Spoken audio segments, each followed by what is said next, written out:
Scotland, the land of the brave, a land of strength, a land of warriors. From the towering Callanish stones to the battle-worn broadswords of ancient clans, this country's heritage has been forged in iron, stone and sweat. Today, a modern generation of warriors looks to continue that proud tradition. They are giants among men, the strongest. Wow. And he will do it. And that looks as good as the first. The fittest. Tiatumi knocks this one out of the park. They will battle through events that echo back to Scotland's storied past. In the heart of Aberdeen, they hope to ascend to the top of their sport and etch their names alongside the legends of old. This is more than a competition. It is a tribute to Scotland's legacy.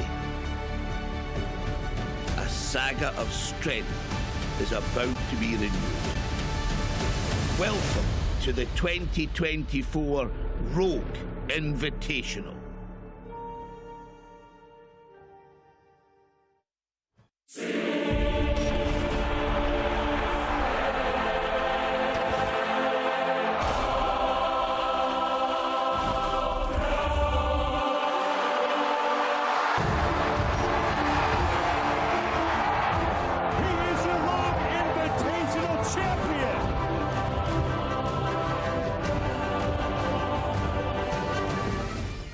Whether by steel or by stone, tests of strength have been part of Scotland's history for hundreds of years, and today we pay homage to that tradition with one of the oldest and most complete tests of strength in the world, the deadlift. Inside the P&J Center in Aberdeen, Scotland, we are set to kick off the Strongwoman competition with Event 1, the deadlift ladder presented by Strongest. Glad you're with us, everybody. I'm Sean Woodland with Kristen Rhodes and Lauren Chalet. And Kristen, you have been a part of the growth of the sport of strongwomen. We saw them at the Arnold Strongwoman Classic in Columbus earlier this year. Now they're here at the Rogue Invitational. What's it like for you to see them on this stage? Honestly, this is incredible for me. I competed from 2006 to 2020, and this is the things that we dreamed about. We dreamed of being on the same stage with the men. We dreamed about, I mean, it's unbelievable the women are getting the same prize money as the men for the first time ever. When I heard that, I got emotional about it because it just really means a lot, and I'm excited to be here and see what happens. If you're a fan of fitness, you are in the right spot. We have a jam-packed Friday here in Aberdeen on day number 1 of the 2024 Rogue Invitational. We're going to have 3 Strongman and Strongwoman events and then 3 CrossFit events as well. We're going to kick it off with the deadlift ladder for the Strongman and the Strongwomen, and then the CrossFit athletes will be out next with their opening event, Quicksand. Here are the competitors who we will be seeing today in the Strongwoman competition, and all of these women competed at the Arnold Strongwoman Classic in Columbus. And Kristen, I know one battle you're looking forward to seeing is Angelica Jardine taking on Rebecca Roberts. Yes, Angelica came out on day 1 at the Arnold. She was middle of the pack. On day 2, she came out and absolutely wowed everybody, wowed the crowd. She came out, I mean, honestly, her stone to shoulder was probably one of the most inspirational lifts I've ever seen in my career. And then we have Rebecca Roberts, who's 2-time world's strongest woman, and I think she's here. She's been training. She's ready to take this title, and she's looking focused. There's a deadlift bar on the floor. One athlete you have to talk about is Lucy Underdown, and for more on her, let's bring in the 4th member of our broadcast crew, Kiki Dixon. I was able to catch up with Lucy, who has a 716-pound deadlift. She is the world record holder for this event. I chatted with her about it being the opening event for the Rogue Invitational, and clearly she is pleased as punch. She knows it's going to give her a good position. She's looking for the win, and then wants to carry that momentum into the rest of the events later today. I'm excited. She's excited. I hope you guys are excited too. How can you not be excited to watch Lucy Underdown lift, Laz? And we got the deadlift ladder here presented by Strongest. A little bit of a different format than we're used to seeing in a rising bar system. A little bit different. We've got these 10 incredible bars on the field of play. The athletes get to have 3 attempts. They choose which bar they want to lift. If anyone can get up to that final heavy bar, they are allowed to add weight to it. But it's all about brute strength. Who can lift the most weight? Check out the order of competitors as we get set to kick off event number 1. for the strong women here. We'll go lightest to heaviest, and the weight can never be lighter. So Melissa Peacock is going to be out first at 525 pounds, and we'll work our way towards the heavier lifters. And as you mentioned, Laz, things can really get interesting if we have multiple athletes get to that final platform. Yeah, I mean, we had 5 of these athletes went over 600 pounds at the Arnold's earlier this year, so I'm expecting to see some big lifts. As Kristen already mentioned, you know, we've got the world record holder here. Lucy Underdown is just in a league of her own when it comes to the deadlift, but it's so important to get a good start to the whole competition. We've got 6 total events in this contest, and a good start really sets you up well. And really coming into the deadlift here, this is going to be strategy. Like, these women really have to strategize who's going to be where, who they're following, and you only have 3 attempts. So. 3 attempts, yeah. You really don't have time. I mean, this first attempt is all about just getting the confidence on the field of play, get used to the environment, get that safe lift in. Then you start thinking about points on that second lift, and then maybe a really big, either a big third lift or a strategic third lift to get points. And we've mentioned her multiple times here, but Lucy Underdown has got to be the favorite to win this event. Most definitely. She pulled 325 kilo, which was 717 pounds last month in Vegas at the Deadlift World Championships. And she's just so far in a league of her own and so far ahead of everybody. It's going to be really exciting to see what she does here today. She really is. When it comes to deadlifting, she's the most dominant athlete on the planet right now. And there is Hannah Lindsay. And that is the woman you want to send out first to get this crowd fired up. I love watching Hannah. She's such an incredible athlete, such a fierce competitor as well. Always fights hard.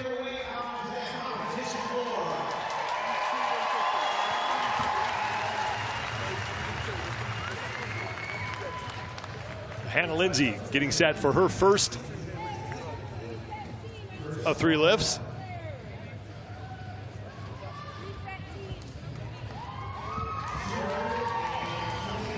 And she will be starting at the 505-pound bar. That's about 229 kilos. So strapping herself to the bar. This contest only allowing these normal straps. You're not allowed the figure of 8 straps. You're not allowed a power suit either when it comes to the Rogue Invitational. So these are raw lifts in terms of strongman rules. All about how strong you are. Strapped in, drives hard with the legs. There we go. And a nice solid opening lift. 505, no problem for Hannah Lindsay. And as we are used to seeing with Hannah, a little bit of blood coming out of the nose, but that's that's normal now. Yeah, she could have gotten that eating breakfast as intense as she is, so that might just be left over.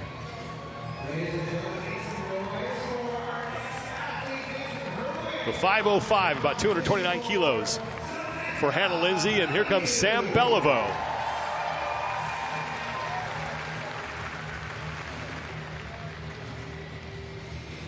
Sam's a fantastic athlete, isn't she, Kristen? Just really well-rounded. Deadlift, potentially her weakest event, though, of the 6 that we have this weekend.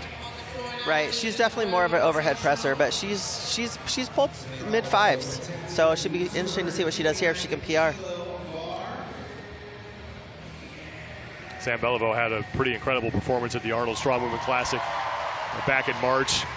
The 180-pound dumbbell, 2 reps on that, 185. That dumbbell press. I was trying to make myself feel better by taking weight off of it. Yeah, oh, that was insane. So Sam is also opening on 505.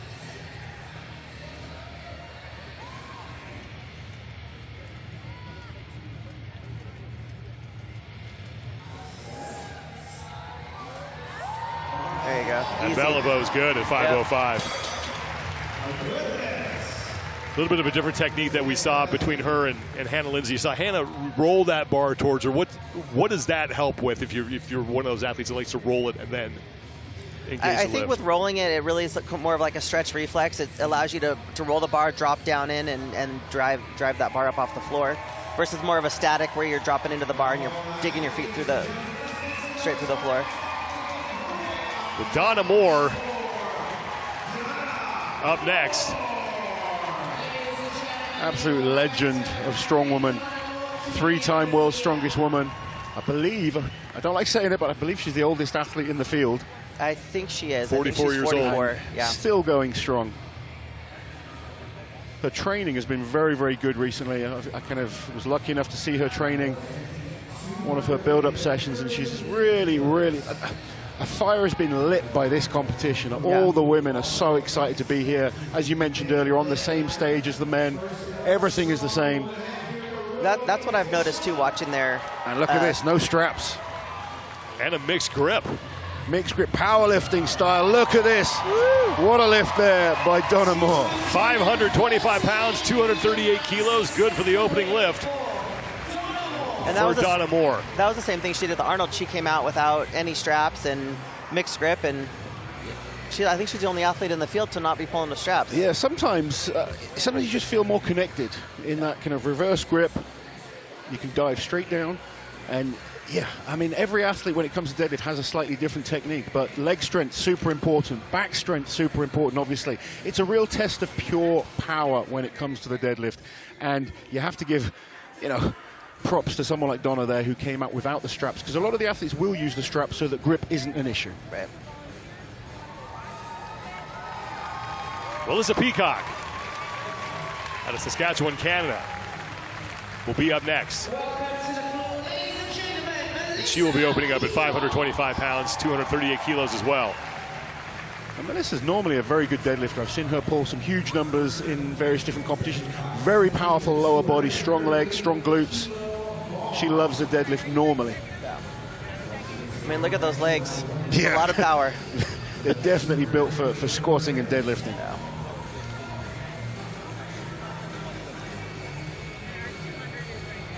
So 525 pounds for Melissa Peacock, strapping herself to the bar. The fourth athlete to go here in round number one. Now, as we see often in a rising bar system, we may have the same athlete lift multiple times before we see someone like Lucy Underdown actually get out on the floor, and Melissa Peacock has no problems with 525. That was a beautiful lift there, really smooth, very confident opening lift for Melissa.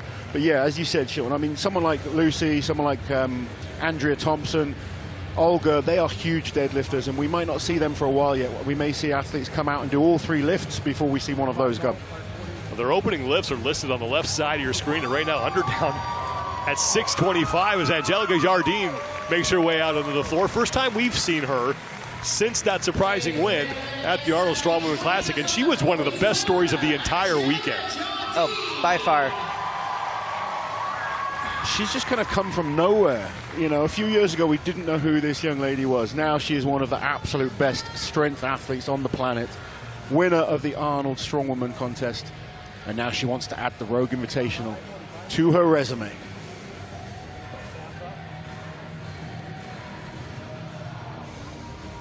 Does it make you want to get out there and compete again? It kind of does.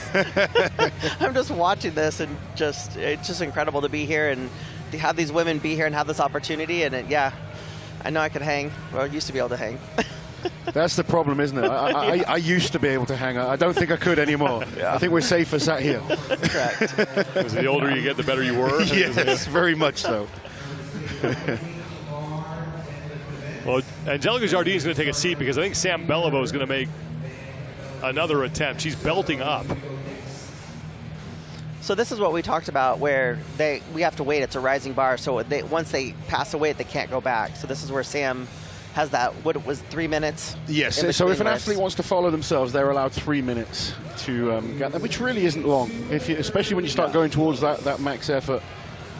The Beliveau jumping up to 525. Now on the left side of your screen, any number listed in black is a number that the athlete has made. The rest that are in white are numbers that have yet to be attempted. And it's only 3 attempts, so you've really got to get these attempts, the selections correct.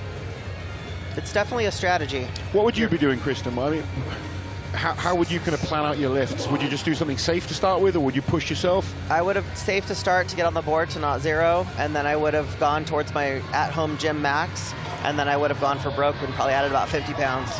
Yeah. You see this extra 25 pounds is looking heavy. Yeah. Beliveau already has a good lift on the board at 505. This is her second of 3 attempts. 525 pounds for Samantha. Come on. And just not able to pull it. Not there. Now, Beliveau will be able to make another attempt at that weight.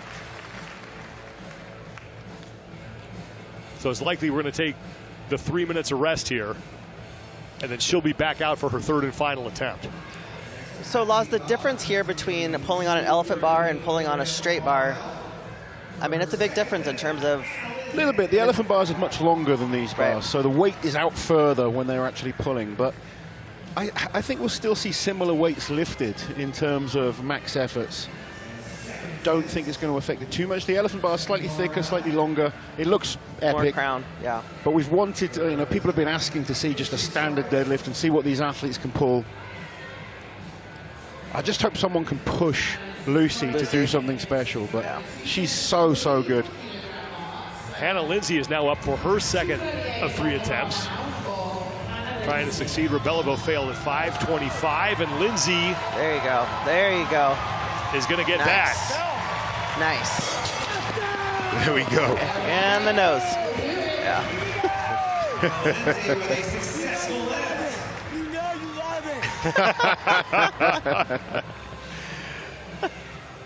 Do you think she'd be disappointed if there was no blood? Probably. What a character. I just love her energy. She's so fun to watch. She's so intense. Very, very intense athlete. We'll take one more look at Hannah Lindsay's second lift at 525 pounds.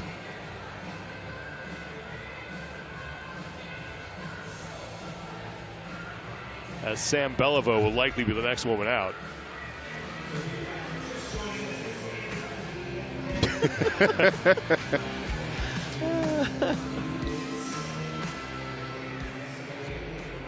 Well, it really wasn't the lift that mattered. It was what happened afterward that was really the most impressive thing.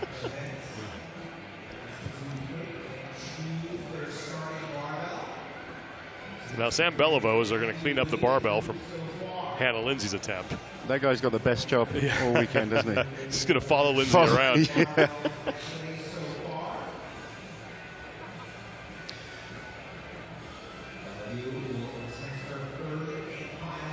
So Sam Bellevou's first lift at 505, I thought that looked pretty solid. It looked good. It didn't look like she struggled at all. It looked like 525 would be there, but it shows sometimes that 20-pound jump is just, it creeps up fast. I can't see her coming back to get this. What can she change to come and make sure she pulls this lift?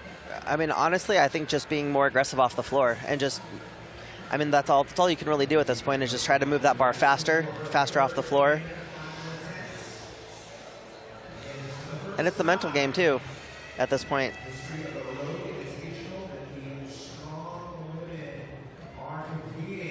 And as you said, it's tough to have to come out and almost follow yourself. Right. You know. And especially only having 3 minutes. But I mean, that's she's got some great events to come, and I think coming into this contest, all the athletes strategically look at these events and think, okay, this is my best event, this is my worst event, this event, damage control, what can I do? She came in, got that first lift, gets the point on the board. That's what I was just going to say. She's on the board. She's got points. You know, and for her, I'm sure this is just getting through this. Yeah. Yep.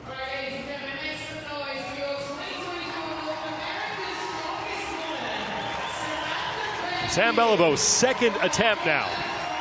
This is her third and final lift. 505 is already in the books, was not able to get 525 on her first shot. We'll see if the third try is the charm. The third lift is the charm for Sam Beliveau. This is her final lift. So can Sam... Let's go, Sam. Get Listen, this. Peacock in the background drive. trying to get Needs the to crowd be more behind her. aggressive. Drive. Nope. Doesn't look like this is going to happen for Sam Beliveau.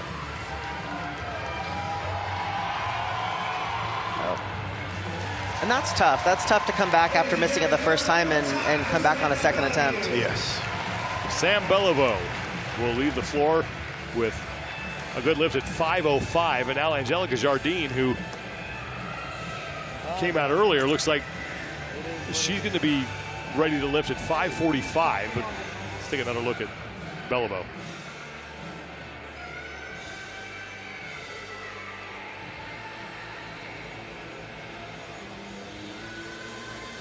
Just needs to go away and keep training and get stronger at the deadlift there. You can see like the back is kind of giving out straight away as soon as she starts to pull on that bar. She's a fantastic athlete. We all have strengths and weaknesses, and we look forward to seeing more of Sam later in the contest. Now, here is your Arnold Classic defending champion, Angelica Jardine, at 5:45 for her first of 3 attempts. And this was the one event that she dropped points on at the Arnolds. I think the other women are going to be watching closely to see how much progress she's made, because she just seems to improve at a rapid pace. Let's see how 5:40, and look how easy that was. Oh my goodness. 247 kilos, So 545 pounds of warm-up weight for Angelica Jardine. Wow. We just saw Sam Beliveau lift. Kiki Dixon has more on her. Kiki? Sam, she said that she expected to get that 525 pounds. She's gotten it before. Obviously disappointed, but she's got her head in the game and says, look, there's 5 more events to go. So she's going to get back in here and fight it out for the rest of the weekend. Thank you, Kiki. Yes, as we mentioned, Sam Beliveau still has some very good events for her in front of her. As Donna Moore is getting set, it looks, for her second of 3 attempts. And she'll be going after 545 pounds as well.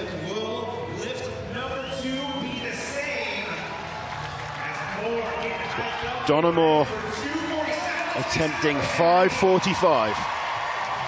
No straps again. Let's go, Donna.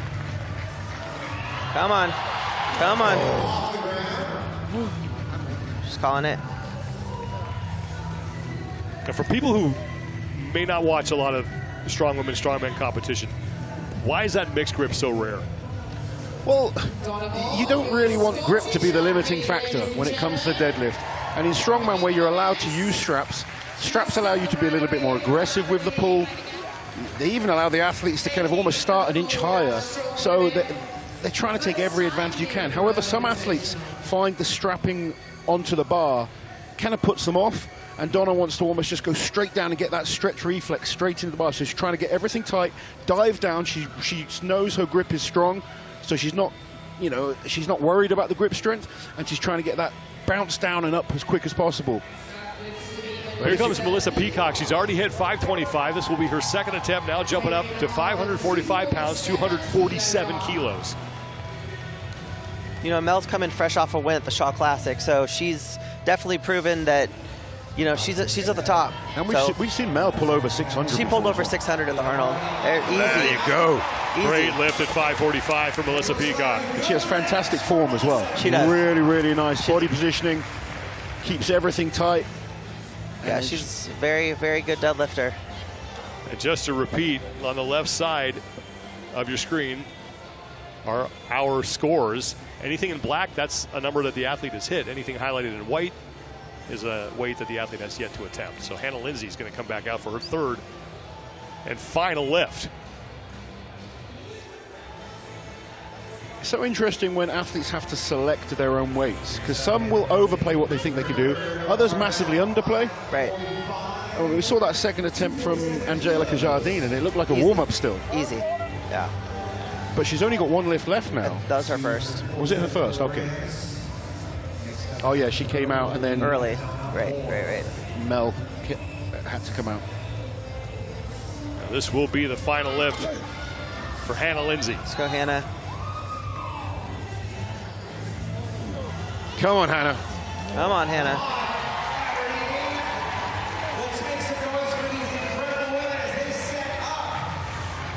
Come on, Hannah. Drive.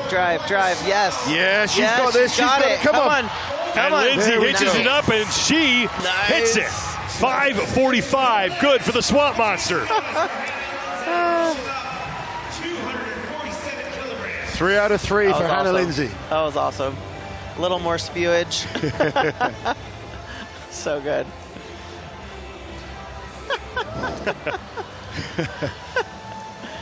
No shortage of characters on either side, men or the women. No. Do you know what I love about Hannah as well? She has been having a tough time. She's not in her best shape. We saw her go over 600 as well at the Arnolds. She's had some injuries coming into this. but she still gives 100%. 100%. And she's putting on a show for the crowd as well. She's just someone that loves to perform. Yes, she's definitely a showman. Oof. Dang. Man. Wow. No one can say she doesn't Wow. give 100%. Wow. Looking at that in the replay, just so much more intense in the replay.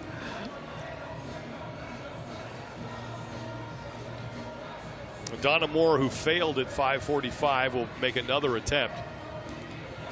Donna is really, you know, when we talk about raw lifts, you're using as little equipment as possible. All she's coming out with is a belt. Is a belt. We're That's seeing it. athletes that have underbelts. They've got the big, thick leather belt. They've got the straps. You know, the neoprene shorts. Not for Donna, just the belt. Some smelling salts. Now those just kind of clear your head and Right. give you some focus. Yep, she's going to Chalk go on in. the hands. She's going to attack the bar. Come on, Donna. Come Final on. lift for Donna Moore. Let's go, Donna. Drive, drive, drive, drive. Oh, It's too much. it's not on the cards today. That's smart to not keep trying. Just kind of call it. Save totally your agree energy. with you. Save your energy. Yeah. I love Donna.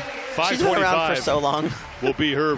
She is a Top legend. lift. She's a legend. Yeah. Well, you mentioned Absolute legend. the World's Strongest Woman competition from 2016 to 2019. I mean, she dominated that competition. She had 3 wins in a second in that time span. And I mean, she's had a bit of a kind of a real good year this year. She came second at Europe's Strongest earlier this year.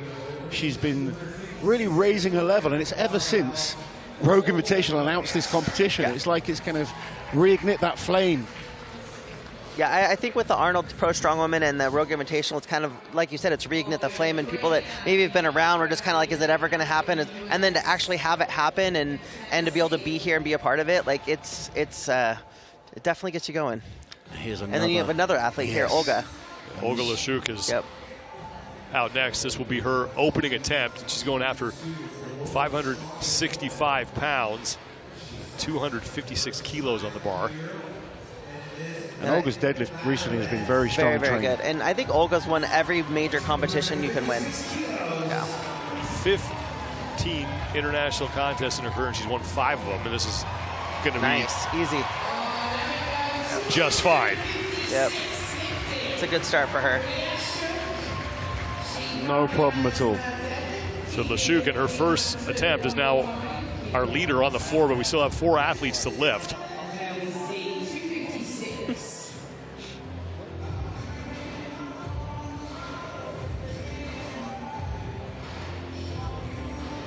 Rebecca Roberts and Inez Carrasquillo are the 2 women in the middle of your screen. Roberts is in the blue pants. Carrasquillo next to her. The 2 of them looking to open at 565 pounds as well.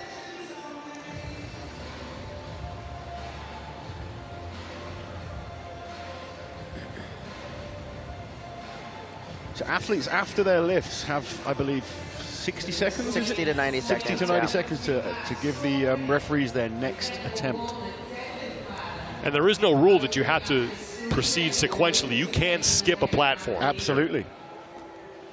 So for someone like Olga, who just pulled 565 easy, she may jump to 600. You know, it'll be interesting to see what she comes out at. Well, they have to start looking at what the other athletes are doing and Right. kind of measure up. You know, you're going to watch your opponents and see how hard a certain lift was.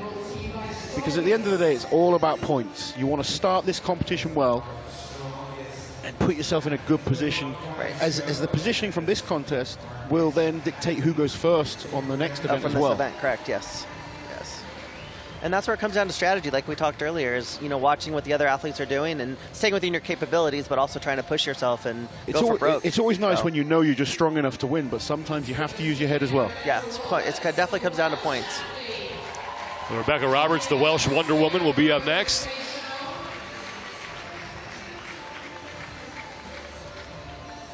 The current world's strongest woman.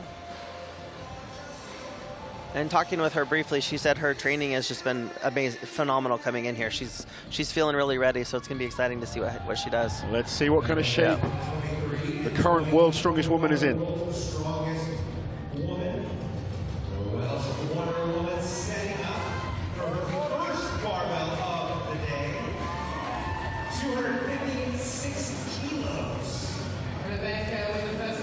Such a tall athlete.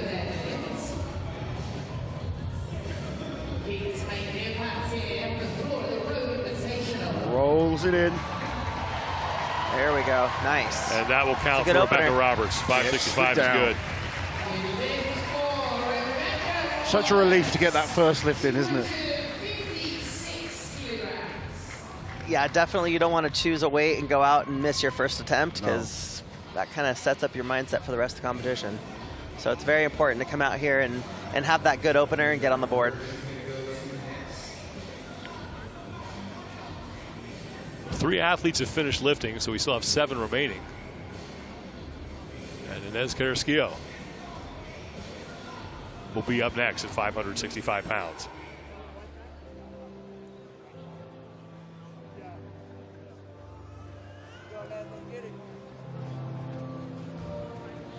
Ladies and gentlemen, let's give it up for our next athlete as she makes her way over to the 256-kilogram barbell. Inez will be looking forward to the next event. But her deadlift has improved dramatically over the last few years. Here, opening with 565 pounds.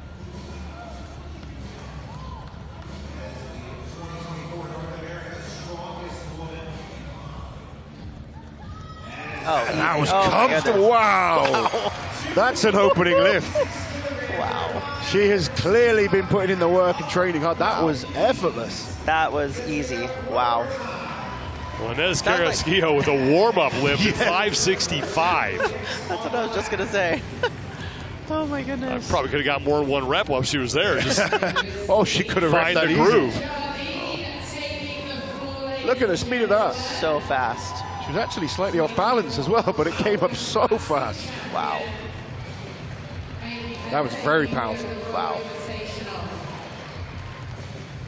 3 women have now hit 565. Olga Lashuk, Rebecca Robertson, and Inez Carrasquillo. And here comes Angelica Jardine. This will be her 2nd attempt. She hit 545 earlier, and that looked easy. It really did.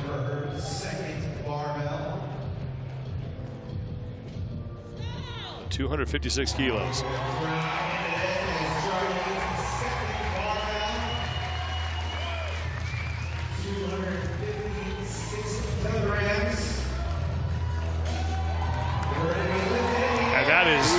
Just as good. 565 counts for your defending Arnold Strongwoman Classic champion. And that's 5 pounds more than she pulled at the Arnold's, and she still has 1 more lift to go. So let's talk about strategy here. You see Andrea coming at 585. You saw how easy that was for Angelica. As a coach, what do you call? If I was down there, you'd be telling Andrea to stick with the weight. No, I'm talking about Angelica. Oh, Angelica, I would have made Angelica miss that lift. I would have made her go for the 85 as her second lift. Yeah. The way the first lift moved, she is looking super strong. I think the fact that she's picking her own numbers is probably going to hold her back. If it was just like last man standing and they just kept going up and up, right, I think she'd pull way more than she thinks she's capable of. You watch how easy that moved. She is so much stronger than she thinks. This will be the 3rd and final attempt for Melissa Peacock, 565. Let's go, Mel. And she's got it. Nice. Nice pull. That was awesome. And 565 to close things out for Melissa Peacock. But yeah, going back to Angelica, I would have made her go for the 585 as her second lift, because I think she's probably going to come out and go for that next. 605, I hope. I hope so. I hope you're right. But I think in terms of tactics, it would have got her good points, and then she could have gone for something really big. Now 4 women have made it through all 3 of their attempts. Angelica Jardine has 1 left. Lashuk, Roberts, and Carrasquillo both have 2 left, and neither Andrea Thompson nor Lucy Underdown have yet to come out onto the competition floor. I mean, Lucy's coming out at 625. So she may come out, pull 1, and be done. She may well be. I mean, I'd save I would as an athlete, I'd pull 1 and be done, save my energy. If you're that strong and you can do it, yeah, absolutely. Absolutely. Here in Aberdeen, Scotland, we have some fantastic women. There's Andrea Thompson, This is the 2nd oldest woman in the field, 42 years old. You know, Andrea, Donna, Olga, they've been doing so much for the strongwoman community and bringing up the sport. And now to get this opportunity, they're all so excited. Yeah. One World's Strongest Woman back in 2018. She's going to open at 585.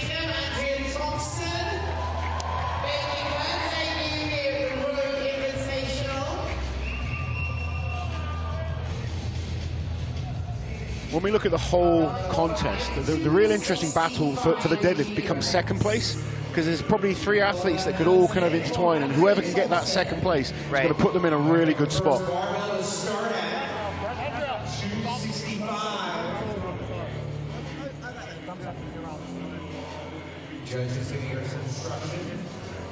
Now there is a way that you have to grip this, and it looks like they shut that down. You have to, what's the rule on that? The rule is that their thumb has to be touching the bar. They're not allowed to use the straps and have the thumb coming away from the bar, so there must be contact at all times. So we've got to make sure those thumbs are attached to the bar, obviously attached to themselves. And wow! Okay. All right. I knew that was going to be a warm-up for her. Wow, 585. That's amazing. Just trying to remind people that she's still dangerous. I think she did. No problem. Absolutely fantastic first lift. For Andrea Thompson, I mean, that was, she probably could have cleaned that. That was fast.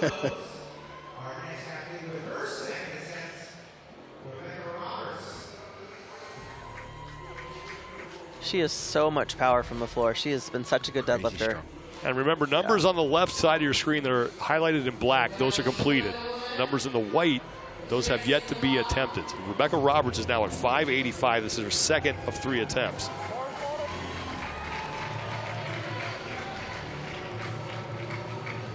So Rebecca is strapped in. She uses that roll technique. Let's go back. Sit back.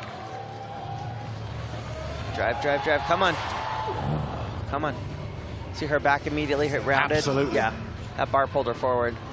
Rebecca's such a powerful athlete, but she can still make a lot of progress in terms of technical prowess. Get your head in it. Come on. She needs to tighten up that back.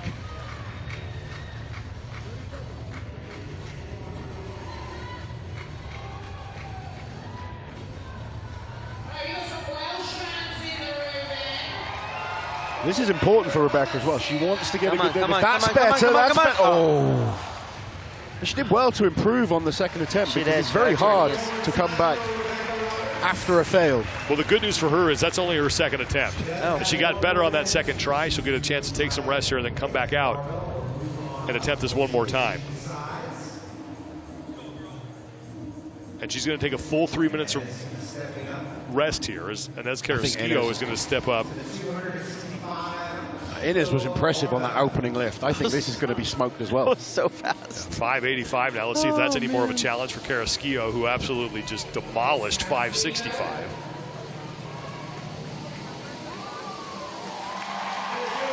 So we're up to 265 kilos, 585 pounds for Inez Carrasquillo.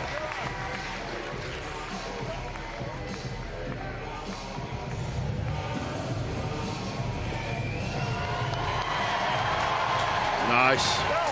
That is good. As you can see, it slowed down a little bit towards the lockout, but still a very strong lift. Very fast off the floor. So fast. And that will tie Andrea Thompson for the best lifts we have seen so far.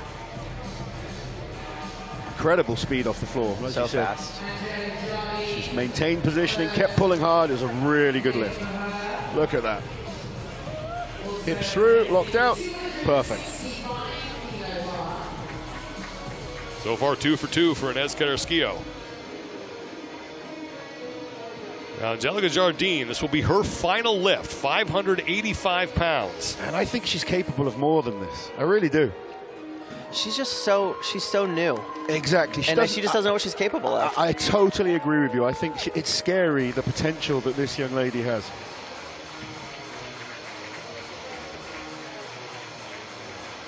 Let's see if this extra 20 pounds makes a difference. I can't see it. She's powerful. And that is good.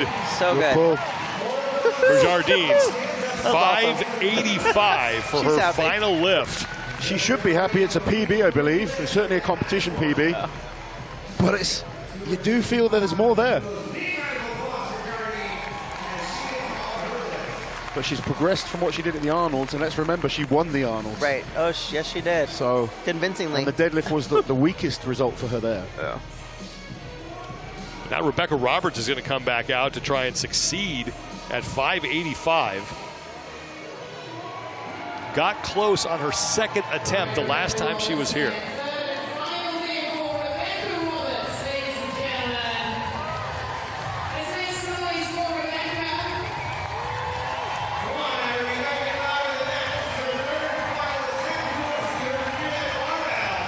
What can she change from the first attempt? She walks up to that bar with confidence. She just pulls hard. I know it's going to go up. She just has to really just pull. Sit back and pull. Drive. Come on. Come on. Come on. Come on. Not today, unfortunately. Yeah. Rebecca Roberts fails at 585, so her final score, 565 pounds. Right now, that's got her tied for 4th place. And it's really tough as an athlete to go out there and miss something and then come back and be confident you're going to pull it the second time. It's so hard. It's very, very rare you see someone pull a deadlift after failing it. Yeah. And still, we are yet to see I was just the going to say world that. record holder, Lucy Underdown. Olga Lashuk for her second attempt, going up to 605. Getting some serious weight on the bar now. Yes, there is. Woo. 274 kilos. For anyone that's never sniffed that ammonium, it just kind of Man, it pops up your nose it and hits hits you. It's the instant wake-up call.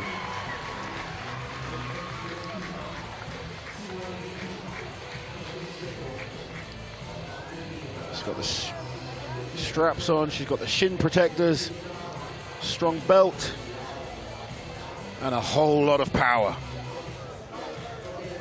She's such a powerful athlete. There you go. Smooth. Nice. Great lift there. Good for Lashuk. 605 for her second of 3 Nice. That was attempts. amazing. That was She's so your good. leader on the floor. Still has 1 attempt remaining. And that still looked fairly. She didn't really struggle on that She's got one. more, definitely. That was a great pull. Once she got off the floor, she just drove right through that, Yep. hips through. That was good.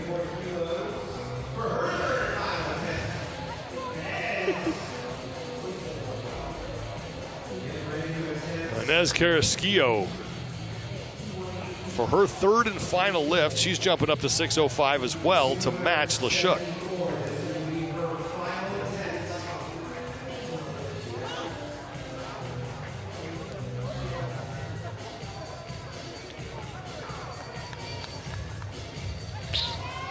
She's had 2 really good lifts so far. Oh, there you go. Come on. She's come got on, this. finish Come it. on. Finish it. Finish Make it. it. Nice. Lock the knees. 3. Awesome. She gets the down signal. That's awesome. 605 pounds, and you can So see what good. it means to her. That's huge.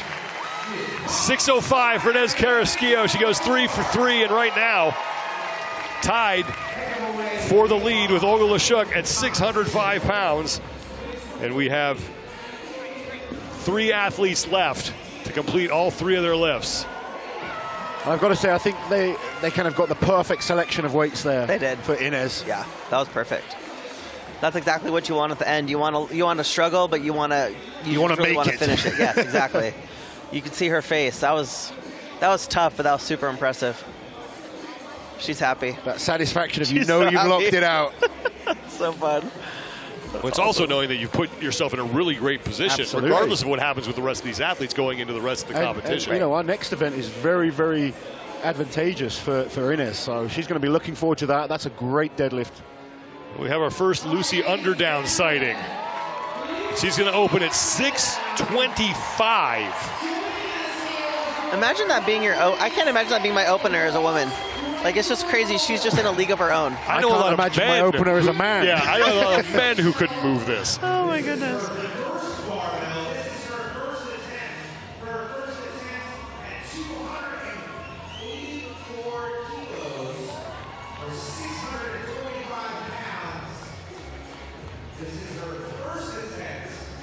283 kilos on the bar here. 625 for Lucy Underdown. Again, her first lift. And look at that. Yep, that's why she's the favorite. Easy. Oh my goodness. Do you know what? She's such a friendly, lovely lady, but so strong. And it's like, she's almost apologetic of how easy it is. Right. I think she's also apologizing for, I'm sorry, but this is now a battle for second. Yes. It's an impressive lift for Lucy Underdown. She still has 2 attempts remaining, and she may not need to make all of them. Now Andrea Thompson, for her second attempt, trying to match Underdown at 625.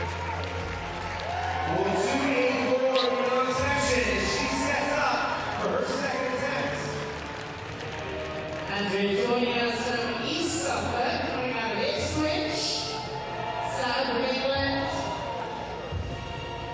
Right here with us in Aberdeen, setting herself up. Here we go.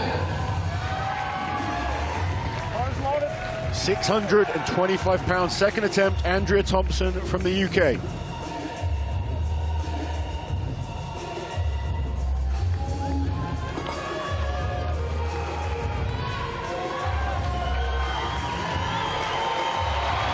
No problem for Thompson. Great lift there by Andrea. So maybe putting a little pressure, just a little bit on Underdown. Making her have to think about think things. a little bit. 625, impressive attempt for Andrea Thompson. She still has 1 left. Olga Lashuk also has 1 attempt left, and Underdown has 2 remaining if she needs them. Wow.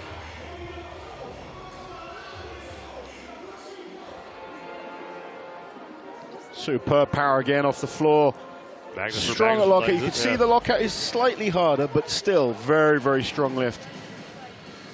And that was second attempt for Andrea. Now we have Olga coming out for her final attempt. Also going for 625 pounds. As she hits this, the worst she can do is third place in the event.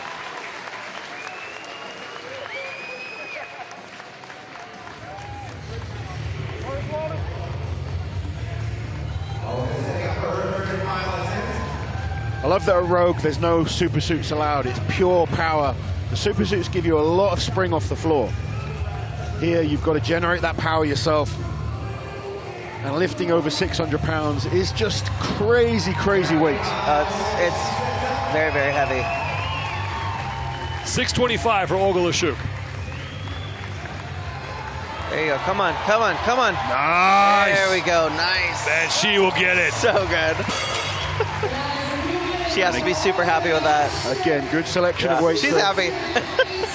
Guaranteeing herself at worst a third place finish here in this opening event. Now we're down to 2 athletes, Andrea Thompson and Lucy Underdown.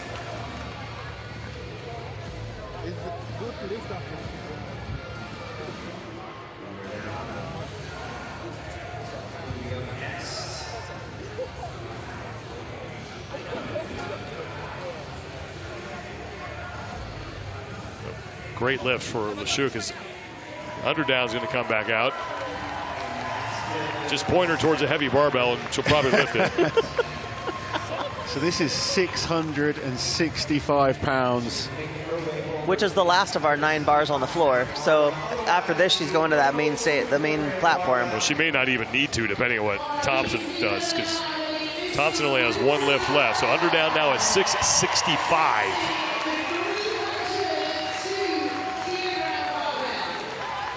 This is her second attempt.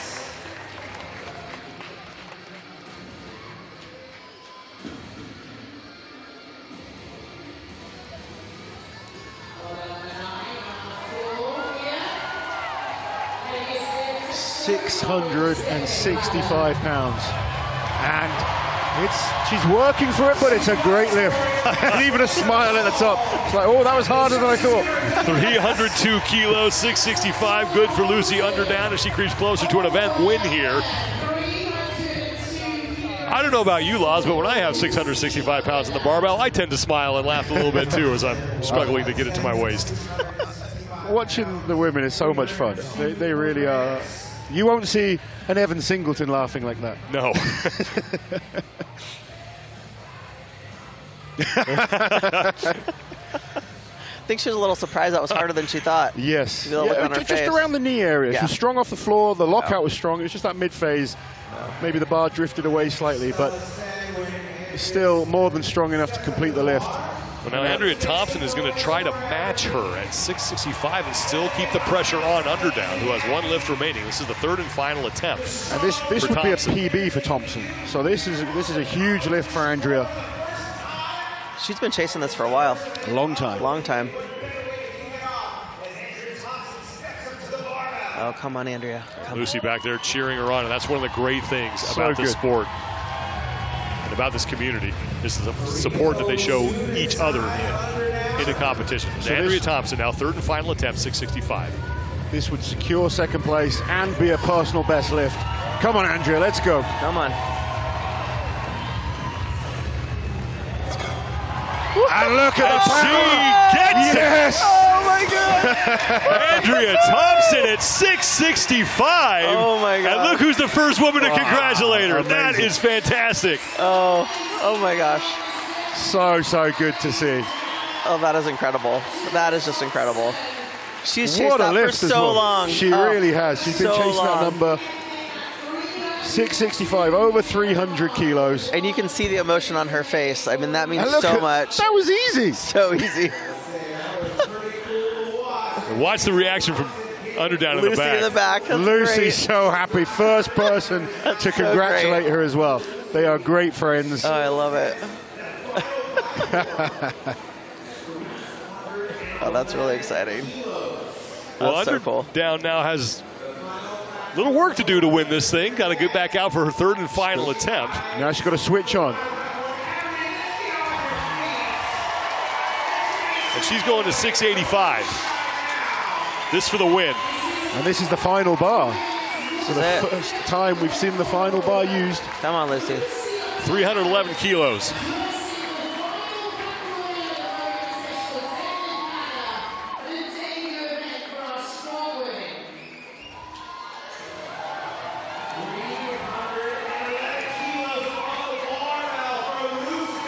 $685. It's just, there's a lot of men that can't even touch that.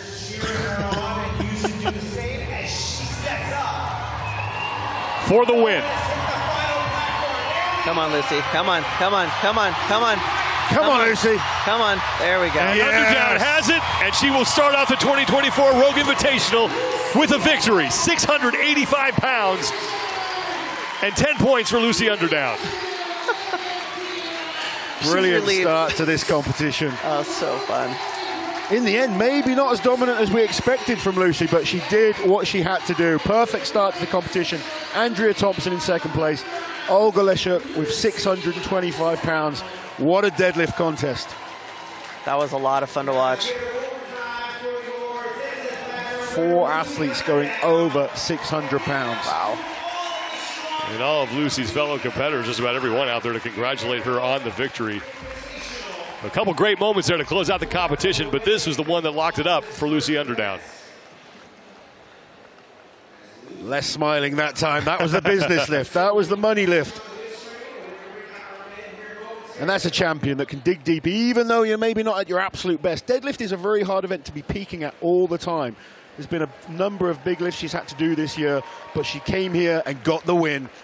Lucy Underdown, the winner of the deadlift. 685 pounds is the lift that does it for Underdown. She'll take first place. Andrea Thompson with a personal best that she's been chasing for a while. Hits it at 42 years old. She finishes in second, and Olga Leszuk rounds out the top three.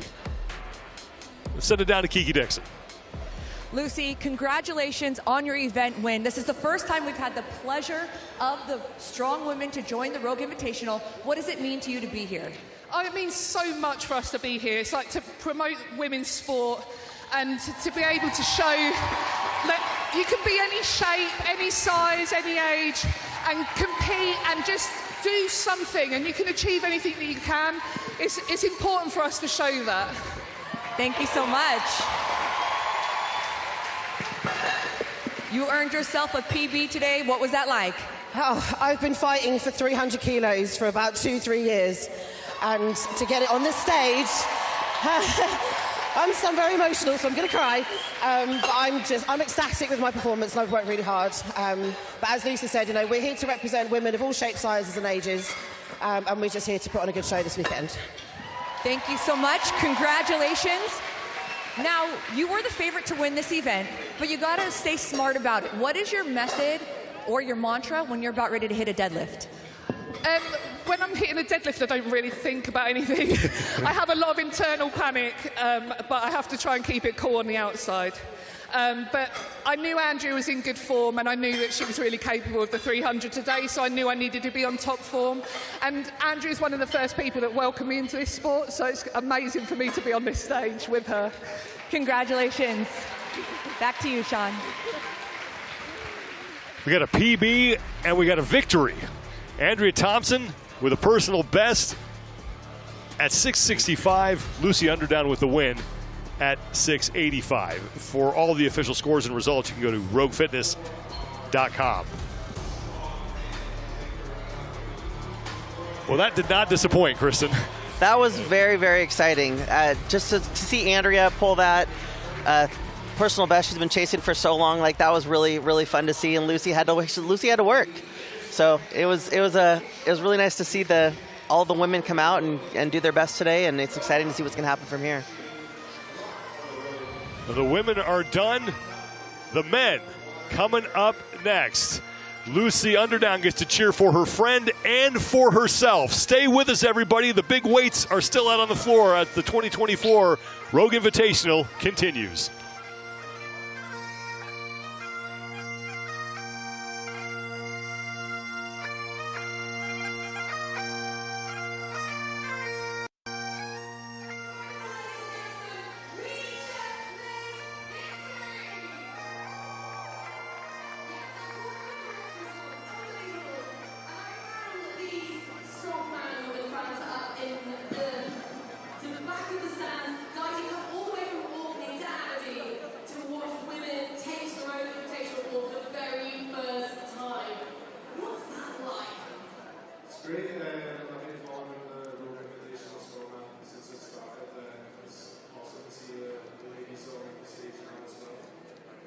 We're about to see the men.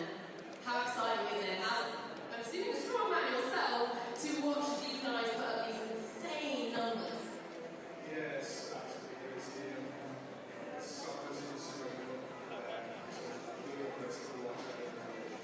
Amazing guys. Look at you guys. So, I don't want to be rude, but do you do strongman yourself? Clearly not.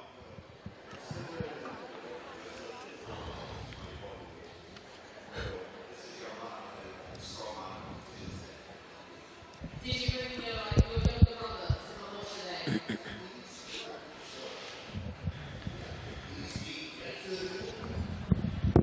Oh guys, when you see the girls out there putting those kind of numbers, I mean, how impressed are you as men watching the sport? Because I always think that's like a really important thing. How cool is it to see them doing that? That's very impressive. It's better than me, so That was some good deadlifting. That's good. Excited for Andrea. That was awesome. So good.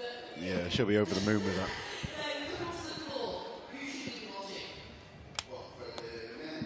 For the men's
It's always a good day when it is deadlift day, and it is certainly deadlift day today here in Aberdeen, Scotland, as our coverage of the 2024 Rogue Invitational continues inside P&J Live, as we are going to kick things off for the Strongman. Event number 1, the deadlift ladder, presented by Strongest. Thanks for being with us, everybody. I'm Sean Woodland with Kristen Rhodes and Lauren Chalet. And Laz, we're going to see 2 of the best in the world go head-to-head down there on the competition floor. It's going to be so exciting. Mitch Hooper and Hafthor Bjornsson. First time we've ever seen him at the Rogue Invitational.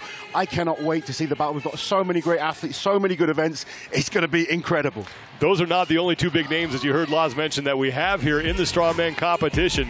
The Stoltman brothers, the hometown heroes, they will be here as well. Bobby Thompson, the American Nightmare, is in the field, and the T-Rex, Evan Singleton, also looking to make some noise here in Aberdeen, Scotland. But Laz, we've been talking about it leading up to this. The Stoltman brothers with a chance to compete in front of their hometown fans. They are going to be so ready for this. The place is going to erupt when both of these guys come up. You know, Tom Stoltman, Luke Stoltman, 2 of the greatest British strength athletes of all time. They've been waiting for this opportunity. Look at them there on screen, just getting themselves warmed up. But Tom Stoltman, you know, everyone's talking about Mitch Hooper and Hafthor Bjornsson. Tom wants to remind everyone that he is the current world's strongest man. Event 1 is the deadlift ladder presented by Strongest. And Kristen, it's a little different than we see usually with a rising bar system in a deadlift event. Correct. Each athlete's going to have 3 attempts to establish their max weight. The bars are preloaded. There's 9 bars on the grid, and it's a rising bar system. So once you start, you can't go back. A lot of weight out on the competition floor here at P&J Live. Order of competitors. Kordiaka is going to be out first at 800 pounds, followed by Luke Stoltman, and then Tom Evans. And then we will roll from there. The weight on the bar will never decrease, and there is no rule saying that you have to go from one platform to the next. You can skip platforms if you want as you work your way up in weight and look to put up your 1 rep max. And look, anytime you got deadlifts out here, and some of those numbers that these guys are starting with, like Hafthor Bjornsson, 925 pounds. He, Thompson, and Hooper all up there at the same time. 3 athletes opening on 925. That is crazy. But as you mentioned earlier, Laz, first time we've seen Hafthor here at the Rogue Invitational. Yes, which is amazing, really. I mean, we've seen him do some of the record breakers before, but this is the first time we have seen the mountain competing here at the Rogue Invitational. And it's the only competition he's never won. So he is hungry to win this one. Mitch Hooper, the defending champion, is his main rival, but Thor has been getting better and better as the years gone on. Is his pressing good enough now to challenge Mitch? That's the key question. We know how good his deadlift is. The other events, the key for Hafthor is going to come down to the pressing events. Well, Bobby Thompson is one of the 3 men who's looking to open at 925 pounds. And for more on him, let's bring in Kiki Dixon. Guys, I had the opportunity to chat with Bobby Thompson, and I said, you know, you're not necessarily the favorite, but you can still put up a solid score. I asked him what his goal for this event was. His reply was, my goal not only for this event, but the entire weekend, is to be as big of a problem as possible for Mitch Hooper. You know, I had to laugh, a little trash talking. I'm here for it. What do you guys think? A little trash talking okay? I fully encourage that. We love some trash talking, don't we? Absolutely. And I love Bobby Thompson. He is someone that could really cause problems for the likes of Mitch or for Hafthor or for Tom. He has events that he's very dangerous at. A couple of events that maybe he's not so good at, but certainly someone that causes problems. Well, you mentioned pressing. If he hangs with both Hooper and Hafthor in this event, you get to a pressing event, that's where he can really do some damage. Absolutely, absolutely. So many good athletes competing. This deadlift event is going to be exciting. I mean, 800 pounds, the lightest bar you can see there on our grid. That is a massive weight. That's a big starting weight. And as we said, 3 athletes that are going to come in at 925 pounds. Wow. Wow.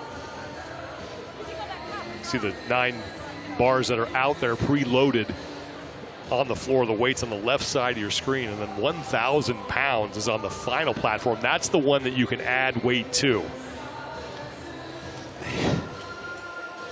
I really like this grid system where the weights are kind of loaded and the athletes just have to come and, you know, there's no messing around with weights. You just walk up to the bar.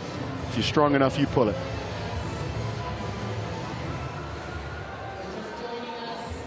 I believe our first athlete will be Pavlo Cordiaca. Luke Stoltman first is going to come out. So Luke and Pavlo, both great athletes, but deadlift is a weaker event for them. So they're the athletes that are looking at damage control. Be very smart with your selections. Try to pick off a few points and get yourself into a good position to roll through to your stronger events, which will come later in the contest. And that's what we talked about with the women, is just getting points on the board. You know, you want to come out, you want to definitely just get on the board and see how the rest of the competition goes. And the first opportunity for our crowd to see one of the local boys from Scotland, the one and only Luke Stoltman. Current Europe's strongest man. I get used to hearing that reaction anytime somebody with the name of Stoltman steps onto the competition floor. It's a simple lift, but there are a lot of keys to being successful at it. The keys to this event is definitely strong legs, leg strength. These guys have huge backs, very, very strong backs, and this is just a true test of pure power pulling from the floor. 363 kilos, 800 pounds for Luke Stoltman. Any number in white is a number that has not been hit. Any number that's highlighted in black is a successful attempt. Next to the athlete's name on the left, and that is no problem for Luke. That was easy. Easy first lift. Pump to the chest. Luke Stoltman is ready for this contest.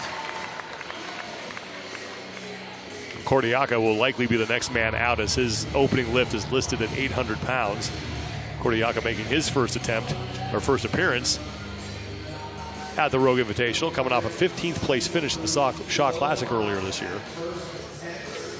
Cordiaca is a fantastic athlete. Deadlift is by far his weakest event. This is going to be a struggle, but I think you're going to be excited to watch this guy when we come to some of the medley events that we have later. Very explosive, very fast.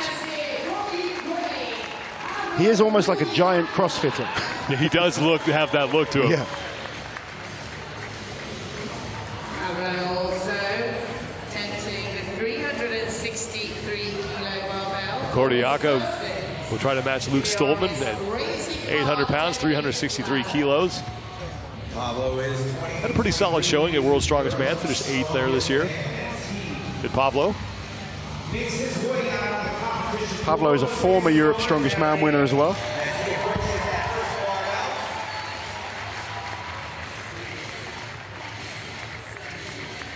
The last couple of years really established himself as elite level, one of the best in the world. Certain events he's unbelievable at. Setting up.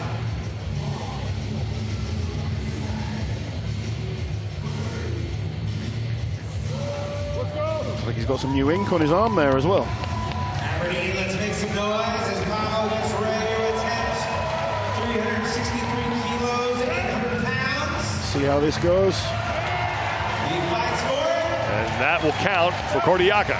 That's a big lift for Pablo. You can see that was a lot harder than you'd want an opening lift to be, but for him, very, very important to get the lift on the board. Guarantees himself a point.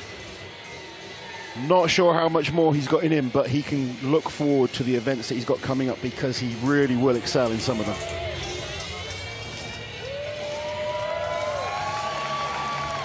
Tristan Hoth, a newcomer to the Rogue Invitational, along with Cordiaca, making his first trip out onto the competition floor. Another guy who competed at the Shaw Classic, took 13th at that event. Yeah, Tristan, another really exciting new athlete. He's had a great year this year. The first of our Canadian athletes. And into the second barbell, 820. Getting the chalk on the hands. 372 kilograms. He's going to open at 820 pounds. 372 kilos. Strongman Classic winner, taking first place in that competition. Moving on up to barbell That is good for Tristan. Good smooth lift there. He's happy. Yeah.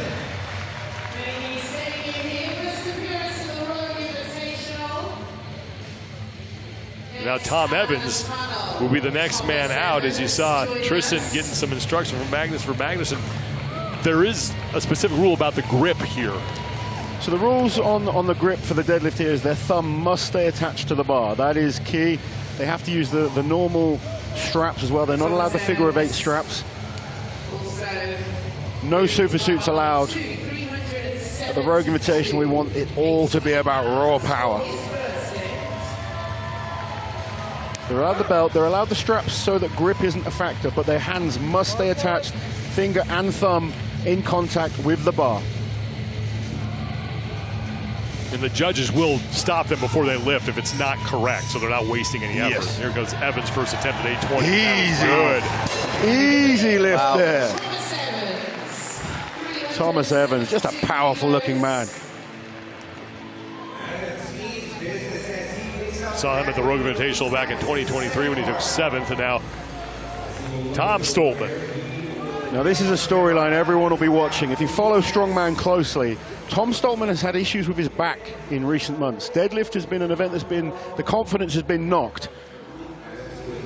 If his deadlift is good today, the other athletes will be concerned, because Tom is a phenomenal athlete when we look at the rest of the events we have in this year's Rogue Invitational. Take the stage with one athlete on that final platform. Will we see the same here for our men? So I don't think we're going to see Tom Stoltman yet, as some of the athletes that have already been will be coming in with their second attempts.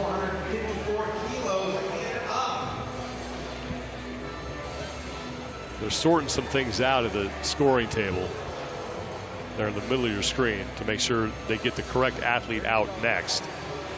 Kristen, what's it like as an athlete when suddenly things have just been stopped and you kind of, you're trying to get yourself focused on your lift? What are you doing as an athlete to just kind of get yourself focused and suddenly things have been delayed?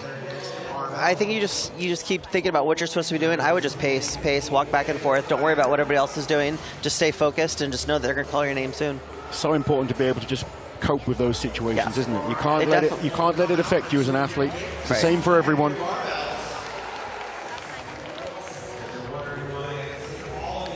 And Luke Stoltman, I think, is going to be the next man out. They're trying to corral him.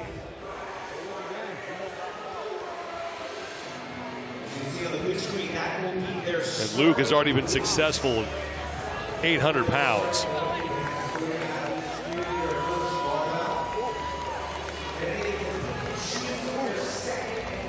And here comes Luke Stoltman for his second of 3 attempts.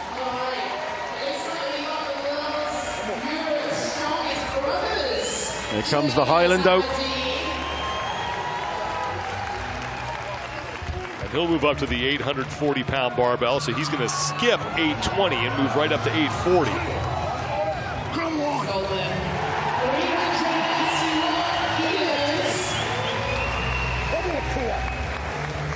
Luke talking to himself, psyching himself up.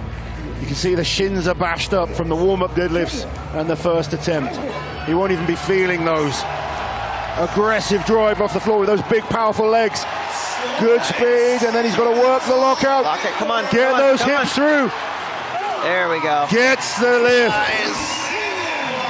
Great lift for Luke Stoltman, 840 pounds, 381 kilos. This contest coming to Scotland has fired him up so much. He loves the home crowd. They love him. They do indeed, and that was a great lift. I think somewhere Rob Kearney's smiling a little bit, hitching that weight up. It counts. Hey, and this crowd has something to cheer about. Strongman is get the bar from A to B. Yeah, he's definitely happy with that. Now, Evan Singleton. Here comes a powerful man, someone with so much explosive power. The T-Rex getting set for his first attempt. World's strongest man, Europe's strongest man, Had a really solid debut at the Rogue Invitational back in 2023. He took 4th place. Now we get a look at the 3-time winner of World's Strongest Man, runner-up at the Rogue Invitational last year. Tom Stoltman will be the next man out. Thought it was going to be Singleton, but now Stoltman is at the 850-pound bar. 3rd at the Arnold's this year. Winner of World's Strongest Man. 2nd at the Rogue Invitational last year. He wants to add this title to the resume. The deadlift is the one weakness we've seen in the last few months. How is it looking? First chance to see Tom's deadlift. It's a good opening lift. That looks great for Tom Stoltman. 850. 386 kilos.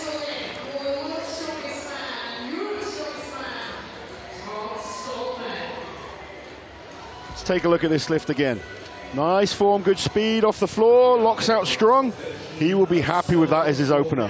He can build now from that, pick up points. If he can get himself somewhere near that top 4 or 5 after the deadlift, he's going to be feeling good. Well, you mentioned this earlier about confidence.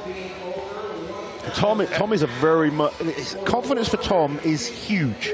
When his head is high and he believes in himself, this man is capable of absolutely anything.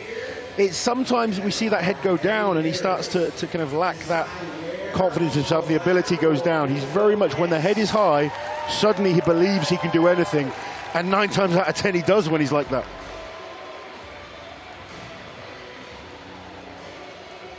Evan Singleton looking to be the next man out. 875 is going to be his opening lift.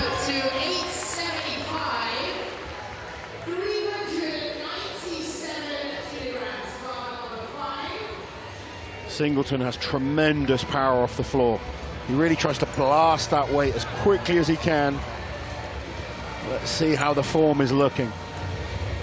When he's on form, his deadlift's great, and that's a strong opening lift. Easy for Evan Singleton, wasting no time. 875 in the books, 397 kilos. It's almost a smile from Evan as well. It's good to see.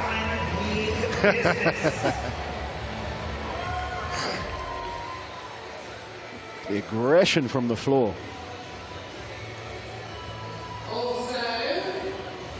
There was very little setup there. Just grip it and rip it for Singleton, and it pays off.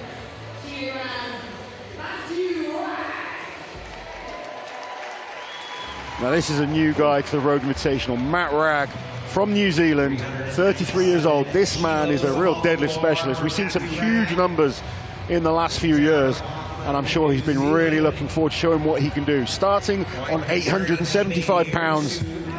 Let's see the shape of New Zealand's Matt Ragg. Opening lift, 875 pounds, trying to match Evan Singleton here.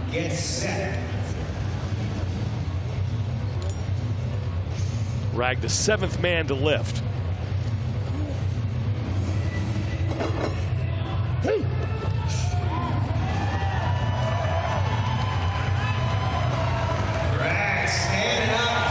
That is good for Matt Ragg. Good opening lift. Nice technique, good control.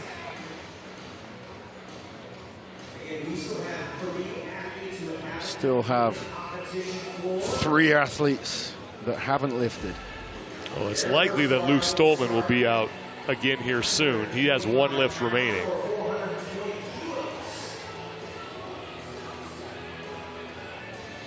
Good pull there from Matt Ragg.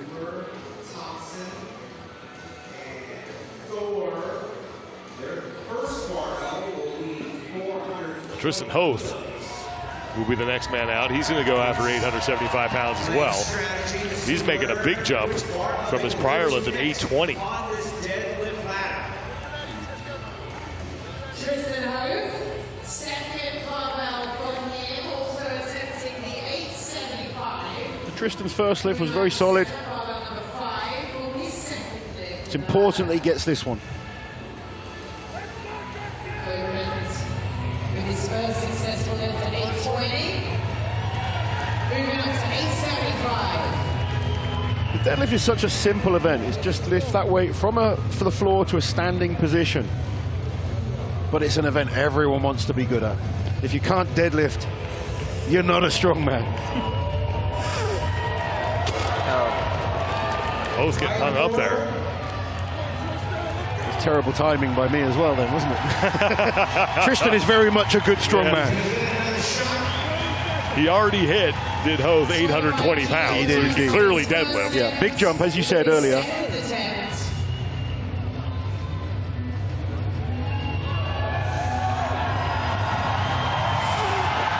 Maybe coming in around 850 would have been a better weight, but sometimes you've got to take that risk, and if you want as many points as you can, you know, we've 2 lifters less than 850. He's trying to put points on the board. Well, that's the first fail we've seen. And now Evans is back out at 875. Hoth can come back out to try that weight one more time, but the problem is he can't go down. No, the rules are you cannot go down. You can go up, but you can't let that weight go down.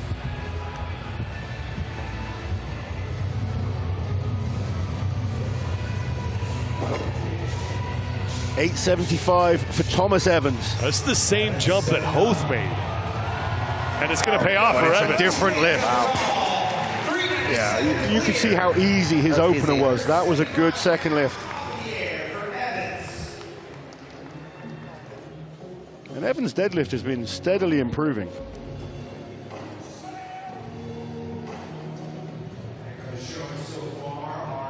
I've seen him deadlift a few times now, and he either makes it look easy or suddenly it just doesn't go. He made that one look easy. He really did.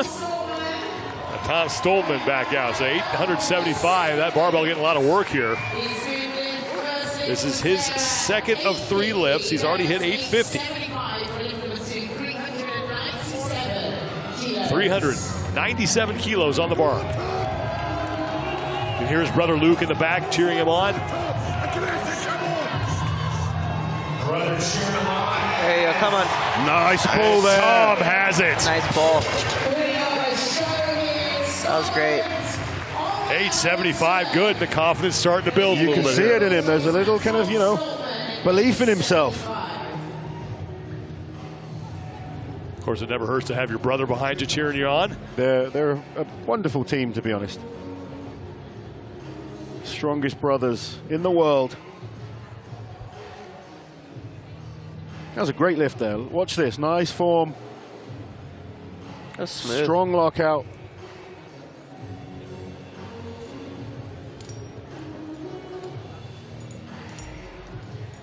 Great shot of his brother Luke cheering him on. Luke has already been through 2 of his 3 lifts. Now Tristan Hoth is going to come back out for his 3rd and final attempt at 875.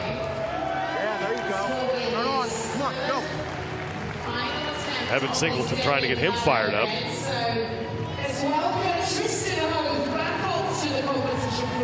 So difficult to come back and follow yourself after failing a lift. We very, very rarely see someone make that lift on the second attempt.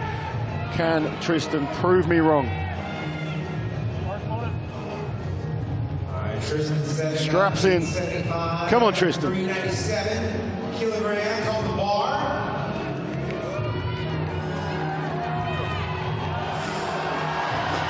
Hoth's just not going to be able to get it. And at this point, I'd leave it. I wouldn't even waste the energy going for another attempt. There's more events to come. This is the first event of the contest. This is where you have to just walk away. Yeah, walk away, use that. I mean, he's new, so he doesn't have that experience. Right, but right. Second attempt.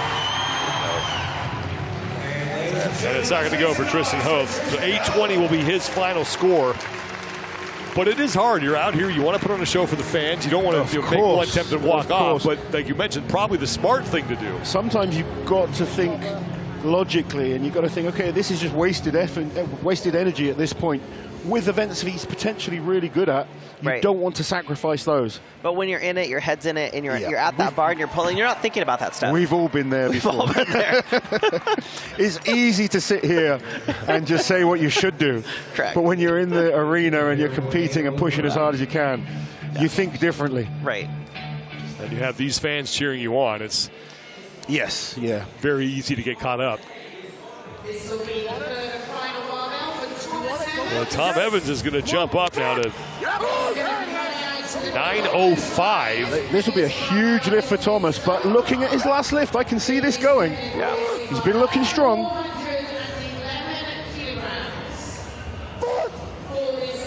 411 kilos for Tom Evans. Pretty sure this would be a competition PB.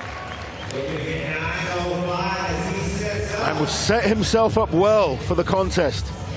905 pounds, our first athlete to go over 900. Come on, Thomas Evans. Big leg drive. Powerful. He got it to the knees. He's trying to hitch it up. He's going to get it. Yes. Nice. Good lift for Tom Evans, 9:05.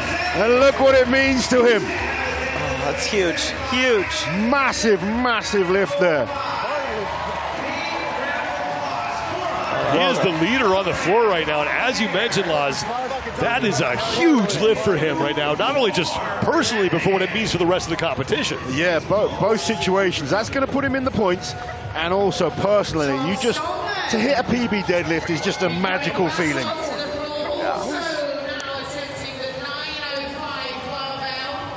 I thought maybe he was stuck right there, but did a great job of fighting through it, hitching it up and getting the lift. So Tom Evans at 9:05 to close things out.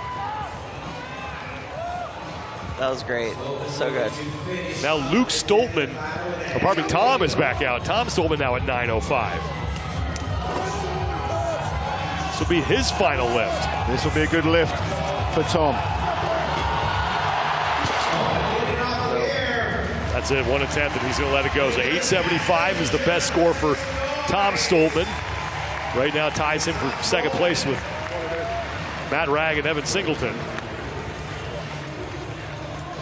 And Mitch Hooper will be the first of the last three men to go here.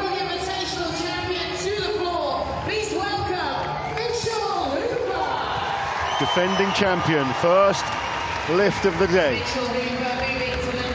So 9:25 is going to be Hooper's opening lift.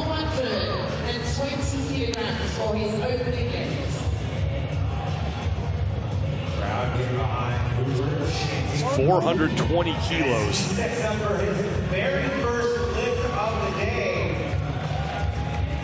We have 3 athletes starting at this barbell. 400. This is a massive opening weight. 125 pounds.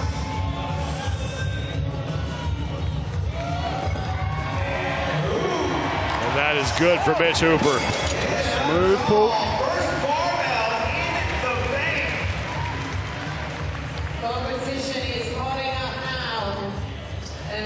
Going to be looking closely at who makes this lift look the easiest.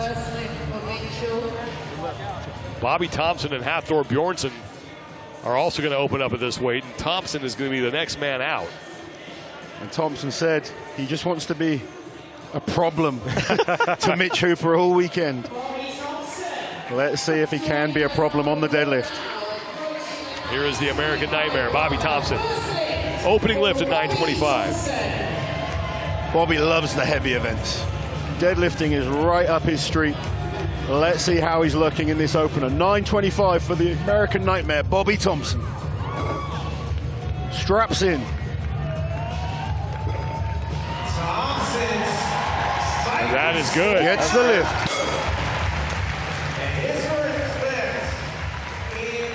Now everyone is looking forward to seeing this next man. Hafthor Bjornsson will be the next man out. One more look at Bobby Thompson's good lift at 925. Strong lift. I mean, 925 is monstrous. For an opener. It's a huge, huge weight. Yeah. It's monstrous for a finisher. Yeah. That's what I'm saying, just as an opener, it's monstrous. And 3 athletes that are starting on it. It's crazy. Here's our rookie, Hafthor Julius Bjornsson. Rookie to this show. Yes, yes, indeed. But we saw him a couple years ago at the Invitational in the record breakers when he didn't compete. So yeah, first time at this competition. It's so strange to say that. Hafthor, one of the greatest strength athletes of all time. There is talk that he is the man to break the deadlift record. He's the current record holder. but not in the raw deadlift. So this is the raw deadlift. Let's see what shape he's in out of the suit. 925 pounds opener. 925 or 420 kilograms should be. And that is ridiculously easy by the mountain. Hafthor making that look easier than anyone else. Wow. Now it's time to get down to business. 925, good for Hafthor Bjornsson. And as you mentioned, Laz, made it look easy to match Mitchell Hooper and Bobby Thompson. Now, Mitch and Bobby need to be smart with these selections. They need to not worry about Hafthor. Hafthor looks stupidly strong on this event. They've got to think about the whole contest. Correct. They don't want to get into like a pig-headed game between each other. They need to be smart. Right, this is where it comes Focus on the strategy and numbers. points. So here comes Evan Singleton now. This will be his second attempt at 925. And his first attempt looked very, very strong. So let's see how this jump is. 50-pound jump. Made 875 earlier. Now this to match. Oh, wow. Strong. And that Can he will lock it go. up? 925 for the T-Rex. Evan Singleton. T-Rex looking strong today. 925 is a fantastic lift there. And again, the speed off the floor, tremendous. Worked a bit harder towards lockout, but a very solid second lift there for Evan Singleton. And once again, not a lot of setup. Getting right to work. He's 2 for 2. He's pure power. He's got 2 for 2. He's in a great position.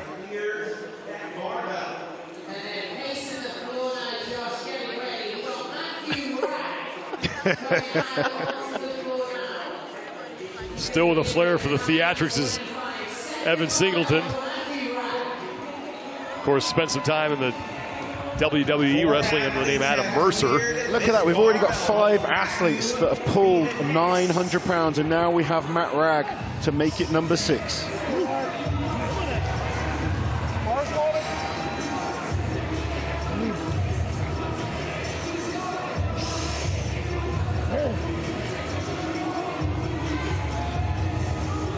Matt Ragg has pulled over 1,000 pounds before. Wow. Huge deadlifter. Second attempt for Matt Ragg. And it's going up. And that is what good. A great lift there from Matt Ragg. 5 men so far have lifted that barbell. Wow. 3 of them use it as their opener.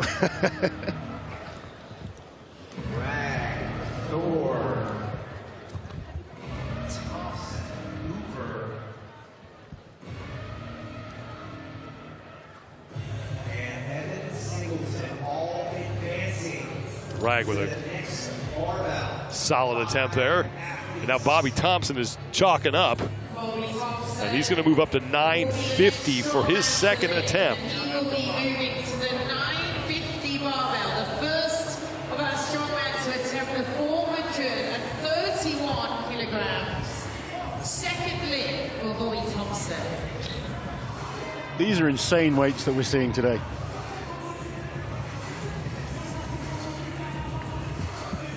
£950, second attempt for Thompson, 431 kilos.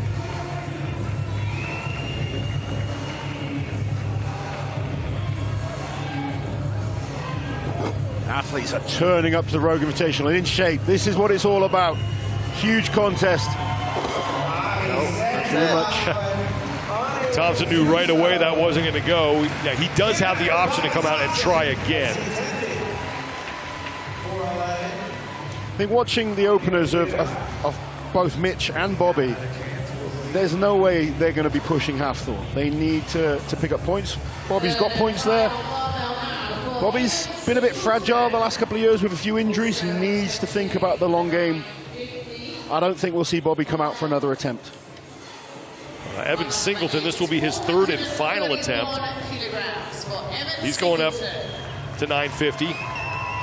Singleton would love to clear this barbell. He's been hyped all competition long. Do you think he's ready? Let's go, Aberdeen! 950 for the T-Rex. I love the intensity. Come on, T-Rex. We're going to see aggression and power off the floor. Then he's going to work hard once it's over the knees for the lockout. If he gets it over, he can fight it. He's trying to hitch it up and just not able to make it. 950 doesn't go. That was fast off the floor, though. So fast. His power off the floor is just incredible. It seemed like he just lost it in the grip. Do you notice his straps were a little long? Yeah.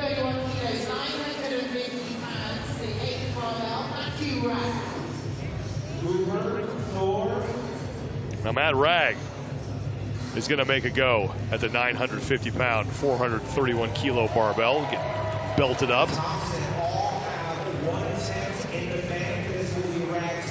And this is much less rest than we see athletes get at other contests. So this is an interesting factor. I like that we're making the athletes just get on with it.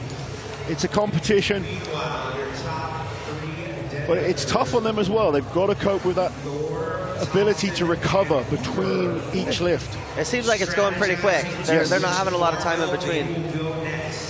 Will any one of our elite strongmen make it to the final platform? And if they do, which weight will they choose to end the day, or excuse me, the event? Ragg, a fourth-place finisher at the World's Strongest Man competition this year. His only international competition win came at the Beasts of Burden event earlier this year.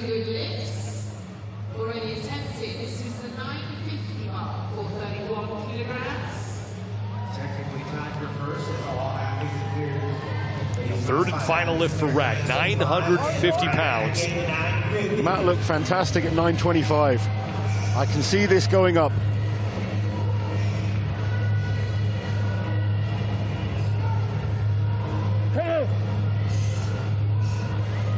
Straps in. Getting himself fired up. Come on, Matt Ragg. Come on.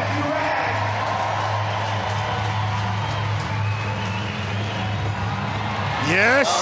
Oh, yeah. Yes. And Ragg has it. 3 for 3. 950 pounds and our new leader. And almost getting stronger with each attempt. Right? That looked Great good. consistency across those 3 lifts for Ragg. Those all look pretty much the same. They did. Absolutely beautiful lifts. Here we're going to see it again. Look at the form. Stayed strong. Nice solid lockout. Pulls the hips through. Shoulders in line. What a lift by this beast from New Zealand. What a man. That's so good. He's happy. You said it, Josh, the way to be, and the man to There are the really do that. 2 men who look to be going head-to-head, not only in this event, but also this entire competition. So Mitch Hooper is coming out for his second attempt. He's going up to 975. The ninth barbell for his second lift, your current reigning Rogue Invitational champion. Hooper gets this. Hooper's goal. He's got to stay as close to Thor as possible on the deadlift. He knows his focus has to be the overall contest, but his deadlift's been getting stronger and stronger. 442 kilos on the bar. Big jump from his opener. 925 up to 975. This to secure second place. 442 kilos, 975 pounds for Mitch Hooper. This for the lead. Come on, come on. He's gonna get it. And He Mitch gets Hooper it. has it. And there wasn't much more, but he's got the lift that gives him big points in the deadlift. And he knows how important that was. And the Moose is fired up, and he's doing what he does in every competition, just finishing in the top 3 consistently. He's already guaranteed himself a spot, a third or better in this event. Yeah, he's put himself exactly where he needs to be. You don't see him get fired up like this very much. He knows such how a important cerebral that lift athlete. was. That was big. The whole field has come in strong to this deadlift. There's supreme numbers being put up. and he has been pushed to the limit there, but he's delivered.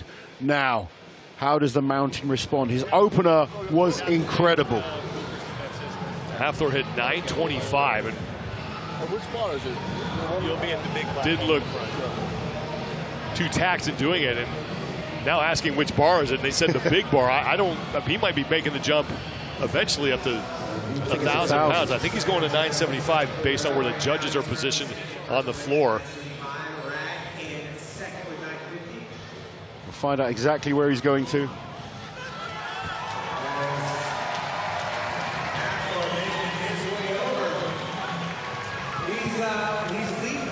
Hafthor, Thompson, and Bjornsson to the platform are the only men left, and Hafthor's going right to the big bar, and that's bringing this crowd to its feet. That's what the crowd wanted to see. Looking to throw a knockout punch. and he added weight. 1,010 pounds. Yeah, 1,000 isn't enough for half. No, it wasn't. We want more. He had to up it a little. 458 kilos. And he is done messing around. He hits this, it's likely he wins the event. Even though Bobby Thompson still has another lift left.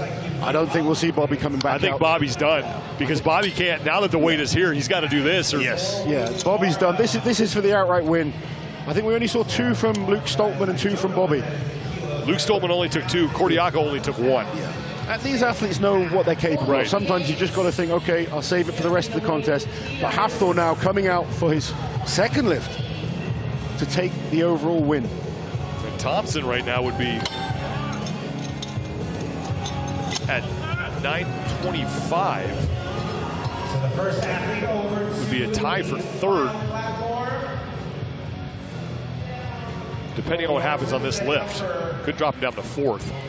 But Hafthor Bjornsson at 1,010 pounds, 458 kilos. This for the event win. Although Mitch Hooper does have 1 lift remaining. He can try and match Hafthor.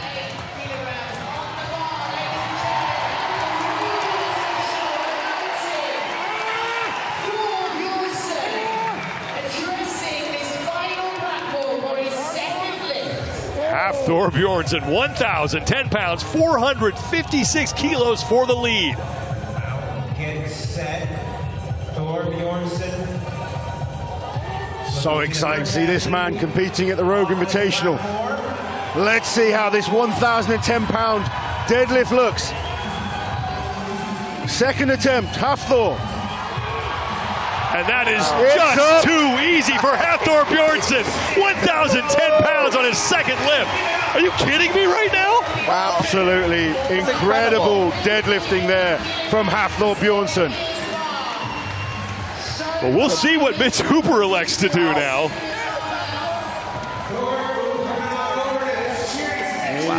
There's his son in the crowd, his wife, family members, fans. Hafthor Bjornsson doing what he does. When it comes to the deadlift, that man is number 1.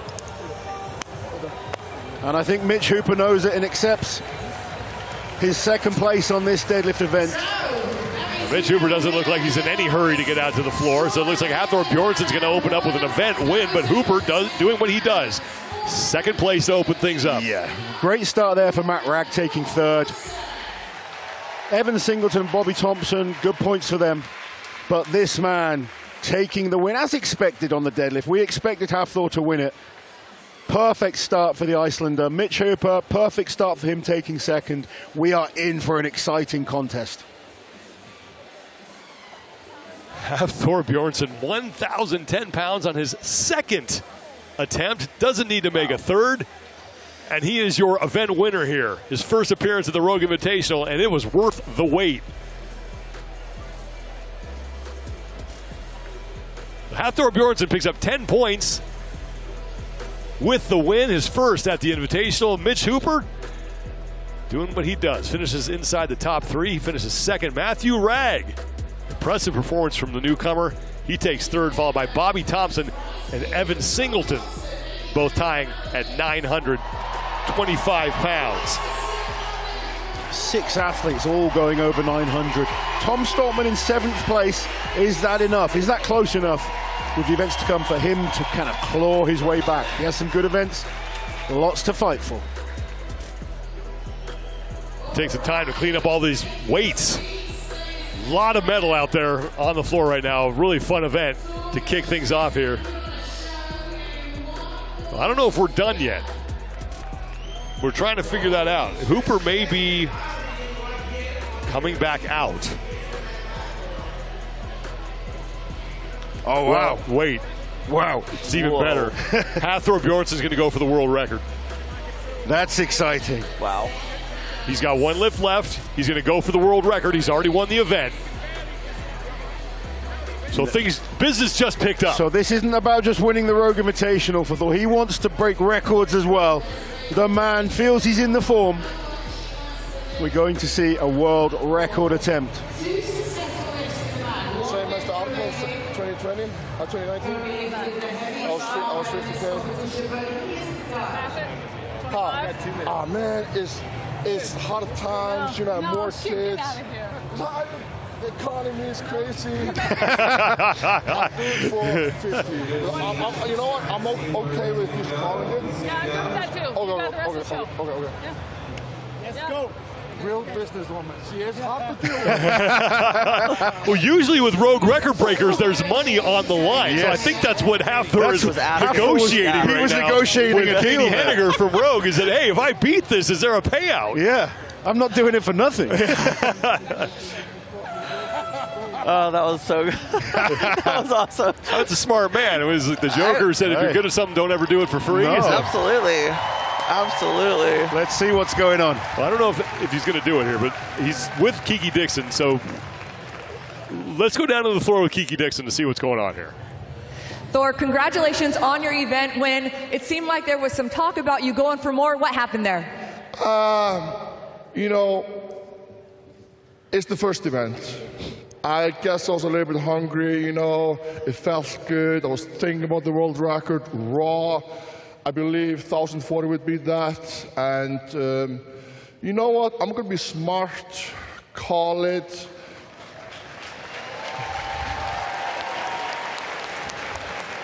I'm here to win the competition. I came in strong. I feel good. And, you know, even though I would love to do it for you guys, it's just, you know, I gotta be selfish here and think about my body, think about there are 5 more events to go. I want to give a massive shout out to my family and friends here. They're here supporting me. Love you guys. My son is there, Storm Magni, my daughter, Teresa Liv, my beautiful wife, Kelsey Morgan Hansen. I love you guys. And yeah, thank you so much, guys. Thank you so much to you guys. You guys are the best. Well, welcome to the Rogue Invitational, Thor. We're happy to have you here. You still came out and defended your dominance on the deadlift. How important was that to you? Really important, you know. I wanted to come in here with a bang, get 10 points, and I was able to do so with only 2 lifts. So I'm really happy. We know that the deadlift is in your wheelhouse. What have you been working on at home, weakness-wise, to prepare for this weekend? I've obviously been working really hard on my pressing. That has been my weak link. Coming back to Strongman, I tore my pec a year and a half ago, and I'd say my pressing is a bit behind, but it's coming, and I feel like in this competition, you'll guys see a massive improvements. Next event is going to be the farmers in the log. And you know, my goal here is to finish, obviously, the farmers and all 3 logs. Well, congratulations on starting off the Rogue Invitational with an event win. Thank you so much. Thank you, guys.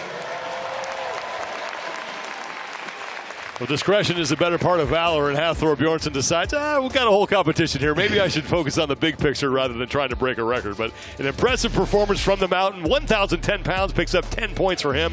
Mitch Hooper takes second, followed by Rag Singleton and Bobby Thompson. Yeah, what a deadlift contest. He got us all excited there, thinking we were going to get to see a world record, but being smart, focusing on the win and focusing on the whole competition. I think the fact that he is here at the Rogue Invitational, he is definitely a threat for this title. We're in for an exciting contest. It's going to be amazing. Now the fitness continues. The Strongmen and Strongwomen are done. We're going to take a break. The CrossFit athletes are going to be up next for their first and opening event here at the 2024 Rogue Invitational. For standings and results, you can go to roguefitness.com. The Mountain reigns supreme in Event 1 here in Aberdeen, Scotland.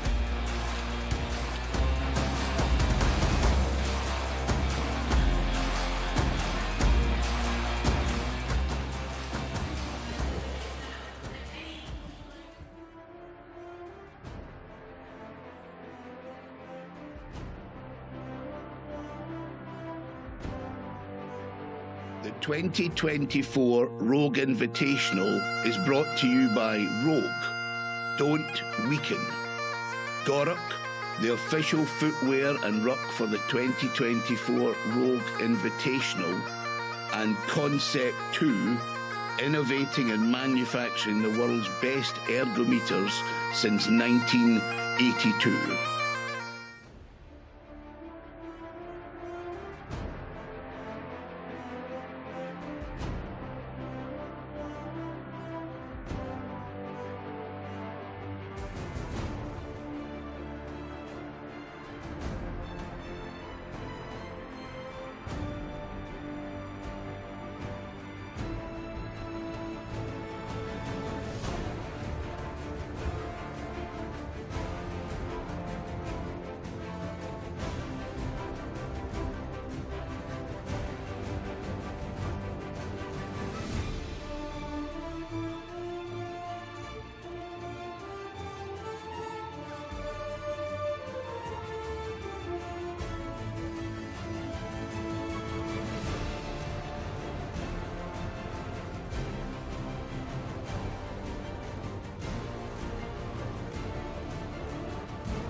It is Remembrance Day weekend here in Aberdeen, Scotland.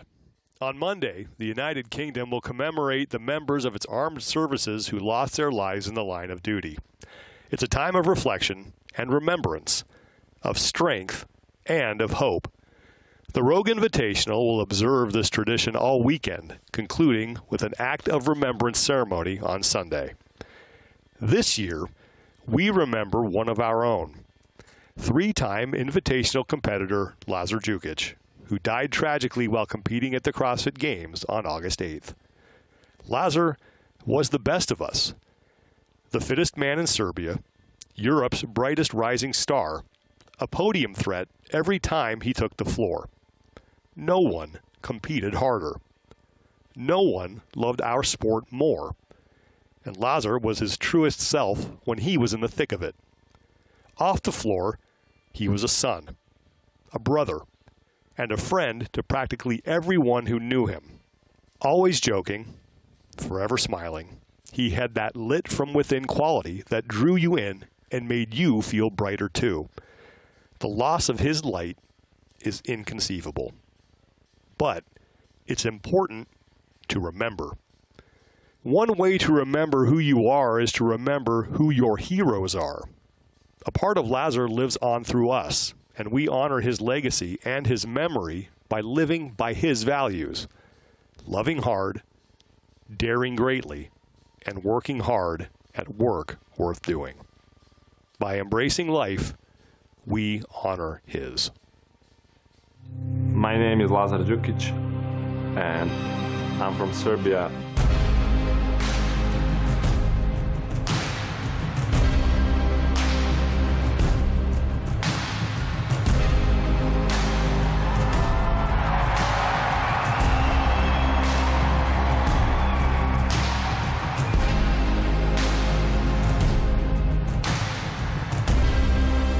More is not always better.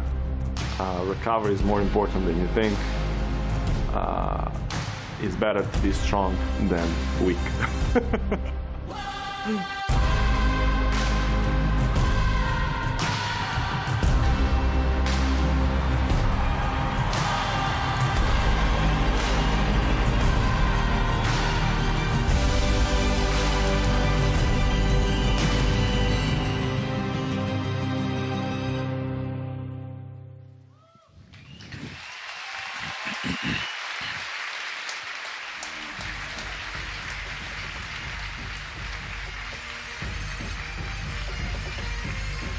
From Columbus to Texas and now to Scotland, the Rogue Invitational has finally made it across the Atlantic. Inside P&J Live in Aberdeen, Scotland, we are glad you are with us, everybody, as we kick off the CrossFit competition with event number 1 presented by GoRuck.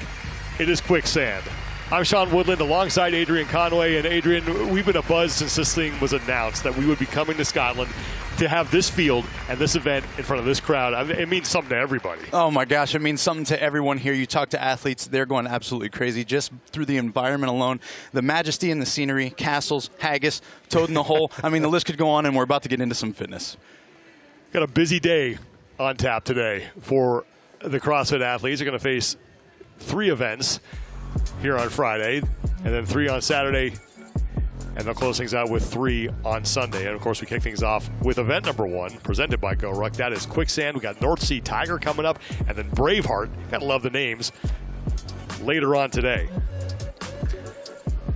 the men are going to be out first, and this field is absolutely loaded. Pat Vellner is the defending champion. He's won this competition twice. Justin Medeiros is back in action at the Rogue Invitational as well. He has also won this competition 2 times. Jeff Adler, of course, a CrossFit Games champion. Noah Olson coming back to individual competition. Dallin Pepper, he was on the podium at the Games this year. Brent Fikowski, of course, announcing his retirement after this event. This is the last time we'll see him in individual competition. And James Sprague, the man who won the CrossFit Games this year, also in the field as well, looking to follow up that great performance that he had in Fort Worth with another solid outing here in Scotland. So Quicksand, I'm going to date myself with this reference. It's a choose-your-own-adventure book here. You're right, Sean. It's going to be 10 rounds. The athletes are going to get to pick which sandbag they move to the opposite end of the arena first, and then throughout the 10 rounds. And each time they move, they've got to travel 400 meters. Now, the caveat to this is in the first 5 rounds, they're going to be weighted with a rucksack at 30 pounds. And after those 5, they can peel it off and then continue on weightless for the rest of the 5 rounds remaining. Kiki Dixon is the 3rd member of our broadcast crew, and she is down on the competition floor. Kiki? Sean, you're right about that regarding the choose your own adventure when it comes to the sandbag strategy. We have a variety happening here. Some of the athletes like Ricky Garrard are thinking, hey, I'm going to go with the lighter bags first. Others, such as Chandler Smith, are thinking those drag bags make more sense while wearing the ruck. It's going to be exciting and fun, and I know I'm saying this now, but as we've seen before, anything can happen here once this event gets started. Should be fun. Thank you, Kiki. Whole lot of equipment out on the floor here. Here are your lane assignments for this first of 2 heats. Guy Majeros will be down there in lane number 9. Georges Carabas, a man who made it to the Rogue Invitational courtesy of the online qualifier. Chandler Smith, another guy who's coming off a team performance at the CrossFit Games. He'll be in lane number 5. Definitely want to keep an eye on him here.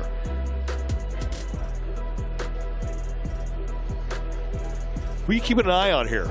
Oh, man, I'm looking specifically into Saxon Panchik, first and foremost, Sean. As I reached out to these athletes, he was one that literally said, hey, I think it's really important to start fast and stay fast. If you let that lead pack get too far away, I'm going to get left in the dust. So his plan is to make those first 4 to 5 rounds aggressive with the ruck, and then, of course, hold on for dear life and see if he can increase his speed as this event moves on. Then secondly, I am thinking about Yona Koski. Sean, when we talk about a storyline, this guy's a 9 times CrossFit Games competitor, but we missed out on watching him compete last year as he just missed out in semifinals. He has a great engine, and we know that he can pound the pavement when it comes to running. He has great success here. I think he's going to come out and try to make a very strong statement here in Event 1. Yona Koski making his 4th appearance here at the Rogue Invitational. He does have 1 career event win here at this competition, and his best finish came in 2022 when he took 11th place. And there is Yona Koski, followed by Chandler Smith.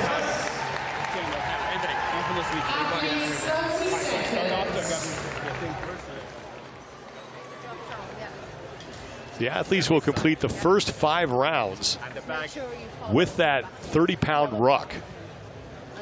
After those 5 rounds, they shed that thing, but they still have to deal with all the sandbags out there. This is going to get really interesting to see who employs what strategy, what approach here, as you heard Kiki say.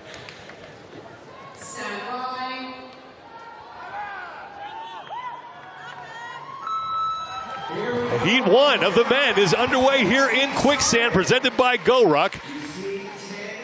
Got to pick something. Take it into that red box, run 400 meters, and Chandler Smith going with the drag bag right off the bat. And he's going to be the last man done with that first carry. Let's talk keys to an event that it's kind of figured out as you go here. It is figured out as you go, but we already see one of our keys put into practice here. It's pick your poison, Sean. These athletes have the opportunity to navigate all 10 sandbags the way that they want. Some are going to be dragged, some are going to be picked up, some opted for the heavy one as we saw Chandler Smith early, and some started light. And then, of course, it's the strongman shuffle. These athletes aren't running that 5:30 and sub pace that we're often seeing them run in a mile time trial. This is weighted here in the first 5 rounds, and then they're going to settle into that weightless run in the latter 5. Georges Carabas was the man who was out front, but he's not necessarily in the lead because they have to come back and return to their lanes. Saxon Panchik behind him.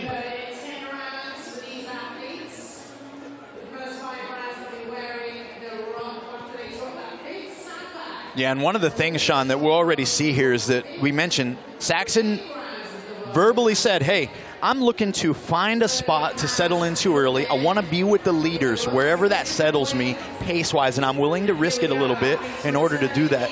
So I think this is part of the strategy for a lot of these guys in the front 5. They know they want to score available points at the highest level early, and so they're literally trying to make that risk and roll the dice here with their pacing, even though they're wearing that 30-pound ruck.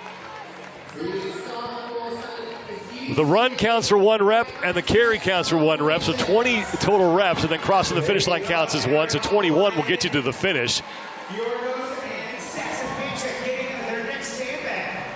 This is where we got to keep our eyes on what's going up, what's going on their shoulders. Okay, these guys look to be working their way from lighter to heavier, a lot of them. Jorge Fernandez there to your left with a bigger sandbag over his right shoulder. Well, Heinrich Happelainen looked to be the first man done with round 2.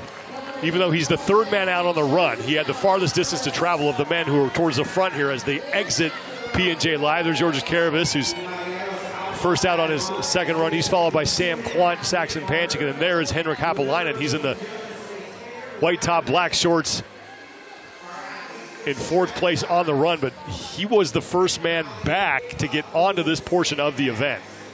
This is round 2 of 10. Karavis looking very relaxed there in the front.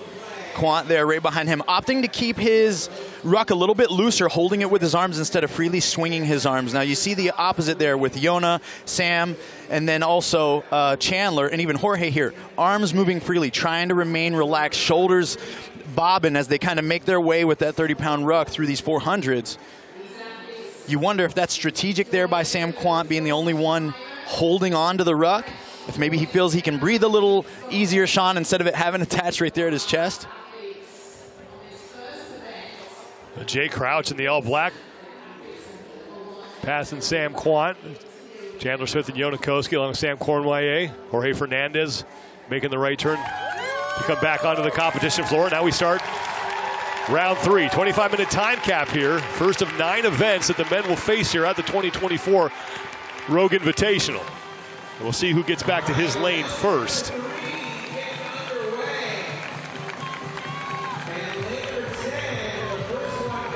Well, Jay Crouch and Heinrich Happelainen, your top 2 right now. As Crouch made the turn down the floor, he'll hoist up one of those jerry cans. Happelainen shouldering one of those larger sandbags. Sam Quant, he's decided to carry that jerry can to his side. Doesn't matter how you do it, you just got to get that thing into the box. 3rd run here, 3rd 400-meter run. Remember, the first 5 with that ruck, last 5 without. Georges Karavis followed by Jay Crouch and Sam Quant. But Crouch looks to be in the lead here as Karavis is the closest man to the exit on the run. Yeah, and this is another unknown and unknowable here, Sean, is the simple fact that the athletes are a la carte picking their poison, as we say, with the bags they select. They actually don't know how much they weigh. You know, they're making the assumption based on the size and the shape at which one's going to be the heaviest one. So they don't necessarily even know. That information hasn't been disclosed to them. I mean, that makes all these guesses that we're seeing every round that much more interesting or intriguing. Jay Crouch is on the right side of your screen. He's ahead of Georges Karavis, and Crouch is your leader right now in the heat in his 2nd appearance at the Rogue Invitational. He was 9th in 2023. Yeah, Jay, a young athlete coming up through the space. We've gotten to see him mature through the years, work on physically his strength, his ability to move barbells and external loads. I like what we saw from him here in these first 2 rounds was almost like, hey, I'm going to see who the leader is and how they pace this thing. And then he just worked his way up through, really showing us a clean burst here into the 3rd round. Crouch followed by Georges Karavis. And then it's Happelainen, Quant, and Chandler Smith. Smith trying to gain a little ground as he inches ahead of Sam Quant. There's Sam Cornway and Panchik behind him. Koski and Fernandez. And Happelainen is going to be the 2nd man right behind Jay Crouch. They're your top 2. Karavis is in 3rd. Now Crouch is done and he's out to the run. And what was interesting there about Jay is that looked to be a drag bag. There was a handle there he could have extended and walked with that thing. He chose to shoulder it and get moving, which seemed to be, in comparison to what we saw Chandler Smith do on that 1st round where he dragged it, a lot faster. So I think that saved Jay some time. So this is round 4. Yep. They'll have one more 400-meter run with the 30-pound ruck. The top three at the end of that round were Crouch, Haapalainen, and Chandler Smith was starting to gain a little ground too. Yeah, and if you watch this sport often, you understand we got a heat that's just back there warming up. Another group of 10 individual men just watching the times, watching the splits, and I'm sure Jay is more than aware of that, putting himself now in a position where he's really starting to pull away from the rest of the pack here in Heat 1. This is a big-time strategy move where he's got to dig deep throughout the rest of this, regardless of how it falls out, just because he knows there's some guys waiting to beat his set time. Crouch back in, and he'll be out on the competition floor here in just a second. He's all by himself in the lead. Now Haapalainen and Smith working their way into the building. Georges Caravis there as well, the black shirt. Sam Cornway. Crouch back into his lane, making the turn.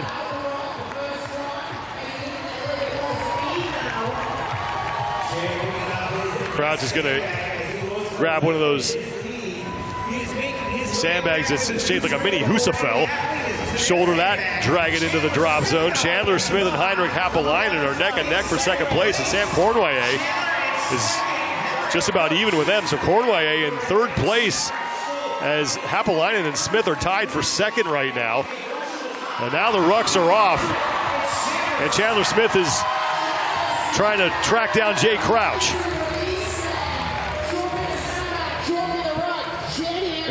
It was a very obvious change of posture there, Sean. Dropped the ruck into a more aggressive set run pace there by Chandler. But I think we saw the same thing from Jay Crouch there in the front. It seemed as though he matched it. Henrik Haapalainen was happy to let Chandler kind of take the lead here, and I'm sure he's just going to try to cling to his heels as best he can.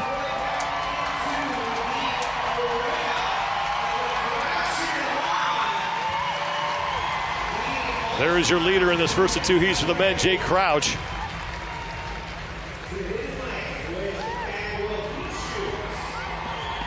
Five rounds down, and we're in the back half of the event.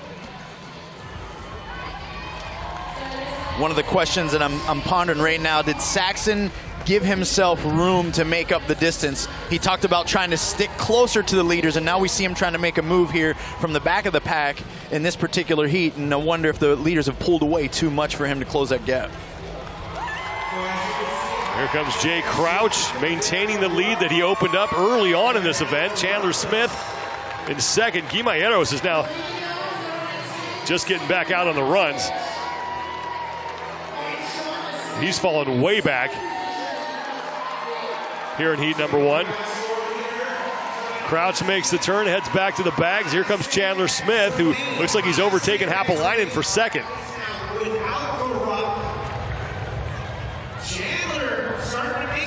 Oh, it's Crouch having problems with that. Here comes Chandler Smith.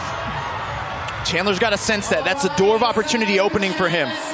Smith has a jerry can over his shoulder. Haapalainen's going for that cylinder bag like Crouch. So because of that bobble, Chandler Smith and Heinrich Haapalainen are starting to creep a little closer to Jay Crouch here. What I appreciate about that move, Jay missed it clearly, got it a little bit too far extended over his shoulder, but it was not a strong setback. He was able to regroup himself, get that thing, lap it, put it back to his shoulder, get back out on this next 400. Into round 6 now. To close things out, you get 2 points, 2 reps for every round, and then 1 rep to cross the finish. 21 total reps is what these athletes need to amass to finish up the event. Now, Chandler Smith starting to close the gap here with Jay Crouch. Yeah, and this is, you know, strategically, Sean, or even from an emotional standpoint, this is where an athlete like Jay, who has led for so much of the significant portion of what's passed so far, feels his personal momentum being pulled away by Chandler here. Now remember, they have to go back to their lanes.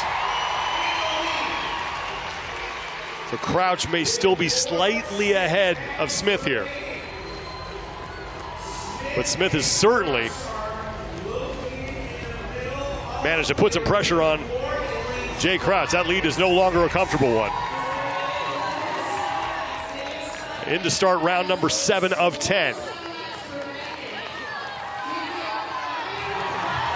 the things that start to go through your mind as a competitor here, I mean, endless. Is he going to make a move? Is he feeling tired? His body language looks this way, or his body language looks that way. They try to be aware of each other in this circumstance, and I'm sure that Chandler is more than aware of the timing coming in and out of the stadium as well, so he knows that if he can just stay ahead of Jay when they return, he will be able to run down his lane just a little faster. Well, dead even now, Chandler Smith and Jay Crouch. Crouch lugging that thing into the drop zone. He's got to get it over the line. So another little bobble by Jay Crouch opens the door for Chandler Smith, and now Smith is going to pass Crouch on the initial portion of the 7th run. Details, details, details, they matter. We talked about that before this event started, Sean. Just looking at the competition floor and the layout, you're like, man, there's got to be some strategy also in how they lay down the weights, where they place them, how can they anticipate the open space, and it's playing out here. It's been a bit of a struggle for Jay here, the picking up and the dropping off.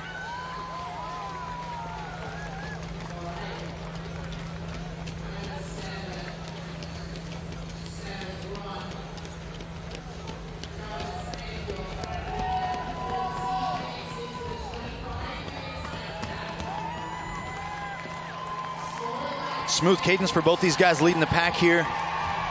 Almost a forward fall type momentum in their running strides. Chandler Smith making his 6th appearance at the Rogue Invitational. Back in 2019, he finished 5th, but at the time, that was a qualifying event for the games. And that performance got him to the CrossFit Games in 2019. He was 13th here in 2023. Now looking to set the early pace here, first of 2 heats, as now we get into round number 8.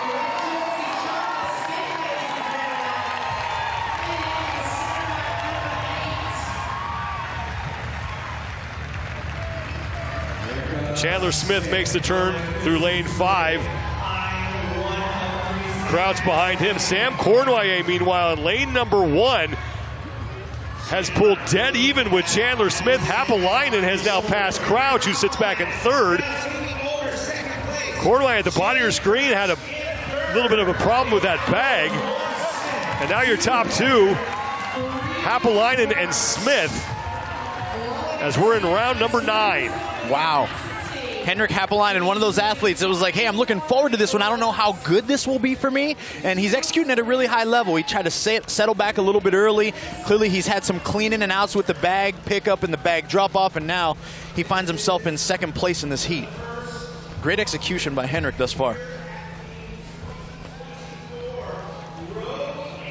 Chandler Smith, Henrik Haapalainen, and Jay Crouch, your top 3. Sam Cournoyer is also pushing for a spot inside the top 3 in this opening heat.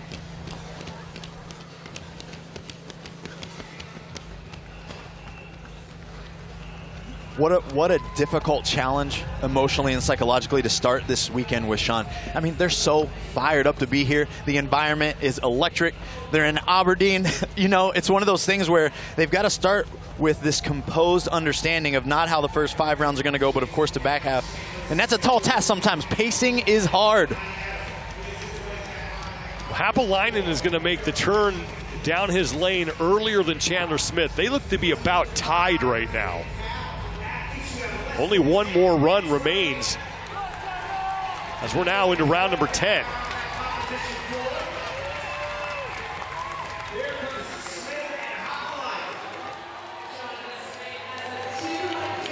So we're in round 9 right now. So this will be round 9. Round 8 is done. Haapalainen makes the turn alongside Chandler Smith. They were synchronized on that right turn. Haapalainen's going to get to his bag first. Smith's going to the heavier one. Okay. Sam Cournoyer is going to be the 3rd man to the bag. Jorge Fernandez. And now Jay Crouch managed to gain ground on Chandler Smith. So Smith going with that heavier bag, slowed down on the transition, but he should have a quicker time with his final bag here in round 10. That's right. And right now, what he's got to be thinking, if we're Chandler, he's got to be making his moves so that he will have that opportunity to get to his bag at the same time. If he's slightly behind, that's going to give Henrik an opportunity to shoulder that heavier bag, and then they'll be neck and neck on the last run as well. And here he goes. Here comes that man in orange. Remember, Hapalainen's lane is closer to the entrance than Smith's. And Jay Crouch managed to get himself back into the fight for the top spot on that last bag carry. Jay, a little pushing for the space there, that inside lane. Now, there are your lane assignments. You can see where Hapalainen's is they're going to come in on the left side. So he's 2 lanes ahead of Chandler Smith, 3 ahead of Jay Crouch.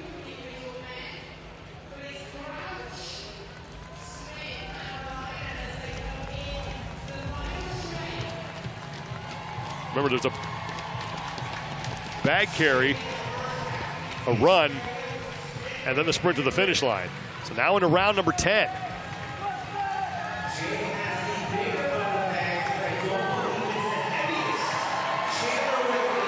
All right, we've already seen Jay also struggle, Sean, with the bags. He's got to have a clean entrance and exit from the stadium here if he wants to be able to hold on to his position. I think Chandler Smith is going to have the lightest bag on the floor here. And Crouch is back in the lead ahead of Hapalainen and Smith. Cournoyer's back and forth. He's at the bottom of your screen. Smith has the lightest bag. He's got that on his shoulder, and Crouch having a problem with the drag bag. Smith has overtaken Hapalainen now for first place, and now out to the final run, and Chandler Smith has the lead. Crouch just getting done with the drag bag, so strategy paying off late for Chandler Smith. We'll see if he can hang on.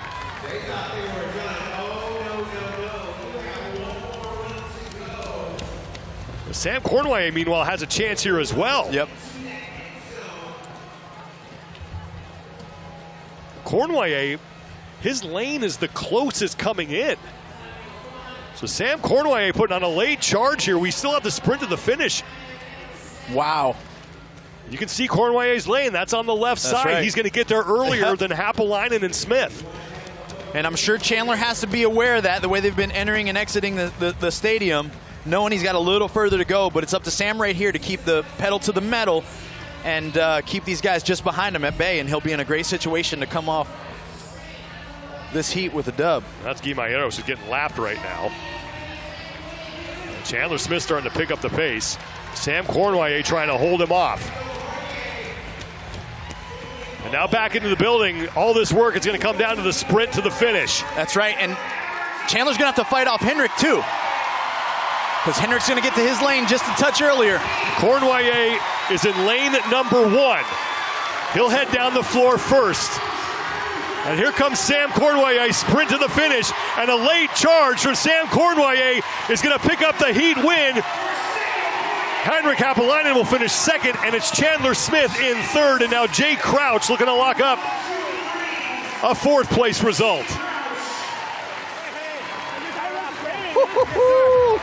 What a way to get the ball rolling at the Rogue Invitational. Jorge Fernandez is in. Now Saxon Panchik is coming across. That was a perfectly paced race for Sam Cournoyer. Didn't lead until the final lap. And look at how good he feels. Like he looks fresh, like he can go another round, Sean. He paced it so well.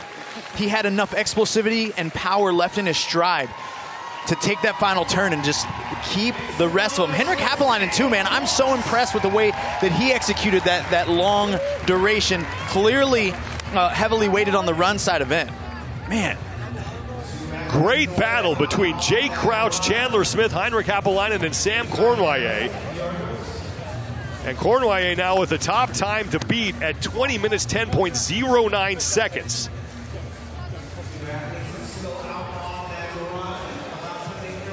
Guimaeros and Georgios Karavis are still out on the course.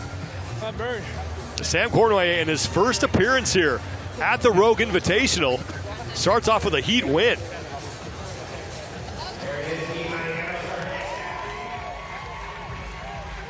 Guy, another guy not known for his running. So he's out there pounding the pavement still, doing his thing. Sean, he's in preparation for a marathon too. So it is something he's trying to grow, and he's trying to focus on this. Karavis, we saw leading the charge early. Now it's his first time at Rogue. Was that him feeling a little too good and a little too excited out the gate is probably something that I think we're witnessing here. Karavis is done, and he will get himself across the finish line well inside the time cap, and Guimajeros is going to make it as well.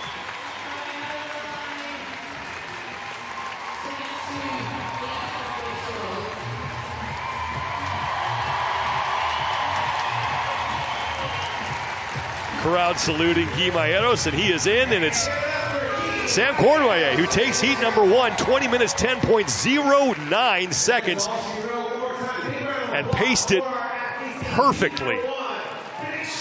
Nailed it.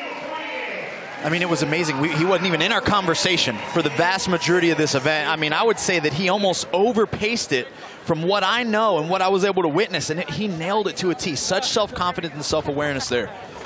Love to see it. Well, early on, it was Jay Crouch who was out front. He was trying to hold off Chandler Smith and Heinrich Happelainen, and Cournoyer was lurking, but it wasn't until the couple final rounds there that Cournoyer really made his move, and then he was able to hold off Smith and Happelainen for the heat win. Well, let's send it down to Kiki Dixon, who's with Sam Cournoyer. Sam, you were able to take heat 1 for this event. Talk to me about your pacing and when you decided to make your move. Well, I mean, for me, I know that the rock at the beginning, I had to pace it. Like, I don't like rock running, so, I mean, wanted to keep some juice in the tank for the end, and that's what I did, so. How good did it feel to be able to shed the ruck? Oh, it felt great. I started like unclip the bag like on the way down. I'm like, I can't wait to get that thing up of me. So, yeah. This is your first time here at the Rogue Invitational. How are things going so far? What do you like about it? I mean, can we really complain about this place right now? I mean, it's pretty amazing, right, guys? So, no, it's amazing. We're happy to have you here, and congrats on taking the first heat. Thank you, appreciate it. Thank you, guys.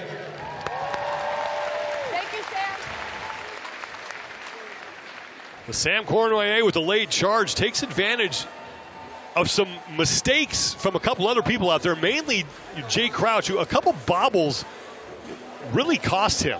Yeah, and this is what it looked like, man. We talked about how important it was in and out of these transitions with the sandbag. One of the key focuses here is that you could pick your poison, but you had to execute at a high level throughout. Jay Crouch certainly was the pace setter early on, taking that lead into round 3. Then it was back and forth a good bit between he and Chandler Smith, as those were our topics throughout this event for the most part. But then it was Henrik Happelainen and, of course, Sam Cournoyer who made a push strong at the end. And Sam Cournoyer, it was his self-awareness to really almost have a complete sprint through the finish. And look at that energy to celebrate. What a high he's got to be riding to kick off the Rogue Invitational.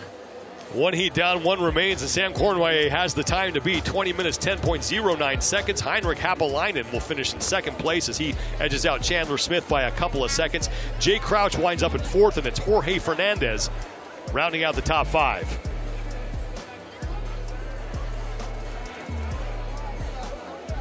Heat 2 up next as we get the floor reset.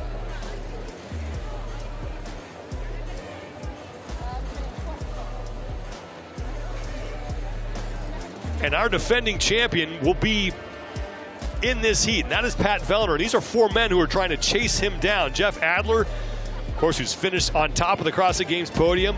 Jason Hopper's been in 7th place every time he's competed at the Rogue Invitational. Looking to improve on that here this year. Dallin Pepper, he is an athlete on the rise, really starting to come into his own. And Brent Vakowski, of course, who has just gotten better with age, making his final individual competition appearance here at the 2024 Rogue Invitational. Let's reset what we're looking at here in event number 1, Quicksand, presented by GoRuck. That's right. It's going to be 10 rounds of a sandbag carry, a la carte style. They get to pick which one they move first and in which order. Then they're going to get out the door and run 400 meters to finish every round. And there is no prescribed order in which you need to transport those bags to the drop zone. Let's pick your poison here. Let's take a look at our lane assignments here for heat number 2. And Pat Vellner, your defending champion, will be right in the middle of the floor in lane 5. And we cannot forget about Justin Medeiros, who's down there in lane number 7.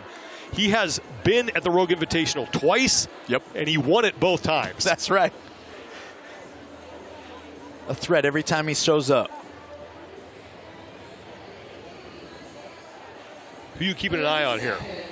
Oh my goodness. Well, of course you can't neglect that man right there. Both of those men right there, Pat Vellner and Jeff Adler. Jeff Adler verbally said, hey, I'm really planning on going for the win here on this particular event. As he's giving someone a thumbs up in the audience, clearly either giving him the thumbs up for some type of pacing, maybe a cue, maybe a sign. I mean, we got coaches, we got family, but both of these guys are going to be fighting tooth and nail to get after this thing. And then, of course, we got James Sprague, man, the defending CrossFit Games champ. He was the champion this last year at the CrossFit Games. Some doubt as to whether or not he was even going to be able to compete, as he was battling pneumonia earlier.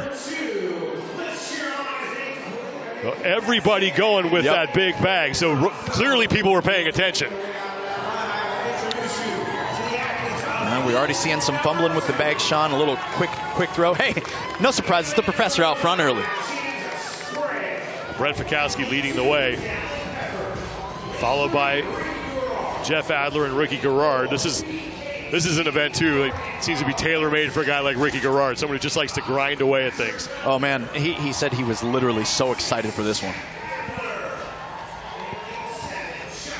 Well, you know one thing about Brent Fikowski, he is definitely going to have a plan here.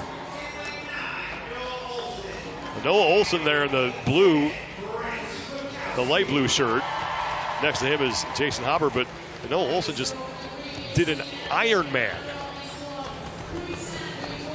There's James Sprague, your CrossFit Games champion, and again, some doubt as to whether or not he would even compete. They're dealing with pneumonia earlier, and said he was ready to go, so he made the trip over. Yeah, I mean, it's amazing to see him out there on the competition floor. He's fired up, excited to be here. We see him towards the back. You'll watch him notice him gazing down at his wristwatch. He's paying close attention to his heart rate, and I don't think it's necessarily a byproduct of battling pneumonia. It's part of his strategy with his coach, with his team, so that he can obviously have a faster finish once they get an opportunity to drop that ruck. Brent Fikowski and Jeff Adler, the first two men. Back in are probably Ricky Garrard and Jeff Adler. Now Fikowski makes the turn. So Garrard is in the lead ahead of Adler as we start round number 2.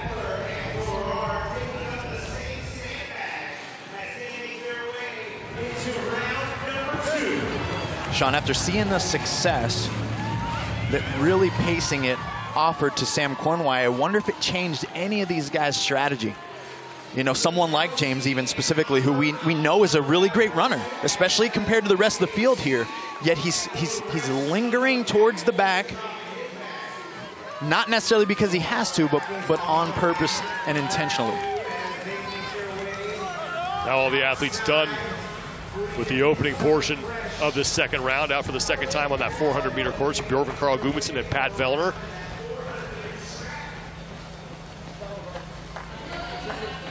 Adler and Garrard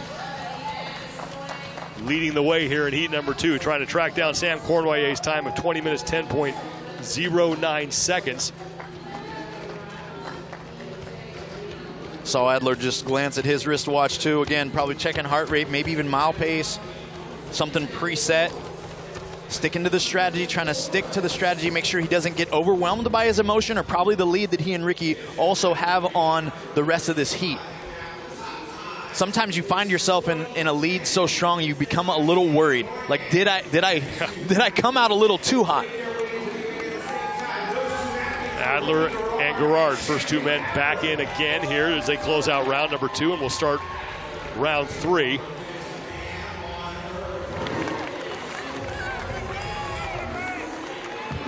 Saw Ricky taking a look down at those bags, probably trying to figure out which one he's going to grab next.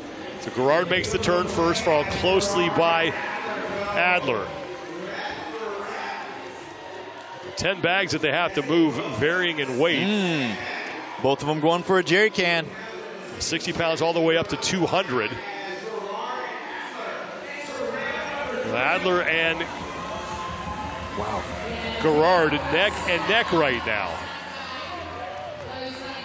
Way out in front of the pack. Yeah, they're cooking right now, man. The pace that they've got going on right now.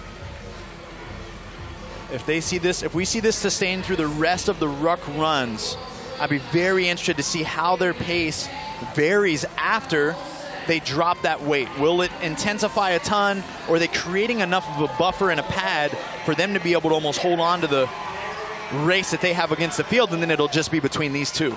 Jeff Adler has always done well here at the Rogue Invitational. This is his 4th appearance. He's been on the podium every single time, 2/3 in a second.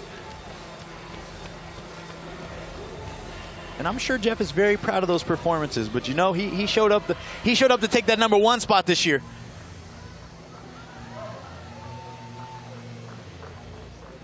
Jason Hopper followed by Brent Fikowski. See Pat Vellner in there. Bjorn Gudmundsson, Sprague and Pepper. And there is Justin Medeiros, 2-time Rogue Invitational champion, falling a little bit off the pace here on this run.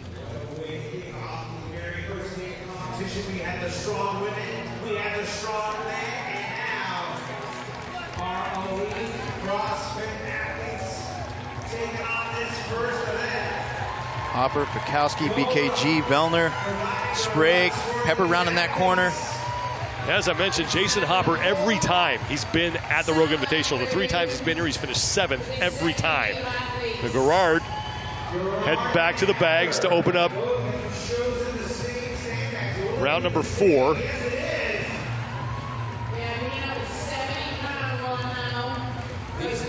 Both going for jerry can number 2 here.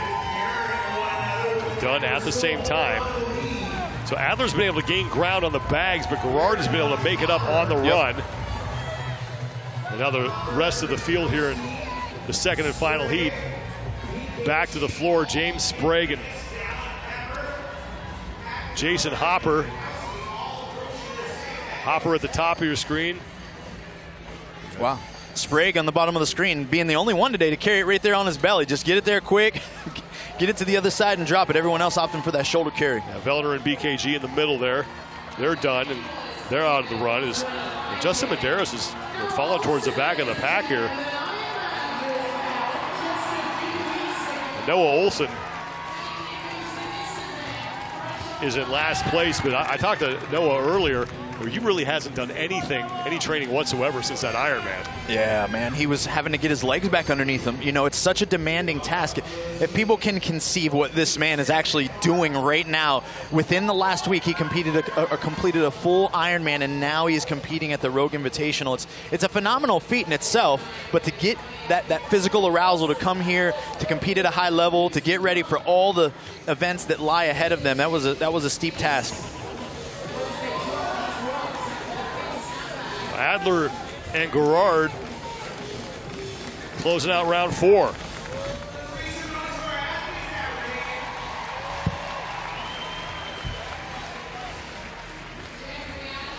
We talk about it a ton, man. Virtuosity doing the common uncommonly well. They made these 5 rounds with these 30 pounds look way too easy, and it's easy for us as we're sitting up here to watch it and take it for granted. The level of fitness that's being exhibited by their runs with the ruck and their ability to pick up several hundred pounds and move it the length of the competition floor with the effortlessness that they have, it's just impressive. So now they're through 5 rounds. They've been going so fast I lost track of the rounds. So the ruck is now off. We're halfway through for Adler and Gerard, and it's a 2-man battle between them for first place in this heat. Again, the time to beat is Sam Cornway, 20 minutes, 10.09 seconds. And it seemed like they were right there with the same approach in mind, Sean, where they wanted to get the bags that they could pick up quick while they were wearing the ruck and almost break the will of the rest of the heat. I mean, their lead is so far removed from the thick of the pack here that it seemed to be completely strategic to break away early and stay away late. Well, there's Justin Medeiros who's ditching his ruck. It seems as though he's done a great job at least closing the gap on the majority of this heat as well. Yeah, Brent Fikowski's fallen off the pace as well. He's towards the back. There's Jason Hopper checking the time.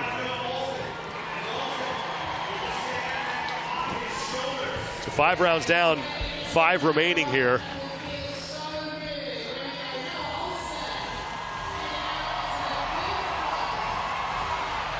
And Jeff Adler starting to put a little distance between himself and Ricky Gerard without that ruck.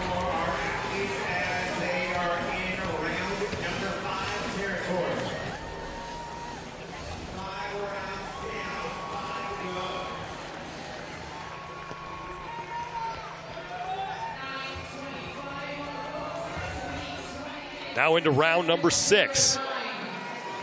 So still pretty even between Adler and Gerard. There goes.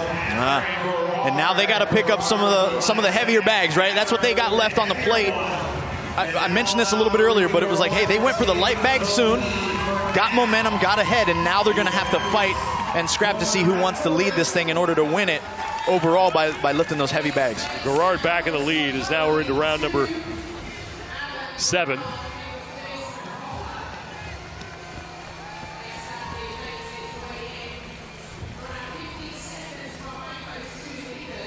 And it's Ricky Gerard and Jeff Adler and pretty much everybody else here in heat number 2. Not nearly as close as we saw heat number 1. A four-man battle there for the top spot throughout the entirety of that heat. Much different story here in heat number 2.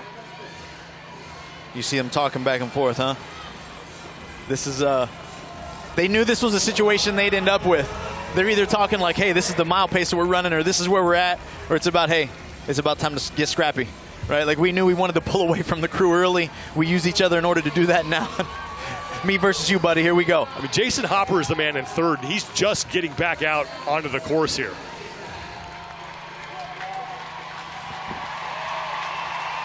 Both these runners, man, looking so composed as we watched both these men from this year's, Ricky at the CrossFit Games this year, ran a sub 5-minute mile mid-competition. So it's amazing to understand what these guys are physically capable of and what we're going to see them exhibit, not just in this event, but all weekend long.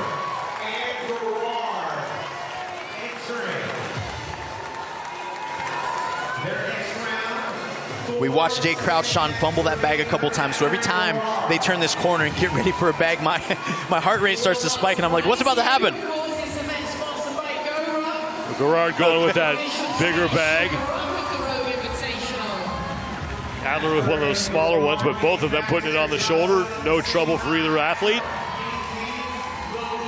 And now just 3 bags remain for both of them. This is round at number 8.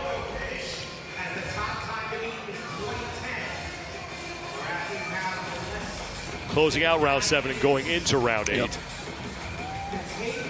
Now Sprague coming back in. Jason Hopper is back out on the floor. He's getting ready to head back to the bags.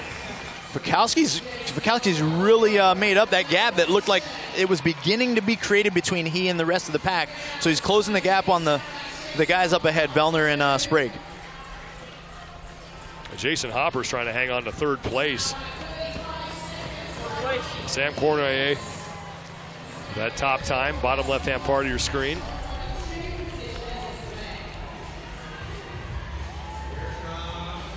Pat Vellner, in lane 5, the defending Invitational champion. Justin Medeiros as well is done. He's heading back out on the run. Most athletes now with just 3 bags remaining.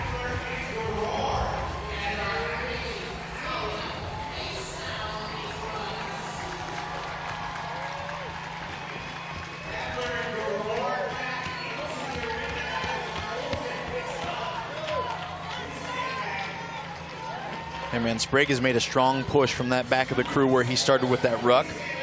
Looking smooth and composed. I think this is really honestly where one of those moments for him coming off of that sickness that he was battling, right, where he has a chance to show some of his highest level capacity, which is running unweighted against a field of men just like this. Gerard and Adler are still dead even now with 2 bags to go. So into round 8 here.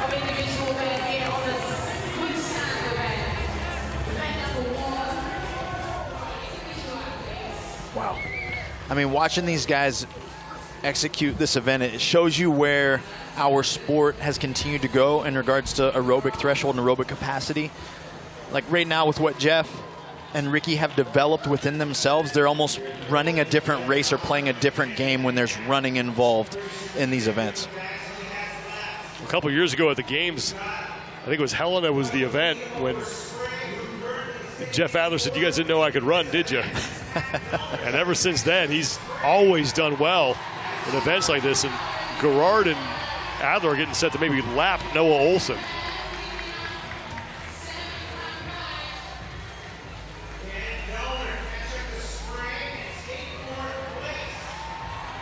It's an interesting consideration for just training the way we train, that intensity. These two have been able to be in the bag of mixed modal training. They're doing CrossFit at a high intensity. Noah's had to elongate his training domains and, of course, get ready for that Ironman. And I think the fruits are in the preparation here. Well, Ricky Garrard's lane is closer than Adler's.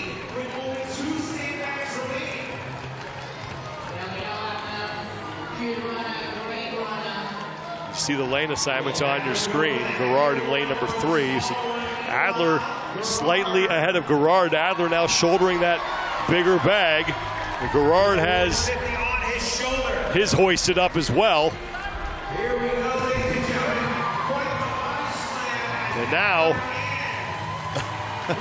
we get into round 9.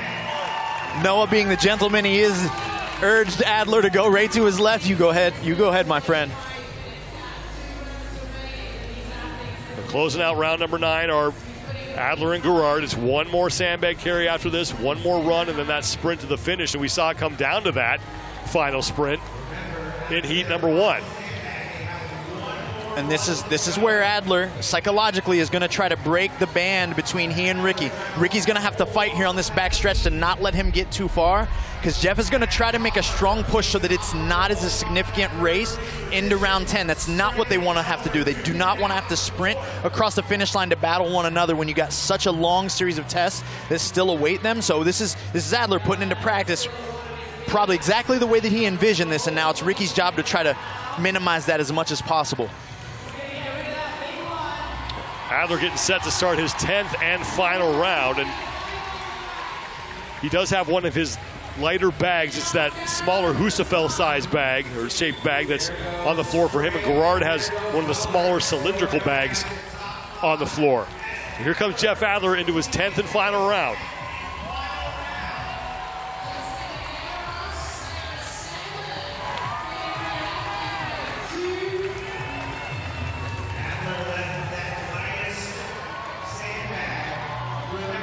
All right, we've got to have a clean pickup, clean drop. Adler's got it on his shoulder. Garrard hoisting up that cylinder bag, and Jeff Adler now has his biggest lead of the event over Ricky Garrard. His final 400-meter run as Garrard now just made the turn. He's ahead by about 4.5 or 5 seconds, knowing also, Sean, that Ricky's going to be able to turn into his lane just a fraction sooner. The question is here, can Ricky close the gap here? A great lead for Adler. Wow. Here comes Ricky Garrard. Two should pass each other here in a second. Adler makes that turn back home first. Looking to pick up an event win here. 20 minutes, 10.09 seconds is the time to beat, and Adler is just demolishing that at this 5 minutes. Yeah, and it's honestly offensive how smooth these men are running, man. It's just how easily they are making it look. Adler continuing to build speed, not really even letting his foot off the gas, understanding that he wants to keep urgency all the way through that final turn there and as he enters the stadium.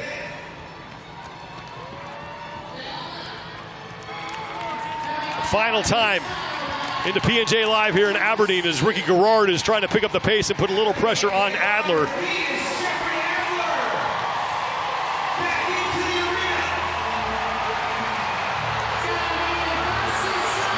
Sprint to the finish now for Adler. Garrard has put it on the gas. Garrard's got a shot. I think Ricky may have gotten it. Late charge from Ricky Garrard may have just edged out Adler at the finish, and it is Garrard by 0.2 of a second. Oh, baby. Keep your foot on the gas.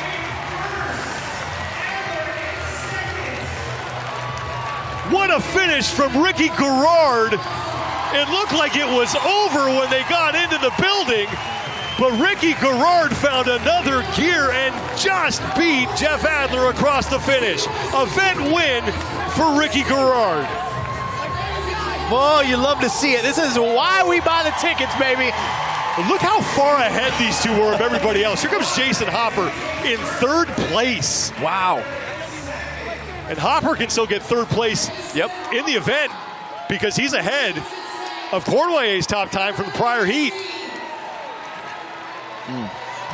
Sean, one of the big things about Jason was if he wanted to get past that 7th place partition that he's kind of set for himself, he's got to do this and do this consistently throughout the weekend. What a great way for him to start the Rogue Invitational here in Aberdeen. Now James Sprague is in. Sprague making the turn. Brent Fikowski sprinting to his lane. So Sprague with a solid finish. Wow. Here comes Fikowski followed by Pat Vellner.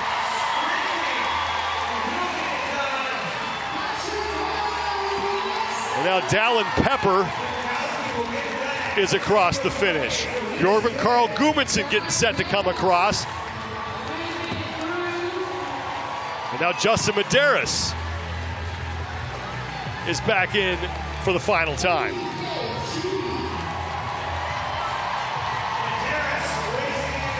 The top 5 in this heat, top 5 in the event. But it's Ricky Garrard with the sprint to the finish, just beating out Jeff Adler by 0.2 of a second. Ricky has something, Sean, that not a ton of athletes have. It's the ability to both run that mid to longer distance, but then also turn on the jets. He's a tremendous sprinter. He can run fast, and he knows that, so he kept that in reserve and was able to strike right at just the right time. Here comes Noah Olson.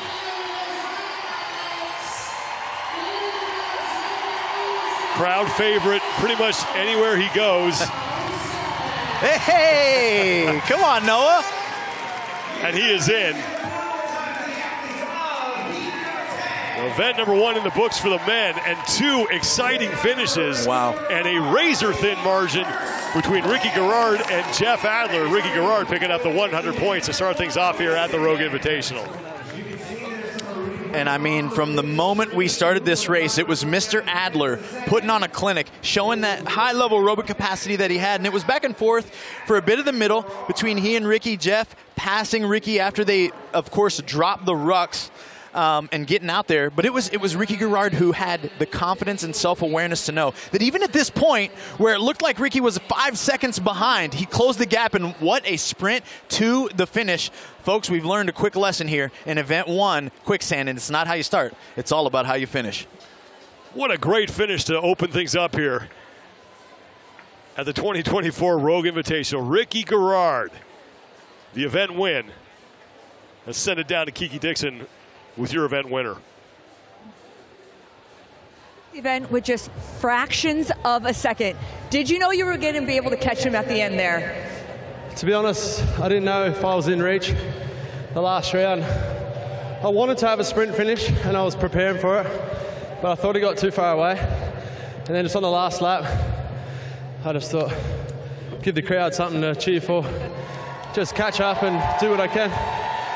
And I knew I had the inside lane, so that was my only chance. And once I seen there was a chance, I just hit the NOS and got it done. Yes, you did. Well played. With this particular event, you got to choose which sandbags you wanted to take down the line first. How did you go about deciding on what to grab when? Yeah, to be honest, it was tricky. You just had to make quick decisions and pick it up and go. And sometimes it was heavier than I thought. But you just have to deal with it and keep pushing on the run and fight for the win. You got the win. Congratulations, and we'll see you back out here later today. Awesome. Thanks, guys.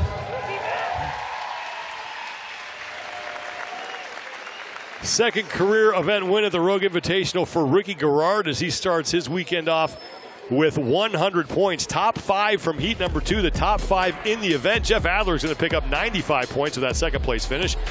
Jason Hopper, James Sprague, and Brent Fikowski in his final individual competition of his career will take 5th place.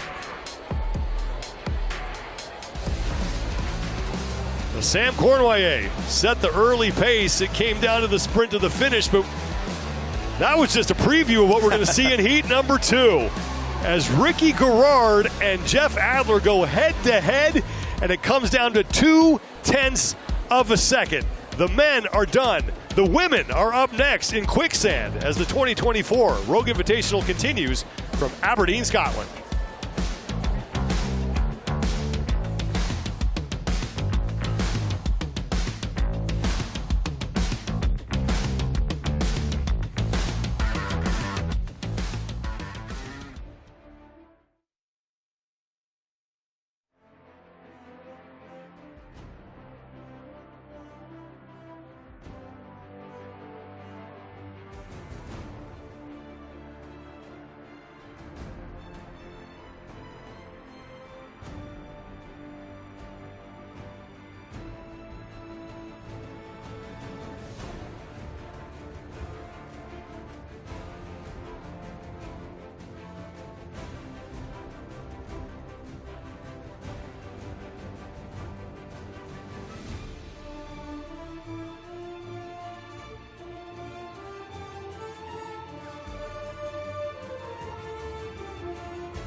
The 2024 Rogue Invitational from Aberdeen, Scotland continues at P&J Live as we are set for the women to take the floor for their opening event in the CrossFit competition. Thanks for being with us, everybody. I'm Sean Woodland alongside Adrian Conway. Kiki Dixon is down on the competition floor.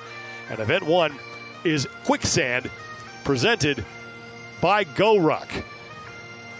Quicksand it is, Sean. Athletes are running with a little bit of less pep in their step, at least to start, and then we've seen a lot to finish. But this event specifically is going to be 10 rounds of a sandbag carry into a 400-meter run. And the caveat to all that is that they're going to be using the sandbags here in different ways, meaning that they're literally going to be getting to choose which one they exit the stadium with or move from the other end of the floor each time.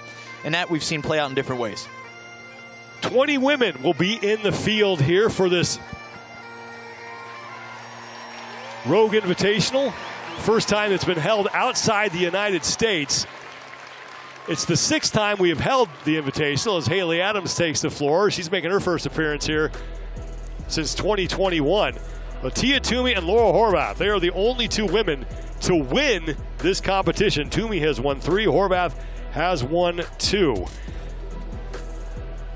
Haley Adams mentioned her back in competition here at the first time since 2021. This is an event that she could do very well at. Also be keeping an eye on Taylor Williamson, an athlete who was great in the team competition, won those affiliate cups with CrossFit Mayhem, and making an individual appearance here in Aberdeen, Scotland.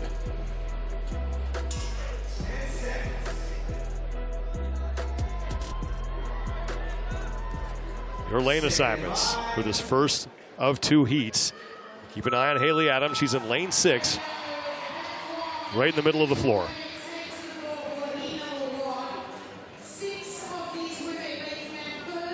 So all the women pretty much grabbing that big cylindrical bag.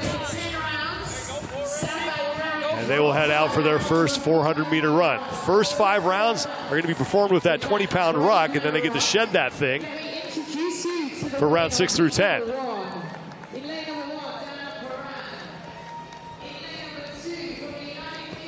Sydney Wells, Taylor Williamson, and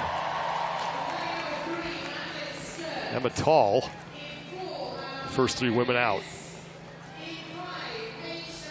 Yeah, and I think we've learned a few things from watching the men execute this event already once, Sean, which is it really doesn't matter how you start. It's all about how you finish. These first 5 rounds can almost act as a trap in a way, getting the best of all of your energy and all of your excitement to be here, and then can really bite you later if you haven't paced accordingly. There's Dana Perrin making her first appearance at the Rogue Invitational. Dana was specifically excited for event 1 to really test some things that she's been working on between her and her coach, and clearly she's extremely excited to be here, but was really looking forward to kind of see how these longer time domains and specifically running has been going for her. Sydney Wells and Maddie Sturt making the turn back into the building.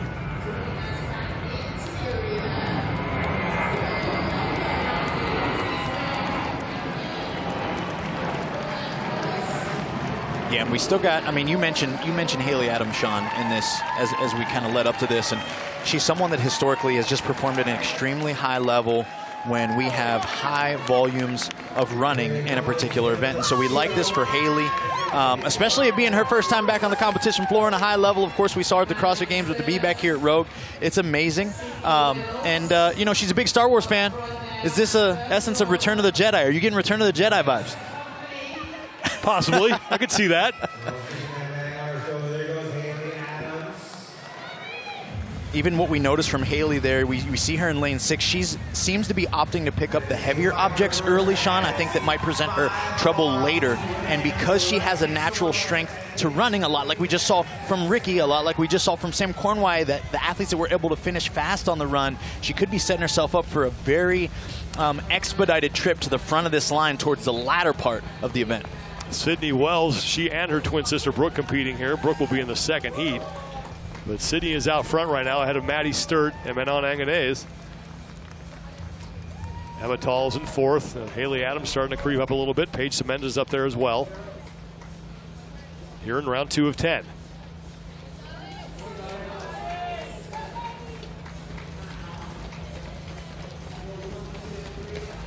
Everyone trying to stay as composed as possible. 20 extra pounds in that ruck for the women. Again, being able to navigate that in a wise way is hard when you are very high on emotion and want to get this weekend started. But it's important because that weight can often lead to what we categorize as like flat contractions. I mean, you feel like you want to run with power once you drop it, but if you run too hard while you're weighted, you just don't have the juice in the final kick.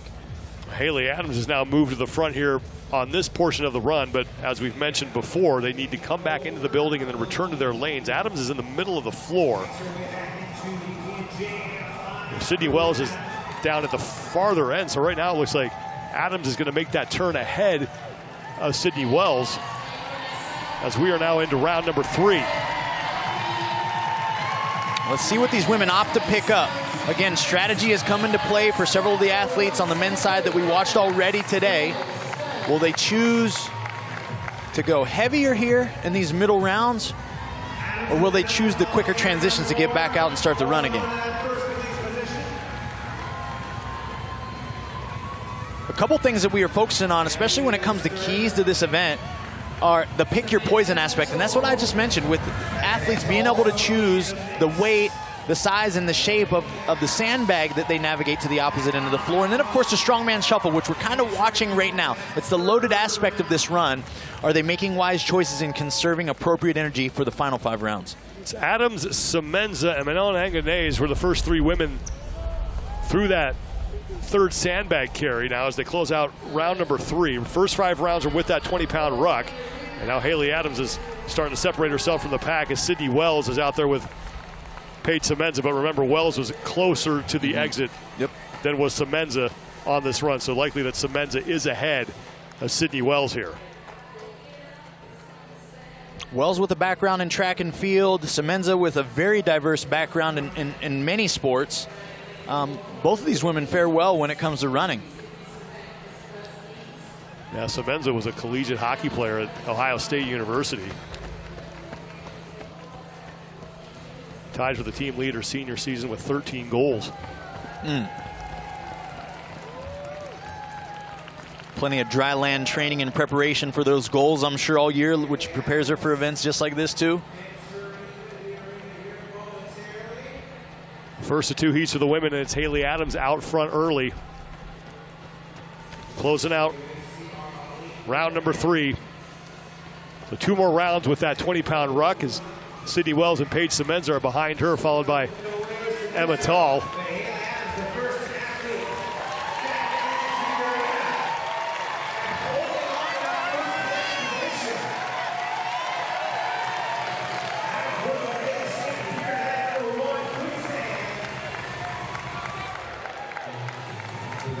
Strong lead early for Haley. Again, we've seen this before.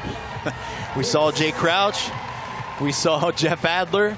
Both enter the stadium several times with a significant lead. They've just got to stay the course. Haley with what looked like almost a sumo deadlift high pull into that front rack belly position there to move that jerry can. Now out for her 4th 400-meter run. As you can see the weights on these bags, the bottom left-hand part of your screen going from 40 pounds all the way up to 150 pounds.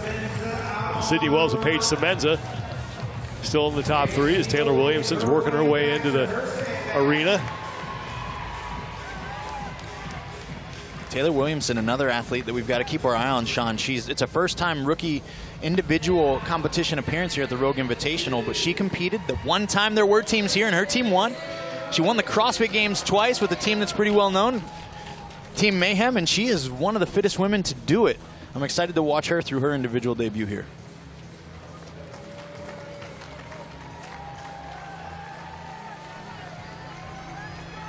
Haley Adams with a good lead over Sydney Wells and Paige Semenza. Emma Tall now just making the turn. Manon Anganese is back there as well. Some of these things that we'll notice in the athlete's stride or cadence with the ruck on that differs from their normal stride is that it'll be a little shorter, a little bit more choppy. They don't want to overstride and build a ton of fatigue in the legs. They almost want to try to fall forward and increase their stride frequency, which means more steps, but keep them shorter, and then they can open up their stride and move a little bit faster once they get to drop that ruck in the latter rounds.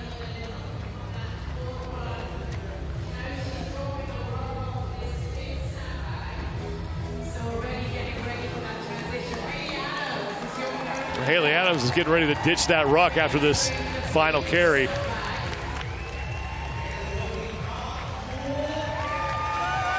And now she's into round 5.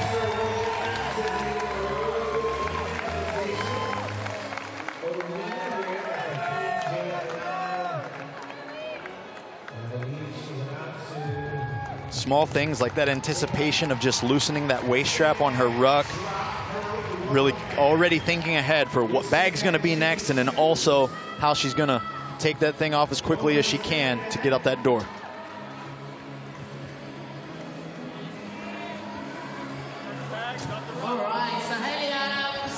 And the ruck is off for Haley Adams. Smooth.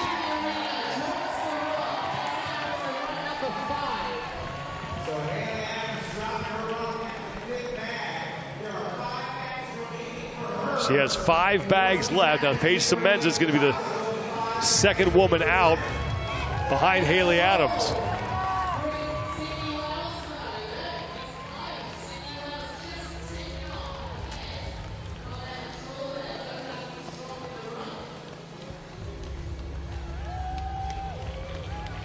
Okay, here comes Emma Tall making a move on Sydney Wells. Haley Adams taking a turn to just, I think, wave at Paige Semenza. And a wave and a little smile.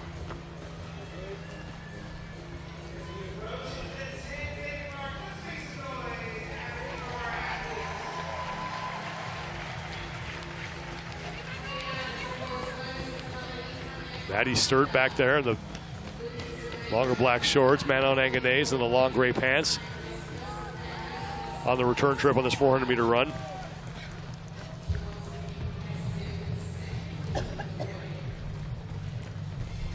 Looks like Paige starting to create a little bit more separation between her and Sydney. Haley Adams through 5 rounds, now in the back half of the event, and all by herself in the lead here.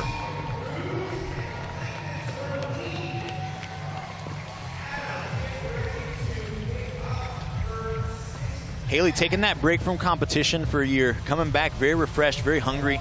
Seems to be enjoying it in a whole different way than she ever did coming up through the space as a teen competitor and even through her young adult years as a first-time CrossFit Games athlete. Fitter than ever. Having no trouble with that. I believe 100-pound bag, making quick work of it. It's got to get in that drop zone, and now she will head out to close out round number 6.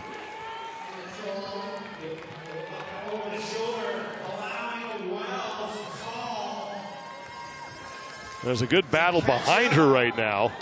Paige Semenza currently sits in second place. Emma Tall is right behind her, and Sydney Wells is in the mix also.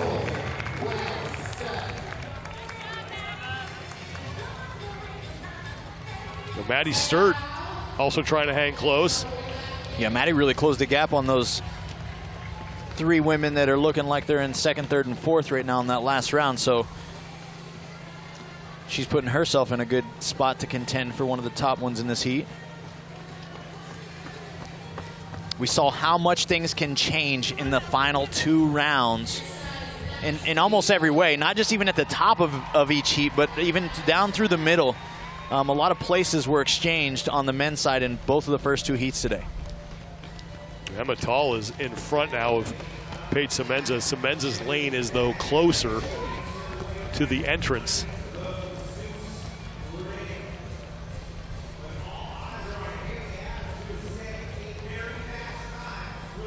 Now Sydney Wells is moving past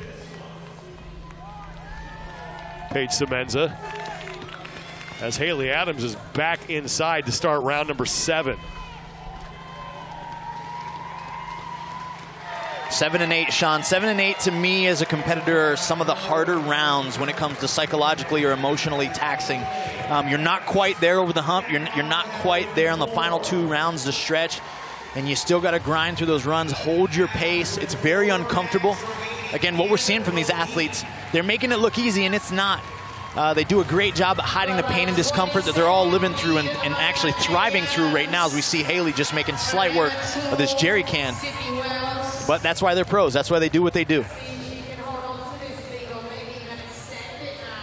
Maddie Sturt, Emma Tall, Paige Semenza, and Sydney Wells grouped very closely in that battle for second place behind Haley Adams. Four-way for second, with Tall in a slight lead as well. Picks up that. Now Emma Tall has moved into second, with Paige Semenza in third, but both of them are about 25 seconds back of Haley Adams right now.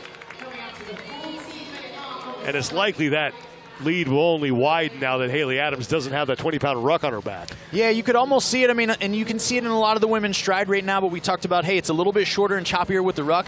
They're clearly starting to open up now as they have that hindsight, or I'm sorry, the end is near. They can kind of see the light at the end of the tunnel. Haley's stride a little longer, a little more open, and she's not breathing any more labored, so she's very composed, very relaxed. Just actually picking athletes off, lapping them, in fact. Just lapped Taylor Williamson.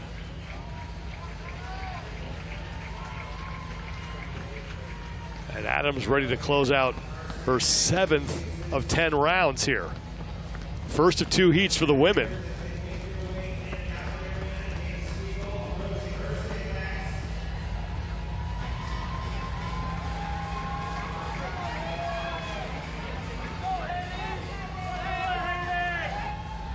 Now round 8 for Haley Adams. Yep. And this is where, I mean, it's nice to get a push from the crowd. Of course, you hear the encouragement. Everybody's behind her, but it's one of those things that helps you keep urgency, because this is where it gets easy as an athlete to think, okay, hey, I can coast now. I've got a significant lead. And not that anyone's in threatening position for these points, but Haley also understands. She's been around long enough to know, Sean, everyone that's sitting on the side, the next 10 women waiting to take the floor, just waiting to see her time to beat. Yeah, Adams has done well here at the Rogue Invitational. Her only 2 appearances came in 2020. That was the virtual year. In 2021, she was 8th in 2020, 5th in 2021. And now into round number 8. Emma Tall continues to lead Paige Semenza and Maddie Sturt for second place in this heat. Sydney Wells at the top of your screen, making her way back to the bag. So Tall still sits in second place in heat number 1. Yeah, that was a great in and out there by Tall. Very fast work of the transition with the sandbag in and out. And now you notice Maddie Sturt's pace has quickened. Paige Semenza on her heels. There goes Sydney Wells. We see Taylor Williamson, but she's a round behind.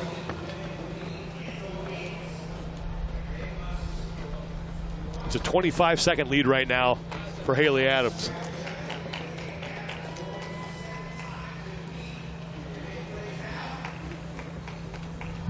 Yeah, she doesn't, at this point, she can forget about the rest of the competitors in this heat, and she's really got to do her job at foreseeing what the other women are going to be capable of that are watching her time get set. The thresholds they'll be able to keep, and then, of course, she's fighting for every point available as she can to start the weekend.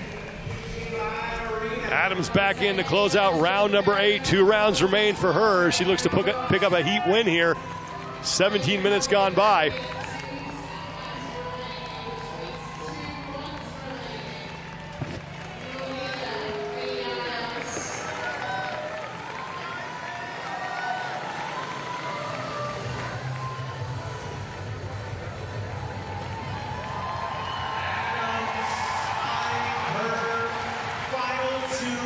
Final 2 bags for Haley Adams. That one's 75 pounds.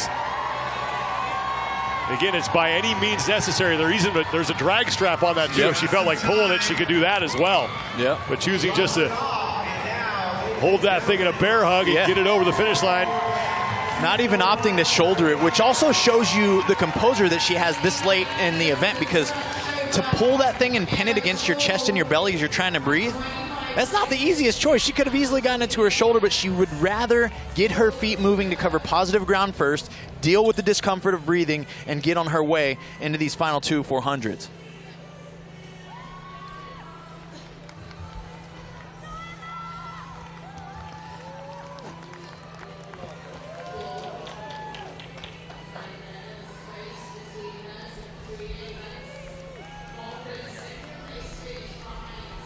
Just cruising. That's a good feeling there. When you're leading the pack by that much. We forget how young Haley Adams is. I mean, she's been in the sport for so long. She's only 23 years old. She first burst onto the competitive scene in 2016 as a teenager in the 14 to 15-year-old division when she took second place. Then in the 16 to 17-year-old division in 2017 and 2018, she took a second and a first. And every time she's been at the games, she's never finished lower than 9th as an individual. Yeah, top 10 every time in her career. It's amazing what she's been able to accomplish so early and at such a young age. And she's learned a tremendous amount. I mean, that's even due to her taking a year off and just a year away to recharge and ignite her passion for the sport. Man, I'll never forget the first time I met her, Sean. We shared a sponsor, and we had this photo shoot that was going on. She shared with me that she got second at the CrossFit Games, and I saw how devoted she was to the process, the training, the maturation that she had as a young teen athlete. And it blew me away, honestly. I compared her when she was very young to a younger Annie Thorisdottir. And, I mean, look at the career that she's building right now. The final bag for Haley Adams in one last 400-meter run. Haley Adams dominating this Quicksand event here, the Rogue Invitational event #1, heads out for her final 400-meter run. We'll keep an eye on that battle for second behind her, as Emma Tall was the leader in that. She's trying to hang on to that spot ahead of Paige Semenza. And Maddie Sturt now has moved past Semenza and is putting pressure on Tall for second place.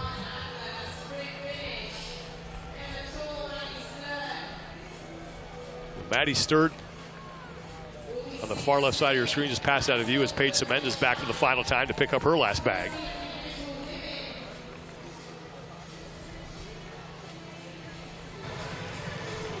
Yeah, and this is where the race is going to be. Can Maddie Sturt close that gap on Emma Tall? Did Emma do her job at creating enough of a gap?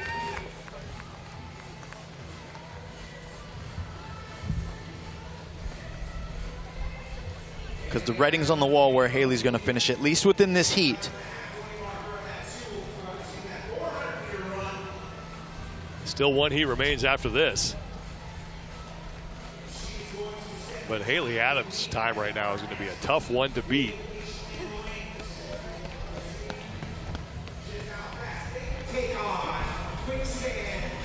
And now all Haley Adams has to do is get back to her lane and get across the finish line, and she will lock up the win here in heat number 1.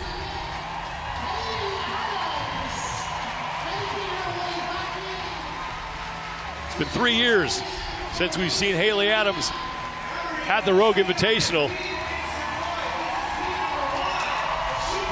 Welcome back, Haley Adams, cruising to a victory in heat number 1 across the finish line in 21:38 unofficially. Wow.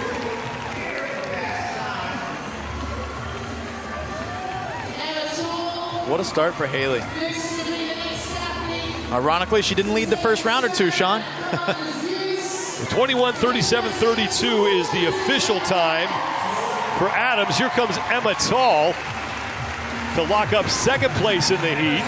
Maddie Sturt is going to finish third.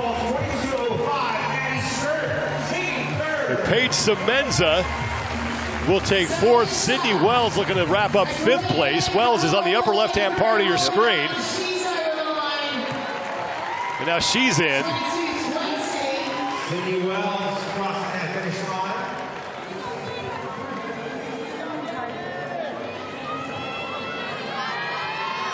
This one was not even close. Haley Adams just demolishing the rest of the field here.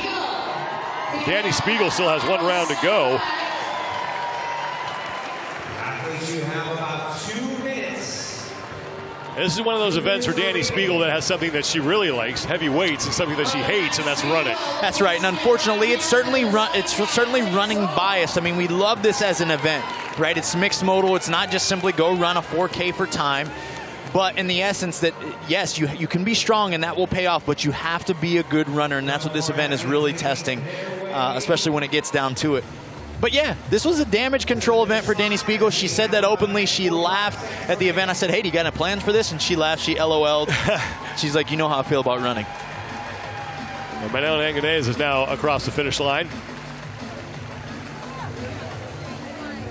27.81 seconds for her.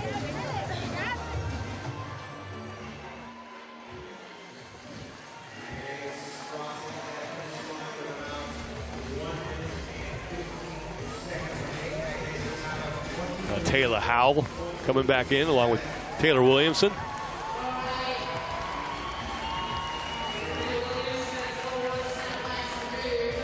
And Williamson is going to work her way across the finish line after yes, that last bag. One more to go for Taylor. Taylor Howell is in meanwhile. She's done. Leaves 3 women out on the course, and they're in danger of getting time capped. Yeah, 40 seconds to that time cap. Fighting for every rep here. We'll see if Spiegel can make it. Spiegel's in. Should have enough time to get across the finish line.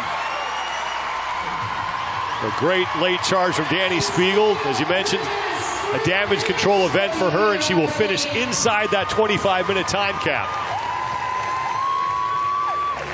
Perrin and Williamson are going to get capped.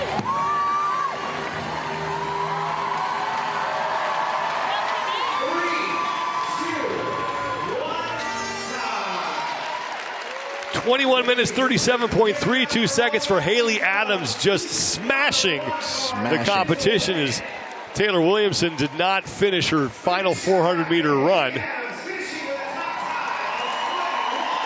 She's back.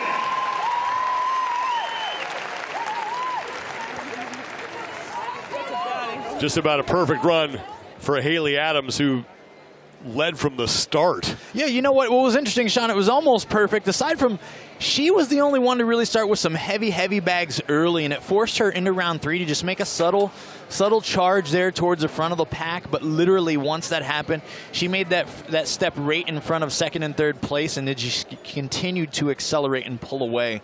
We knew that she was favored in running events. She's got a great history of them, and she put that on display here in Quicksand. A heat win for Haley Adams, and we'll see if it will stand as we get the floor reset for heat number 2. 21:37.32 seconds. Haley Adams, the only woman to go sub-22, and she beats Emma Tall by nearly 30 seconds. Maddie Sturt finishes in 3rd place in the heat. Paige Semenza and Sydney Wells are 4th and 5th. Williamson and Perrin, the only 2 women to not finish inside the 25-minute time cap.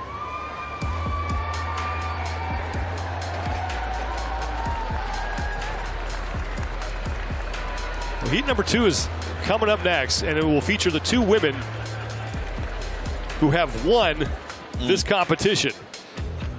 Tia Toomey with 3 championships, Laura Horvath with 2. And just look at the resumes that these 2 have put together. And between the 2 of them, they have 19 event wins. Oh, yeah. At the Rogue Invitational. Oh, my goodness. These 2 alone give everyone their money's worth and their time's worth, whether you're here in person or you're tuning in with us on the stream. It's like, in this matchup specifically this year, Sean, Laura's got something to prove. She's the reigning champ.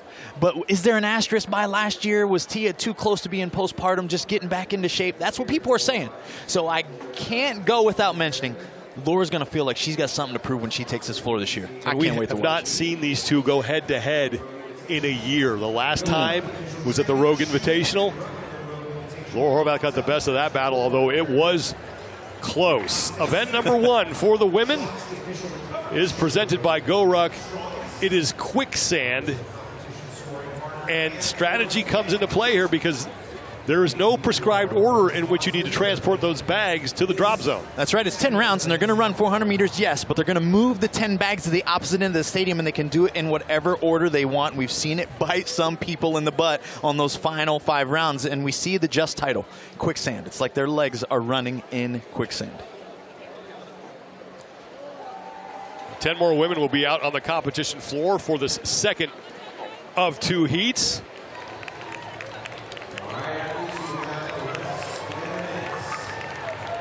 There is Laura Horvath, your defending Rogue Invitational champion. She will be right in the middle of the floor next to Tia Toomey. A couple other women here who could probably have a say in who wins this event. That's Emily Rolfe. She's down in lane number 1, and Gabby McGowan in lane 7. Man, both historically great runners, honestly, in this sport. Rolfe, great with load, great with massing distances. McGowan coming off of a great season, finishing 2nd at the CrossFit Games. We're going to have a great race.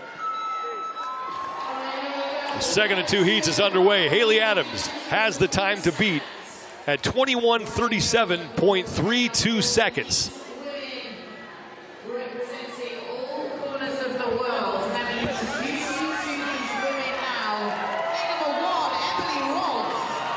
All right. We mentioned both Emily Rolfe and Gabby McGowan.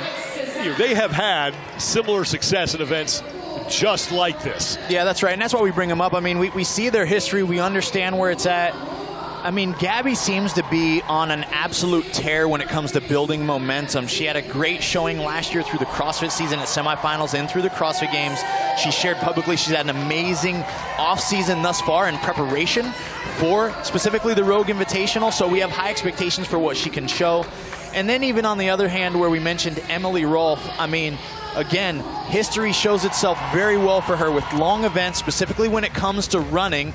And now you throw in a little bit of loading with the sandbags and the ruck, and I think that she's going to be able to put on a really powerful performance as well. Gabby McGowan is making her 4th appearance at the Rogue Invitational. She has done very well in this competition. Finished on the podium in 2021, and then a 5th and the 4th the other 2 times that she was here. And coming off a 2nd place finish at the CrossFit Games.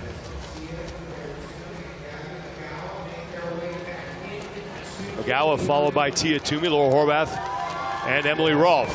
Emma McQuaid back there along with Ariel Lowen. And Brooke Wells and Danielle Brandon is in that pack. Now into round number 2. Yeah, so much tighter here in heat number 2 than heat 1, where we just saw Haley Adams absolutely run away with it. Now, Toomey is the first woman to make the turn. McGowan is right behind her, followed by Rolfe at the bottom of your screen, and in the all black in the middle, Laura Horvath, the defending Rogue Invitational champion.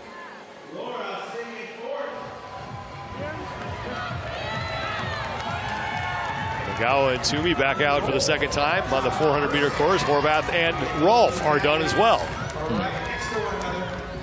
And something we're noticing, even as you watch McGowan and Tia out there as leaders in the front, you can see that there's slight differences from, one, how they run. McGowan opening up her stride just a touch more. Tia almost taking 2 times the amount of strides to cover the same distance as McGowan. Shorter, choppier steps. Tia even wearing her ruck just a touch looser. Now, I don't know if that's intentional or if that's just how she put it on, but it might be that it helps her breathe a little bit more. She'd rather have the slight bob than to have it compressed against her chest in the front there. So I love to watch the different strategies and see how they play out for all these athletes as we watch the event unfold. McGowan and Toomey, followed by Rolfe and Horvath. 2nd of these 10 400-meter runs that they have to perform after every sandbag carry. And those sandbags vary in weight. Tia making sure she does not take any extra steps. I mean, she darn near ran right into those guys standing at the end of that fence, just ducking underneath them. And I wonder if it's intentional, too. We know what kind of capacity that the champ has. And when I say that term, I'm talking about Tia-Clair Toomey. And she's intentionally letting Gabby lead here. She literally seems to be choosing, like, I don't want to lead these first couple rounds. I'm going to let her dictate the pace. I'm going to stay right here where I'm comfortable. in position to make a move when I'm prepared to do so. 2 rounds down into round number 3. It's Magawa and Toomey leading early here, followed by Horvath and Emily Rolfe. But Toomey has the closer lane, so she'll make the turn just ahead of Magawa. Rolfe is now past Horvath for 3rd. But still pretty tight amongst the top 4 women. And now a drop for Tia Toomey on that bag, and that allows Gabby Magawa to overtake her for first place, and Laura Horvath is now right on her heels. Yes, interestingly enough, too, I recall Sean Texas Heavy just a year ago. Laura coming out real hot, almost leading the way early and then faltering a little bit more late. Now, it wasn't a bad finish for her. I believe it was about a 5th place overall, which is still good on a running event. But right here, she seems to be coming out a touch more composed, staying within striking distance, and hopefully setting herself up even for a move late to stay close to Tia and Gabby.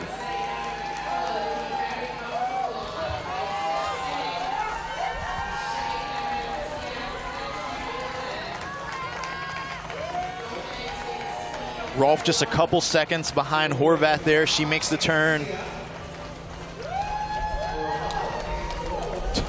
Rolfe is going to be real dangerous when she gets that ruck off. Yep.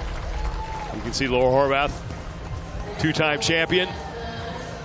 She's finished 4th, 5th, and 19th in the other 3 appearances that she's made here at the Rogue Invitational. It's her 6th time at this competition. She's competed in every single one.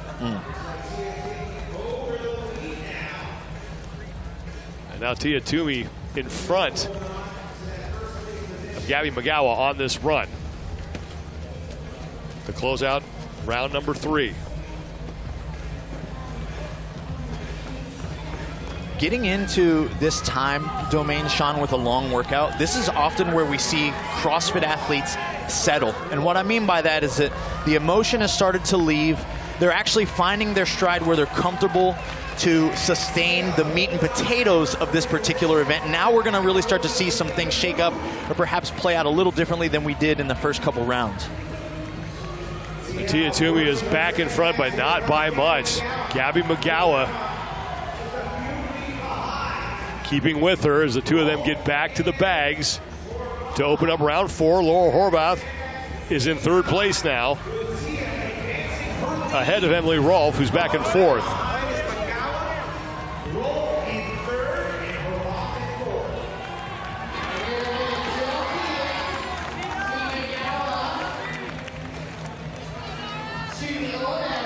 Round 4 of 10, Toomey and Magawa continue to lead here in this opening event. Time to beat 21:37.32 seconds, put up by Haley Adams with a dominant performance in the opening heat.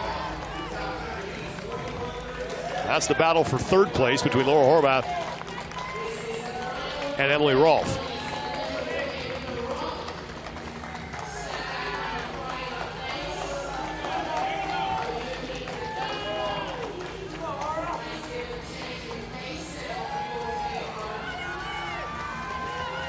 Emily really started to increase her stride length on this particular round. Like, she's literally opening up, using her longer legs and longer limbs as an advantage here, leaning forward into her cadence. So her pace is definitely quickened.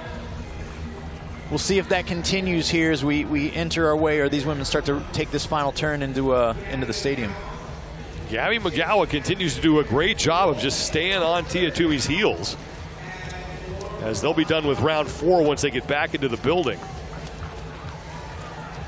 And then they'll have 1 round remaining with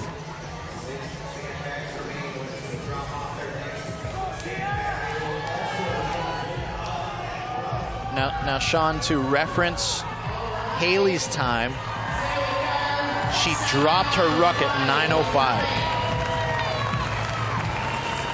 So Toomey and Magawa ahead of that pace right now.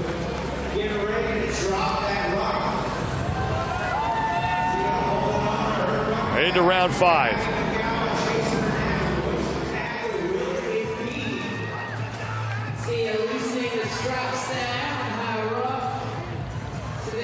Tia Toomey bear hugging that Husafel bag.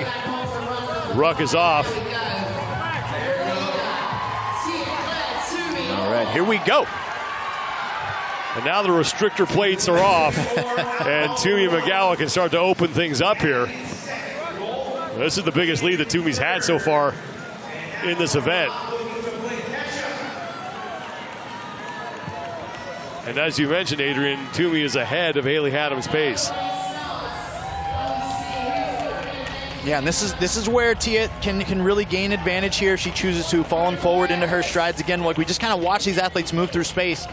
It's easy to pick up on a couple things. You got body language, and you got the amount of effort that they're putting forth and the distance that they can travel. You want to see athletes working minimally and still gaining speed, and Tia does a great job at doing that with running.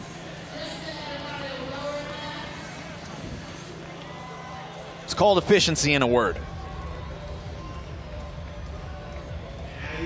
Toomey starting to lengthen that lead as Emily Rolfe has moved ahead of Horvath on this run. But the good news for Rolfe as well is that she is in lane number 1. That's the first lane that you hit when you make that turn. And we saw this really impact all the prior heats so far. Right when you make that final turn, the distance between you and the finish line, I mean, that's why Ricky was able to edge out Jeff, so it's certainly going to play a factor. Toomey now into round 6.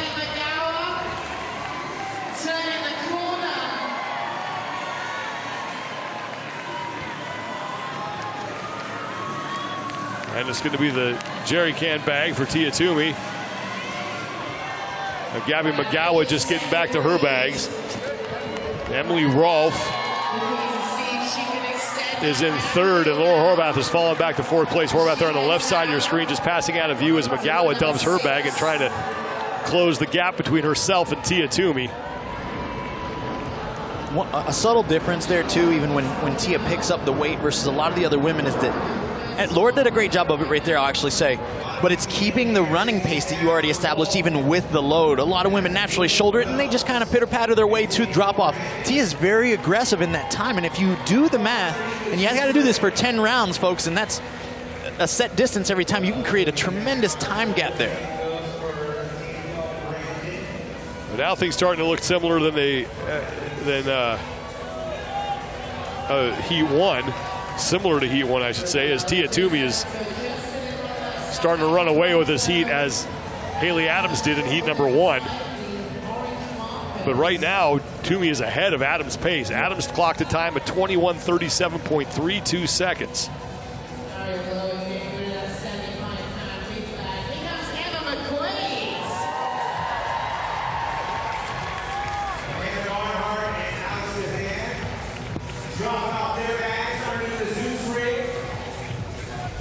Toomey through 6 of the 10 rounds.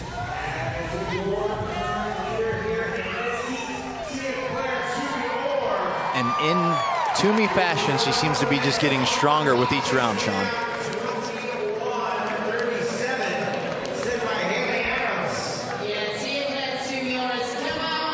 Toomey back to the bags. Gabby McGowan is now solidly in 2nd place, followed by Emily Rolfe, who's put some distance between herself and Laura Horvath. 12:37, drop the bag. McGowan having some troubles there. Finally gets herself sorted. As Emily Rolfe is starting to really chew into Gabby McGowan's lead right now.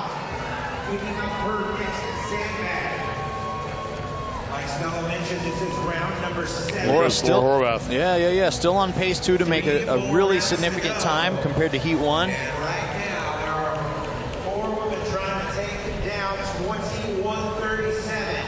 With about 2 of them within striking distance.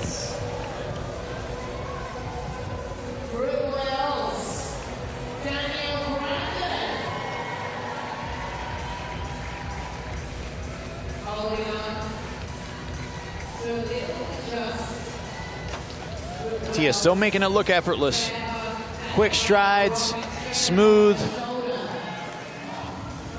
Plenty of power left in reserve for her legs. Did a great job through that ruck, using what we defined as the strongman shuffle. And how many times have we seen this? Tia Toomey just all by herself in front. Doesn't matter what the event is. This is just a sight we've grown accustomed to, and it's Toomey out front with no one around her. Yeah, we really have. I mean, we've been spoiled throughout her career. I mean, 12 event wins here. This could be number 13, and it's in her all to do quite almost normal fashion. Into round 8 for the 3-time Rogue Invitational champion.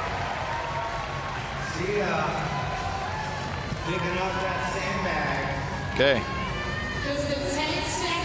Now some perspective here as Tia has about a 10-second lead on Gabby. Is that Haley dropped that bag at 15:30. It is 14:44. That's incredible.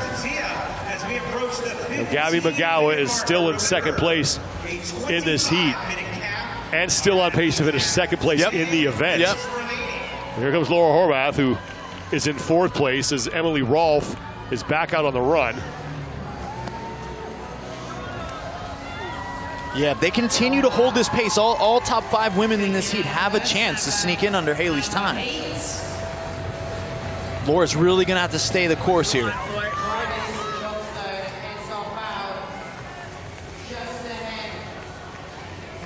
And what we notice clearly, I mean, that's where there's that disadvantage being in the first heat. It's a tried and true experience where no matter how hard you push, when people aren't there on your heels, you always wonder, were there a few more seconds left in me? Haley did a great job at trying to gain speed through the finish, but this is where Laura's really got to have that internal clock in her mind of the time to beat and where she's at now.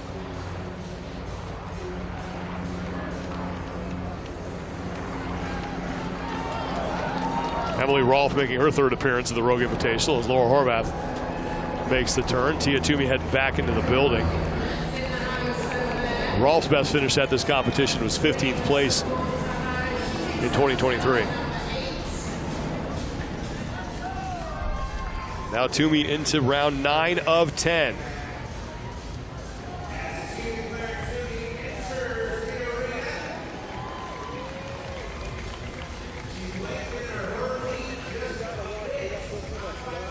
She continues to be well ahead of the pace of Haley Adams from heat number 1.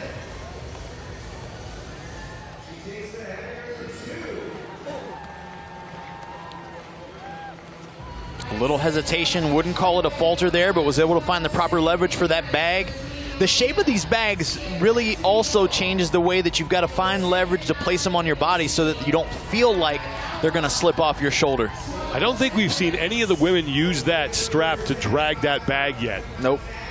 It doesn't matter how you get it there, but clearly hoisting it up to your shoulder and then lugging it into that box, the quickest way to get that work done.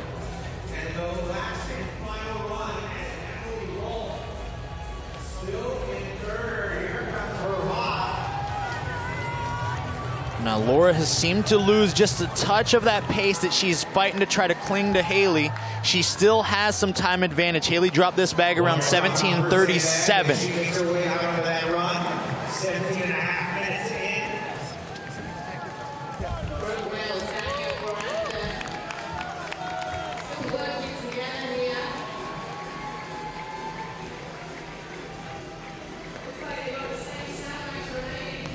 Laura Horvath just trying to stay inside the top 5. There are 9 events here.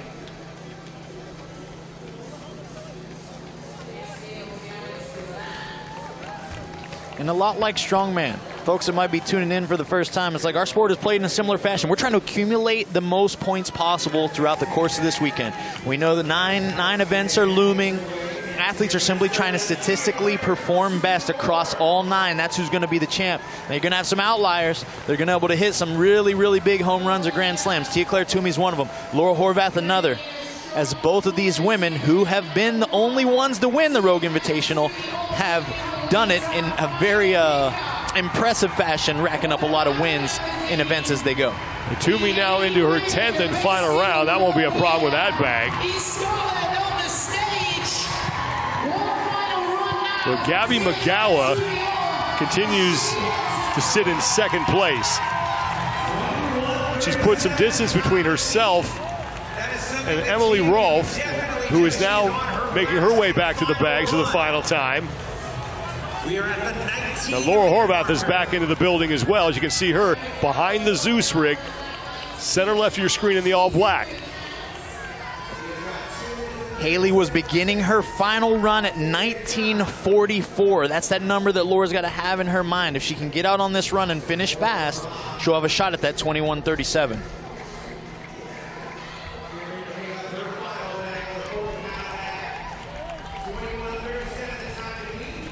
Tia just out in space, all alone, probably having some semblance of understanding, Sean, where she is in relation to the time to beat, which would allow her to lay off the gas a little, right? Thinking about self-preservation, setting herself up for the next 8 tests. These are all things that as you lead an event and are trying to amass as many points as possible, you have to consider. Final leg of this final 400-meter run for Tia Toomey. 21:37.32 seconds. Your time to beat, but not for much longer. As Toomey can just stroll her way across the finish line and pick up the event win here. 3-time Rogue Invitational champion. Finished second place last year. Won the opening event in 2023, and she's going to win the opening event in 2024. Tia Toomey takes Quicksand. 100 points. 20 minutes, 33 seconds unofficially. Gabby McGowan is going to wrap up second place. A good charge by Gabby McGowan, just 11 seconds back at Tia Toomey. Now Emily Rolfe, who's just making her way onto the field, she'll be on the left side of your screen. Coming across the finish line, so Emily Rolfe is going to pick up a third place finish, third place in the heat and in the event. So now Haley Adams' time slides to fourth best, and here comes Laura Horvath. Wow. Who's going to pick up fourth place in the event. Great finish for Laura there. Placing one spot better than year previous in Texas Heavy, that running dominant, loaded run. I mean, getting a little bit better each year. Those are the ways that she's able to chip away at the total points throughout the weekend. Now Brooke Wells is in. And she'll come across the finish line. Danielle Brandon will be the next woman in.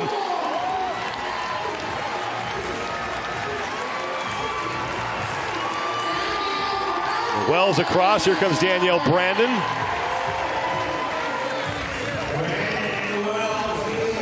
And it doesn't look like any bags are left out on the floor. So all the women here in this second and final heat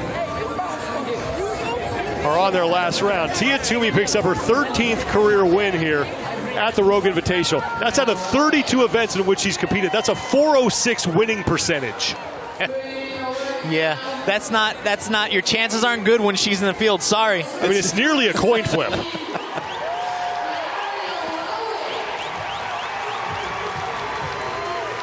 Ariel Lowen is across.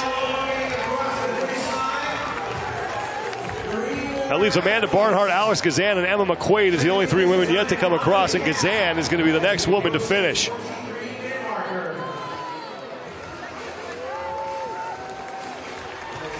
It's always a slight flex, Sean, when you're taking photos with the fans and athletes are still grinding away on the floor. And not even breathing heavily. Nope.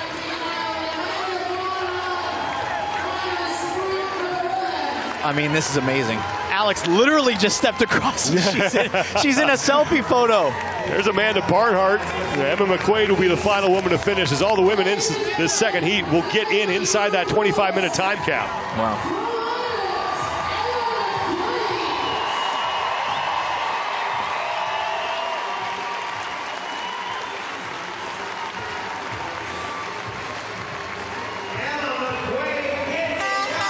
And with that, event number 1 is finished.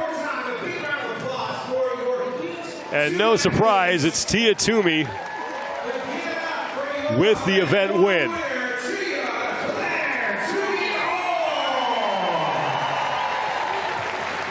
the 13th of her career at the Rogue Invitational. It was close to start, but once that ruck came off, it was pretty much over. Yeah, it was almost like, I mean, even with a little bit of a fumble on the bag, Tia had a clear plan in mind, and that plan started by trailing slightly for the first couple rounds. I would say she hit about the 6 to 7 minute working window mark, and then she was primed, warmed, and ready to go hard, and it was hard that she went leading the charge all the way through the finish line. Lucky number 13. And barely looks winded after that effort. 20 minutes, 31.82 seconds for Tia Toomey. Gabby McGowa closed the gap at the end to finish in second place by 11 seconds. Emily Rolfe picks up a third place finish, followed by Laura Horvath and your Heat 1 winner, Haley Adams. Let's go down to the competition floor. Kiki Dixon is with Tia Toomey. Tia, congratulations on your 13th career event win here at the Rogue Invitational. There was a lot of chatter about what happened last year between you and Laura. You took second overall, so let's just chat about it. Do you feel like you have something to prove at all? Why or why not? Oh, absolutely. You know, I'm the underdog, and I'm here to reclaim my crown. All right, well, we're looking forward to that journey. Now, this event had the sandbags. You guys could choose what you wanted for each of the rounds. What had you grabbing for certain bags on each round? Honestly, you're going to have to grab all the bags at a time, but I think I just wanted to make sure I got my ruck off before I hit the 150, and then once the legs had recovered, then I got my 150, and it was a home run. Business as usual. All right, congratulations on your event win. Tia Claire Toomey. Thanks, guys. Thanks, Tia.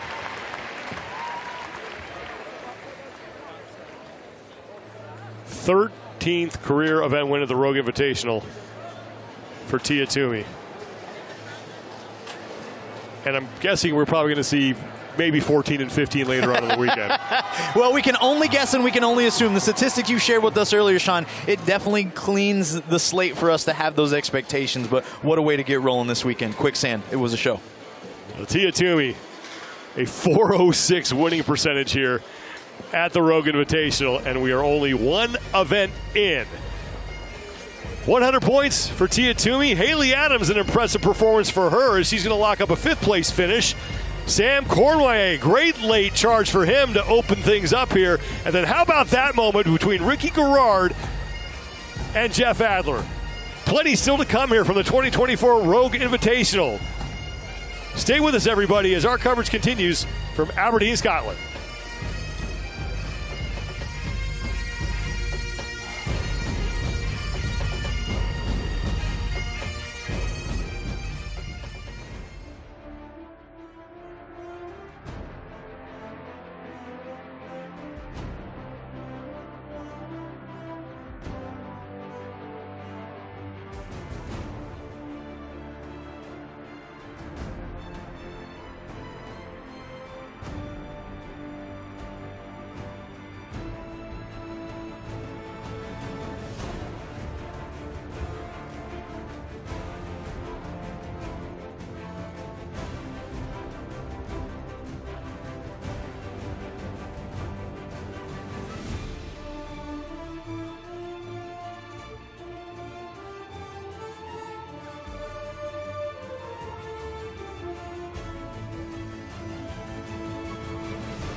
We've pulled heavy from the ground, and now it's time to go overhead as the Strongman and Strongwoman competitions continue here at the 2024 Rogue Invitational inside P&J Live in Aberdeen, Scotland. Event number 2 is Grip and Press, presented by Crocs. Thanks for being with us, everybody. I'm Sean Woodland with Kristen Rhodes and Lauren Chalet, and a little bit of a different format here.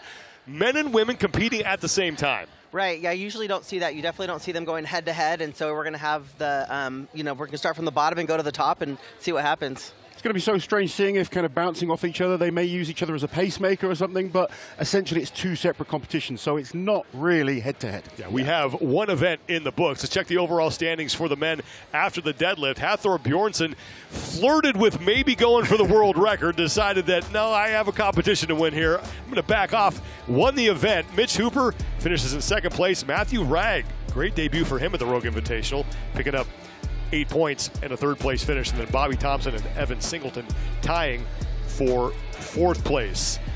On the strong women's side, Lucy Underdown had to work a little bit at the end there on the deadlift, but she picks up the win over Andrea Thompson, who had a PR and a great moment if you missed that. Olga Lashuk will finish in 3rd right now, and Inez Carrasquillo sits in 4th with 7 points. So this event is all about the log lift, really. The farmer's walk element shouldn't be too challenging for our athletes. It's there really as a fatigue element before they get to the log. Choosing the correct type of footwear is going to be important on this one. Normally these 2 separate events, how will athletes combine them together? But essentially it's who's got the best log press is going to win. Well, as we mentioned, men and women on the floor at the same time. 2 athletes go, 1 in each lane. Not competing against each other. The order of the competitors here, we're going to start with, for the men, Pavlo Kordiaka and Sam Beliveau. Now on the men's side, Pavlo is an explosive athlete. He's a very good log lifter, and he lifts fast. He uses his whole body in the movement. He's not just a big shoulder and tricep athlete. Very explosive. You'll see him almost jerk the log overhead. His speed could be a real element in this one. Well, anytime you have something like this where there's mixed movements, a little bit of athleticism required, you got to keep an eye on Mitch Hooper. Well, Mitch is so consistent, and last time we saw a similar event to this, it was the yoke into the log, and he broke the record on that event. This is very similar, so we expect big things from Mitch on this. He's always good with movement. His overhead is very, very strong. This event is perfect for the Moose. And on the women's side, Inez Carrasquillo has a chance to do some damage here. Absolutely. She's very, very fast with the farmers. She has a good grip. She's the current world record holder in the log press. And she split jerks the log, which you don't see very often, and not a lot of women do that. So she's very, very powerful, and I expect her to do very well here. I know she's going to finish this thing. Kordiaka on the left, Beliveau on the right. Strongman, so much like CrossFit, athletes, they vary in which events they're good at. And then we have Sam over here on the women's side. She's the current world record holder on the circus dumbbell, so she has a very, very strong overhead press. So I expect her to do well here as well. Yeah, Sam Beliveau had to do a little bit of damage control in event number 1, the deadlift. Not her strongest, finished 10th in that event. But now, as you mentioned, Kristen, something that plays a little bit more into her strengths as she looks to move up the standings here. Right. Stand by.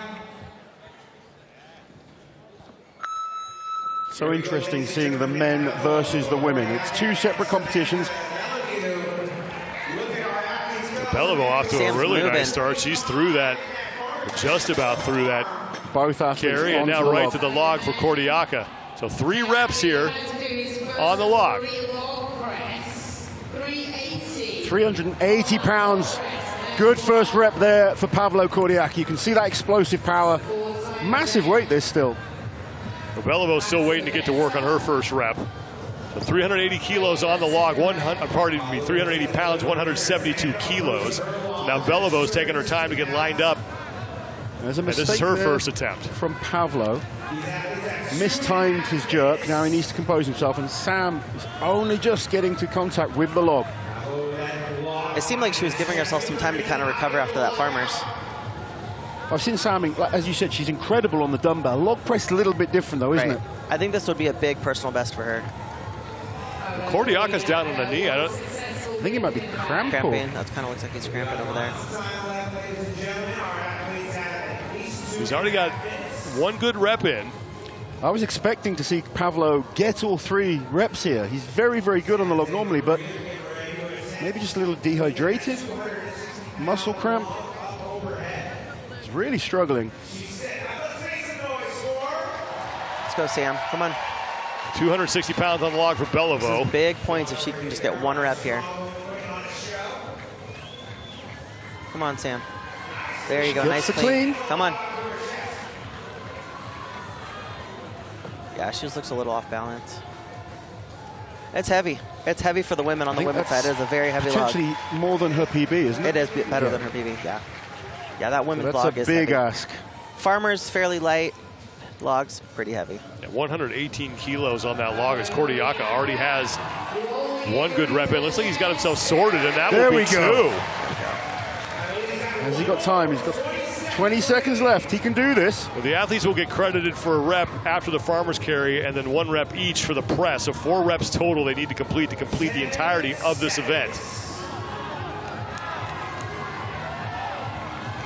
These logs made by Rogue are absolutely beautiful. So close. So close there on that last attempt by Pavlo. Well, Kordiaka and Beliveau will both get time cap. Kordiaka was able to get 2 good lifts in at that 380-pound log, and Beliveau unable to complete a good rep.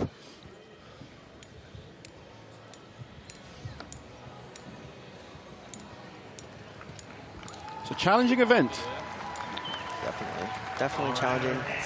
And also talk about their grip. I mean, their grip going from a farmer's, then having to grip that log and hang onto that log and clean that log. I mean, when you look closely at those farmers, the knurling on them is very, very rough. So their hands are going to be a bit sore going into the log press. Right. It's distracting. When you let go of an implement and then you have to grab back on, that's when you really feel that pain kick in. Right. Well, the way Pablo handled that second lift, he felt good about getting that 3rd one in the time. He just didn't have enough time to rest. Genuinely, I expected him to get all 3. Normally, look at the technique. Fantastic there. But with that technique, when it's not quite perfect, he doesn't have the tricep and shoulder power to just muscle through. So it all needs to sync perfectly. And when you're cramping up, that's not an easy thing to do. Tristan Hoth and Donna Moore will be out next.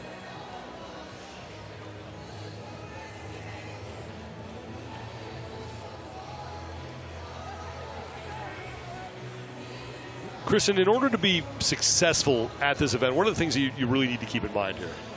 Definitely on the farmer's walk, you need to have a good pick, and you need to move quickly. So the foot speed, grip strength is also going to play a big part in this, and just being strong in the shoulders and being able to use your legs and drive and lock out that log.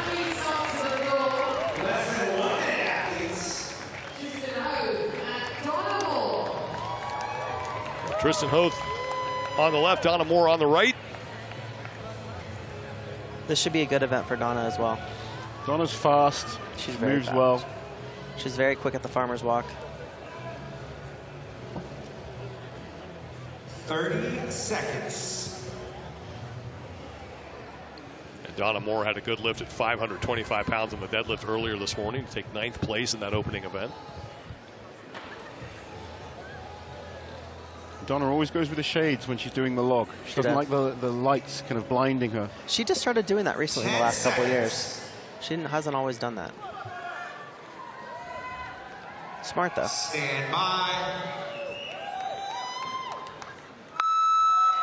Here we go, ladies and gentlemen. Second heat underway. For the men, Pablo Kordiaka was not able to get through his 3 presses, and Sam Beliveau was not able to complete 1. So Moore and Hoth now done with the farmer's carry, and they'll approach the logs. Like I said earlier, this log is going to be very close to a lot of women's personal bests, so you can see them kind of taking their time. Yeah, just 1 rep is going to get points, and anyone that can get 2 or 3, correct, they're looking to take the win. Correct. 380 pounds. Let's go, for the Donna. men. Is it 260 for the women, I think? 260 pounds, correct. If you've never had your hands on one of these, it is a big difference between pressing one of these overhead and just pressing the standard barbell. What are the differences between the two? First difference is the handle position. So you're in a neutral grip position. It really requires a lot more shoulder and tricep strength than a bar. Bar, you can really utilize that rack position. You can have the bar on your clavicle. You tend to get a lot more leg drive. Your head can come through easier. The diameter of the log forces you in that lean back position. You can see there, Tristan really trying to fight through to get his head through as well. Just need another inch on the triceps on the press, and then he could have come through. But you'll watch these from the side. You often see the athletes leaning back. It puts a lot of strain on the lower back. So much easier on a barbell when you can maintain that upright position. Well, and it's hard to breathe when you have all this weight on your chest, too. Let's be honest. Well, Donna Moore is going to call it. Yeah. And Tristan Hoth, who got really close on that second attempt, but you just wonder how much energy he expended getting that log to that point. You know, he had that log kind of floating in the air for a while.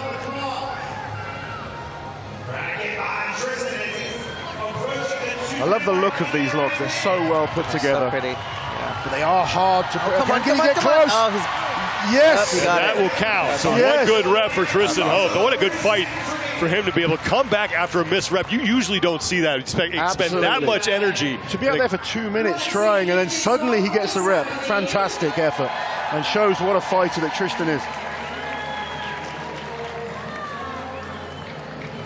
10 seconds for one more attempt. Come on, Tristan. No. But still, getting that log rep will be useful. Well, Tristan Hoth with one good rep at that 380-pound log is now in second place behind Pablo Cordiaca. You can hear how he's laboring after that hard work. And Donna Moore fails to get a rep on the log. So we have yet to see a woman successfully press that 118-kilo, 260-pound log. It's a big weight. It's a big weight, and it's proving to be very challenging. Look at this. Fought hard there, Tristan did. We saw a number of attempts where he was close and couldn't finish. To come back at the 2-minute mark and make that rep. And that was all shoulders. Yeah, shoulders and triceps all on that press. Yeah. Completely different to Pavlo's technique, who was much more explosive, used that jerk technique. Yeah, he didn't use much legs. That was mostly just straight shoulder and tricep power. Well, coming out next, Luke Stoltman and Hannah Lindsay. Yeah, Hannah she's definitely, Farmers is one of her best events. And one of Luke's best events is the log. So does the Farmers affect his log pressing? This is the interesting element with these competitions. It's not, you could be the best at Farmers, you could be the best at log, but one of the others may be a weak event for you as well. You've got to combine them, learn to condition yourself. The Farmers is there really to take a little bit out of the legs, the back, and the grip before you get to that log. And that's the big thing with training is, did they train, you know, to be able to do that transition from... Yeah, lifting fresh is completely different to doing something beforehand. Hannah Lindsay going to that ammonia, which I'm assuming has a calming effect on her, given how intense she usually is. Yeah.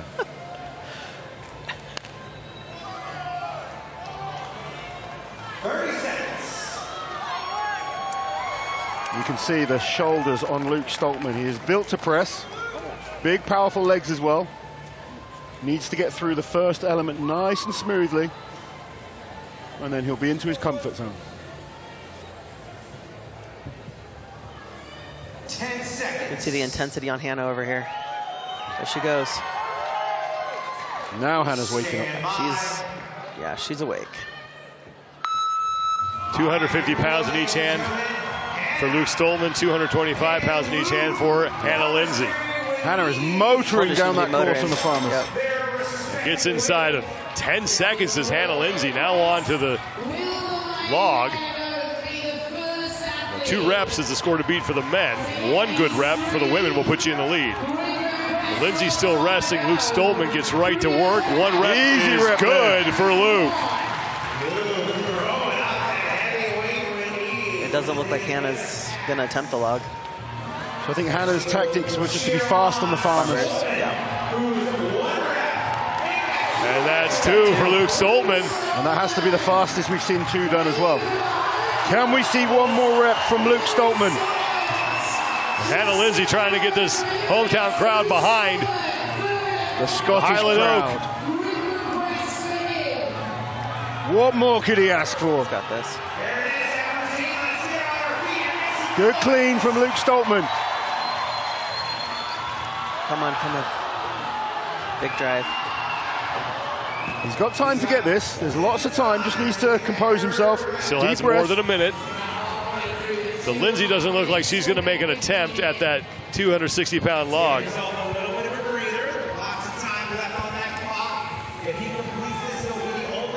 Now this was earlier. Lindsay just went up, said hello to the log, and said thank you to the fans, and said, "I'm finished." That's a smart athlete. She knows her capabilities. She made sure that the farmers was fast, and they do get timed on the farmers. So she's probably into the lead so far. Yeah, on the her women's farmers side. is so fast. 45 seconds for Luke Stoltman. Just needs 1 rep to close this thing out. Come on then, Luke. Can we see the first man to get all 3? Yeah, and there it is for Luke Stoltman. 2 minutes even for the Highland Oak. So impressive come back. Our first athlete to complete this event, Luke Stoltman. 158.86 seconds officially for Luke Stoltman. Oh yeah.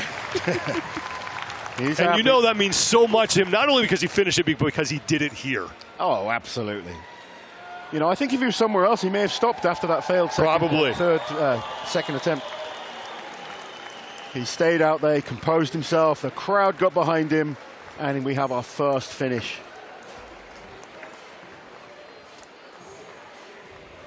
Good stability there. Strong press, that first one was. You just see as the fatigue kicked in, that's when he lost a bit of that power, had to step back. Here's the second lift. Again, feet planted, nice balance. Great tricep strength to lock out there. Head came through well. And this was the third lift. You could see the legs at this point were a little bit more tired. Oh, that was the final rep that we got. Look at what it meant to him. And here comes his little brother. Put that in quotes. Tom Stoltman and Melissa Peacock.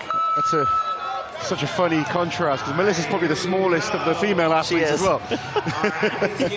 But she is a powerful athlete. She's so strong.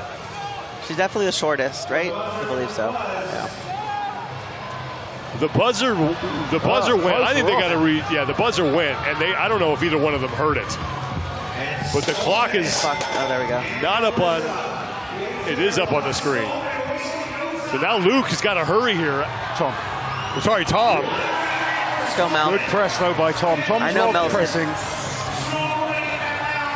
And can Mel be the first one? Log up. And that's 2 for Tom, no problem. Melissa Peacock trying to be the first woman to lift that 260-pound log. Meanwhile, final rep here for Tom. If Tom gets this under 1 minute, this is going to be fantastic. And he will hit it. Wow. 52 seconds for Tom Stoltman, 52.77, and that was with a late start. Late start, and he's almost over a minute faster than his brother. Now, can Melissa get this weight? 260 pounds. We've not seen any other female athletes get this log yet. Come on, Mel. Come on, Mel. Oh. Not today. I know I've seen her hit that before. But how about Tom Stoltman, who just ripped through those 3 reps, 52.77 seconds, and even with a late start, that's going to be a tough mark to beat. It's a brilliant time. Let's have another look. So here we go, Tom's first lift. Look how easy this rep was. Stabilizes, little pop with the legs, triceps and shoulders to lock out. And he's got so far to press as well, Kristen. He's such a tall man, long arms, but he has built a powerful physique. He has. He's definitely a good presser. Yeah, pressing used to be a weaker event, and over the last few years, he's got stronger and stronger. Last year, he won the log lift, looked incredible doing it, and he's proving he is still one of the strongest when it comes to overhead pressing. Got a lovely lockout as well. There's no question marks with Tom's lockout. Right. He's waiting for that down command, looking at the judge. Yeah, he was, very, very impressive. Both Stoltman brothers able to get through the entirety of that event. The farmer's carry, then the 3 presses at 380 pounds, 172 kilos. And they are the top 2 men so far as we're getting set for Heat 5. That log's 20 pounds heavier than we saw last time when we had the yoke into the log lift. So much, much more challenging. And do you think the women, on the women's side, Chris, do you think they're struggling a bit with the farmers just taking a bit out of them before they get to the log? Or is this just an extremely heavy log? One, it's an extremely heavy log, and it's near a lot of girls' personal best. And so to take the farmers and use a little bit of that grip and that leg power, and then have to go hit the log, that is tough. Plus your back, you got to think with your, you're pulling you're carrying the farmers down, and it's also taxing your back, and then you have to clean that log and get it up on your chest and hold it. I mean, it's a lot. But we do have several women coming up that I don't believe we're not going to see a log press today. I think we're going to see that log go up for sure. There's a couple of athletes that we've got to come that love to log press. Yes. Particularly, as you mentioned earlier, Inez. She is the world record holder for max, and Andrea Thompson is also a fantastic log presser. And Angelica Jardine, she's just a powerhouse. Phenomenal.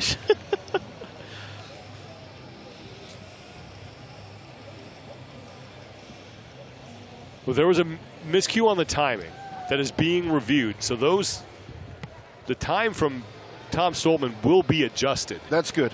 That's good. For Mel as well, I'm guessing. And Mel, yes. The Tom Evans and Rebecca Roberts will be the next 2 athletes out. Rebecca Roberts looking to be the first woman to successfully press that 260-pound, 118-kilo log. Tom Evans comes in 7th place after the deadlift.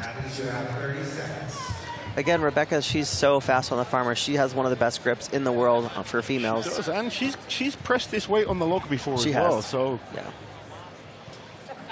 Even 1 rep right now will be good points. Well, and this atmosphere too will bring out a lot of, personal bests in people that may not have hit it in training. So. Stand by. Here we go. Come on. There you go. Tom Evans with a good pace as Rebecca Roberts is just about done. Evans is through, and he's going to hustle to that log. And I think Thomas can do all 3. I've seen him on the log a number of times now in contests. Very good presser. 1 rep good for Evans. Rebecca Roberts, meanwhile, going after the log for the first time. Come on, Rebecca. Evans is through 2. Now we got to see how Tom Stoltman's time has been adjusted, but this is a great look at that last rip. Wow. Done. Wow. Right around 37 seconds, 37.01 for Tom Evans. And again, depending on the adjustment to Stoltman, we'll see where that shakes out. Come on, Rebecca. There we go, Rebecca. Come on. Come on. Oh, so close. Another very tall athlete, a long way to lift. Yeah, that is a long way to move that weight. She has 2 minutes 30 seconds totally to get this event done. Still has another chance to make a run of this.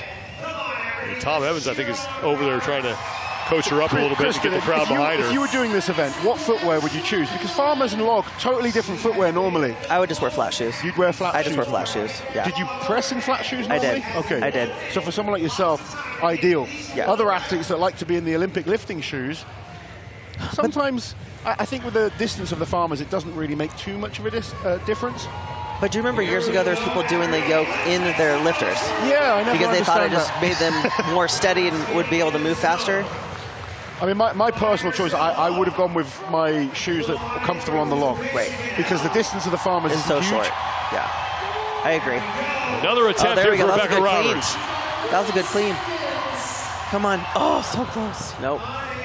It's a good effort there. Yeah. Just can't find the handle on that, so we still have yet to see a woman successfully press that log. But Tom Evans, what a great run for him. 37.01 seconds. We need to see this from Thomas Evans again. That was a fantastic run. I said briefly that I think he's going to finish all. I did not expect him to finish that easily. And I think his last log lift was actually the easiest. The confidence was growing with every single rep. Boy, he didn't waste any time jogging to the log and picking it right up. Look at this. Beautiful clean.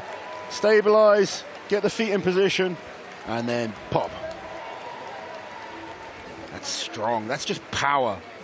Shoulders, triceps, upper pecs. Strong back as well to stabilize and core strength. Easier second rep, and then the third rep was the easiest. Look at this. Wow. He wanted to do more. Well, and think about the strategy, how fast he went. He didn't get to log and sit and wait. That's also the strength endurance, too. Like, he knew the faster he got it done, the more power he was going to have, I believe. I mean, if you think about that, the longer you wait, the longer you're trying to breathe. You're wasting time. Yeah. So well, this should be a fun heat to watch with Evan Singleton and Angelica Jardine. There we go. She is not going to be outdone by Evan Singleton. It's not. She's got the war paint on. She is ready. And we were lucky enough to talk to her after her win at the Arnold Strongwoman Classic, one of the most soft-spoken, she's sweetest lovely. people you'd ever meet, and was just so happy to win, and asked her how things were going to change. And she said, well, I came into this competition, I didn't have a sponsor. Getting a sponsor would be nice. Yes. It was a pleasure speaking to her after that. She doesn't even know what she's capable of yet, which I love. I mean, it's just like just raw power. She really is. The 37.01 for the men is the top time, pending what the adjustment to Stoltman's time is. I think both these athletes are two of the most just raw, intense, powerful athletes you'll ever meet. Definitely. 10 seconds. Evan is ready to go. Look at him. He's like an animal. He's just staring it down. There we go. Singleton's not going to have any problem with those 250-pound flying on the farmers. Oh, little trip, but he's okay. Well, Jardine is now across. Singleton right to the log. First rep, no problem. Very strong. Meanwhile, Jardine is getting set for her first attempt. Second attempt is good for Singleton. And are we going to see our first lift on the female side? Yes, we are. And we do have it as Singleton struggling with his third rep. So Jardine's in the lead for the women. Singleton gets the down signal right around 42 seconds for him. And now Jardine trying to press that thing for a second time. There we go. She will get it. That's 2 reps. That's 90 seconds to go here. Come on, Angelica. Not only the first woman to press the log, she could be the first to do all 3 and finish the event. And now she's putting pressure on everyone behind her to come out and finish this as well. There we come on. Jardine just can't get the press there. Still a minute to go here. She just lost a bit of a connection on the log there. It rolled forward a little bit as she dipped. She needs to keep that locked in to the throat, keep the log as high as possible on the clavicles, and she can get this. Deep breath, you've got time. Big, powerful hips on the draw. There we go. Yep. Keep that log high. Don't let it roll down. Come on. It's just rolling out just slightly on her. Starting to fatigue as well. Yeah. Still in first place here. Oh, clear first place at the moment. This is now house money for Angelica Jardine. 30 seconds left before we hit the time cap.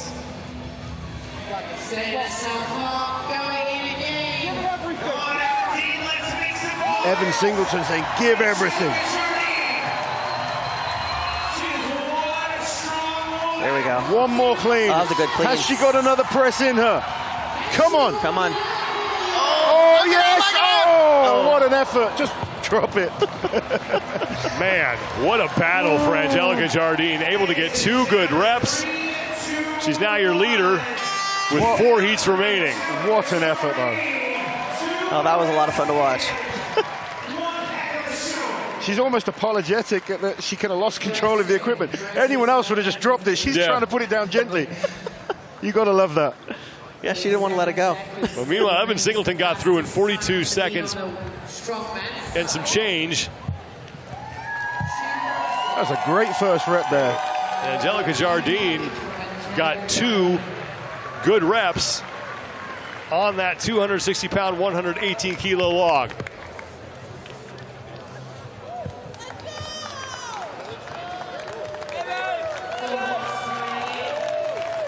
Meanwhile, there's the 3rd lift for Evan Singleton. What was his finishing time? 42.13. Great time there for Evan. And low key as always in his celebration. I think he crushed that.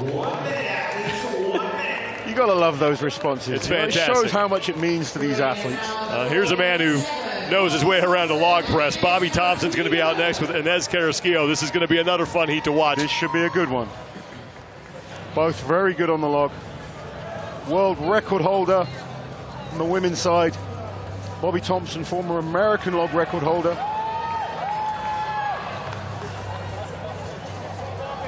Athletes, 30 seconds. Inez Carrasquillo, 4th place overall after a 605-pound deadlift earlier today. And Bobby Thompson. I think they both might make pretty quick work of this. Also in 4th place, she deadlifted 925 pounds.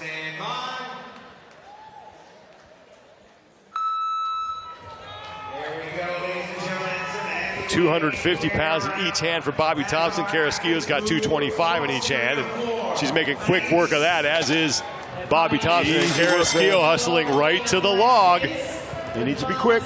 There's been some fast times on the men's side. Oh, the first rep is great for Carrasquillo. She's got Thompson so much struggling on his. Bobby is letting that log get away from him. His balance is totally off. As he presses, the log is coming away from him. This is going to close it out for Carrasquillo. This is her final lift. Wow. She has it. 36 seconds that for was Inez Carrasquillo. Absolutely incredible. So fast. Great execution. That's better by Bobby Thompson. First good lift for Bobby Thompson, but he expended a lot of energy on his first attempt. He's got one in the bag. He was letting the log get away from him. Every single rep, it was moving forwards. Needs to get that power up and back. Use those shoulders and triceps. Get the head through. There you go. That's better, Bobby. And now he's going to go ahead and call it. So 2 good reps for Bobby Thompson. He's getting a bit dizzy.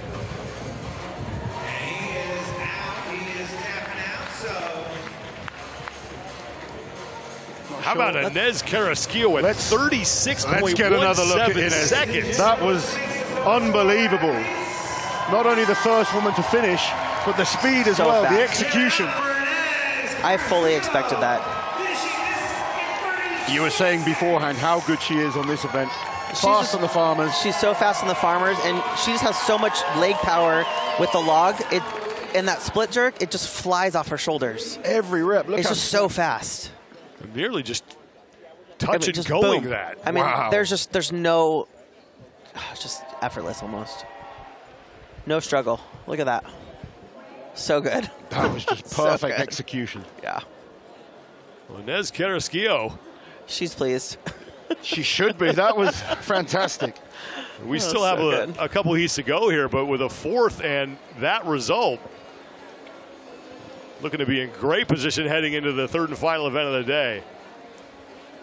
The 350, pardon me, on each hand for the men. Regardless of what it is, it's heavy. 225 each hand for the women. And then Nez now has the fastest time of any athlete, man or woman. And she's the only woman that's finished. That just shows you how impressive that was. Faster than any of the men. We've had a good number of the men that have finished. Right. But Wow. she was a machine. She really was. She's just a machine. Yeah. And you notice with her too, she wasn't wobbling around. She just picked it up. Her feet. I mean, she split jerk, brought her feet back. It was just quick. Well, in the past, we've seen Inez make silly mistakes, but she executed to perfection there. She did. Not one single mistake. That was brilliant. That was, yeah, textbook. I don't know where else she picks up time. The transition was great too between the carry and the log. Perfect run for Inez Carrasquillo. We have 3 heats remaining. Up next will be Matthew Ragg and Olga Lashuk. Now, Olga's a good presser too. Well, seeing Matthew Ragg can follow up that solid performance from the deadlift that currently has him in 3rd place overall, making his first appearance here at the Rogue Invitational.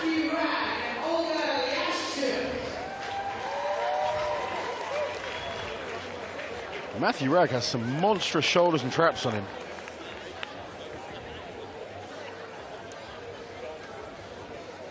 Well, while we get ready for these two to get going here, we have an update on Tom Stoltman's time. His time's been amended to 39.77 seconds, which means Tom Evans is still your leader right now. Tom Evans really, that was perfect as well. But Tom Stoltman sitting in 2nd place currently for the men in this event. 10 seconds.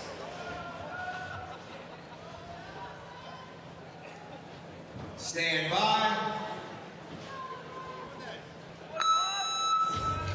37 for the men, 36 for the women. 350 in each hand for Ragg, 225 for Lashuk. Both moving well. No problem for either one of them, and Ragg's gonna get right to the log, as is Lashuk.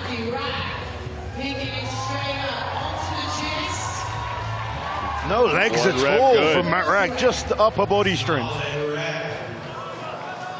First attempt for Lashuk as Ragg has got that thing to the shoulders. Come on. There we go. There we go. And that's a good rep for Lashuk as Ragg just didn't lock out that 2nd attempt. Both athletes with 1 round apiece as we approach 45 seconds. Lashuk being smart, using the time to her advantage. She's got the advantage of, she's seen the other athletes go. She knows someone like Inez is too good. Focus on the points. Right. Yeah, but at this point, it's strategy, just getting on the board, which she's on the board and getting some more points.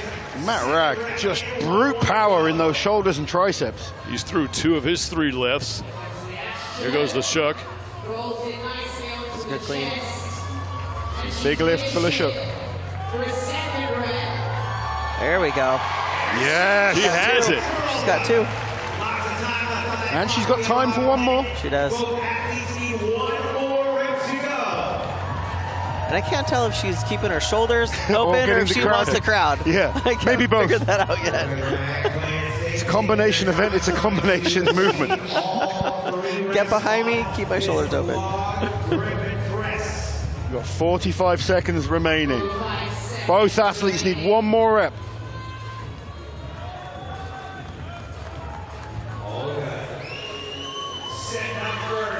And this is big points on the women's side because we've only had 1 finisher at this point. Yes.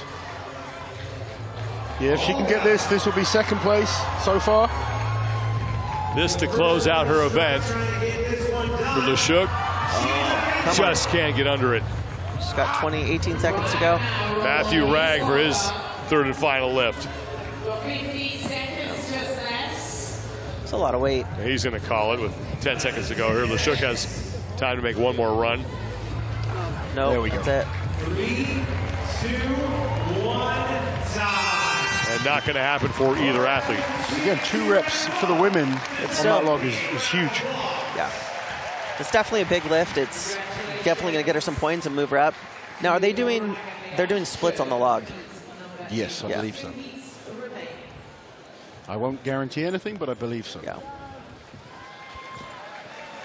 Ragg just muscled that thing up on the first lift.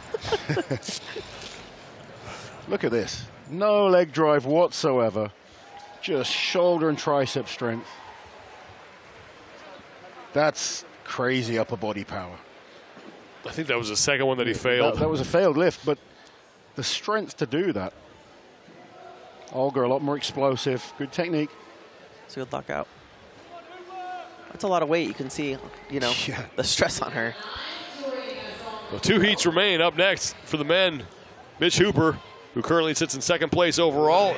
Andrea Thompson will be out for the women. Let's bring in Kiki Dixon, who's down on the competition floor. Kiki, what do you got?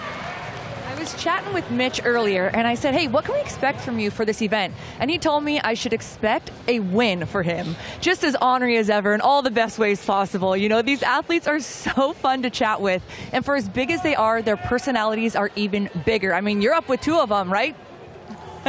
Having fun? Absolutely. We're having a great time. It was kind of fun to watch the men and women going together. I wasn't sure how this was going to kind of play out, but it's been kind of fun to watch them go back and forth. And these 2 should both be very good at this event as well. Yeah, I expect Andrea to fly through this. Andrea Thompson, second place overall, 665 pounds in the deadlift earlier today. Stand by. Which was a huge personal best, which is, she's been chasing that for a lot of years, so it was really fun to watch.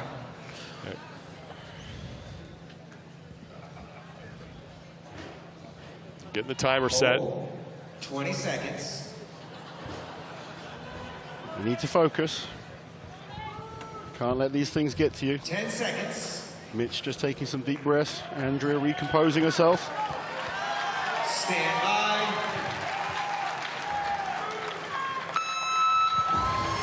There we go. Mitch sprinting down with these farmers. Andrea not too far behind. Mitch is through. How quick. Thompson is through, and Hooper right to the log, trying to chase Bad down. clean there by Mitch Hooper. He's had to work extremely hard. Andrea's got the log up. There we go. And good lift by Andrea. Count. Now Mitch needs to tidy up his clean. More hip power on the clean. That's better. Andrea's got 2. Andrea going really well. If she can get this, she can probably secure herself second place. This is going to be close. As Mitch Hooper's got it, I think he has the lead. Come on, Andrea. Lock it out, lock it out. There we go. And Thompson Andrea finishes as well. Is done as well. 37.03. That is really close to Tom Evans' time.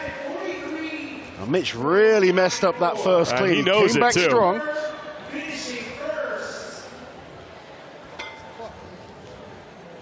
That effort from Andrea was exactly what I expected. Yeah. Very controlled with the log, easy reps. Yes. Yeah, never took her hands off.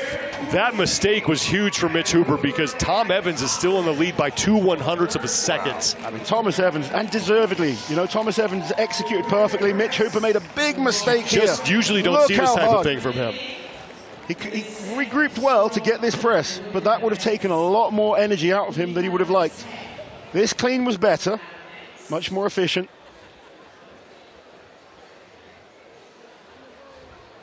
And Mitch keeping contact with the log all the time on the way down to try and pick up some time, and his third rep was pretty solid.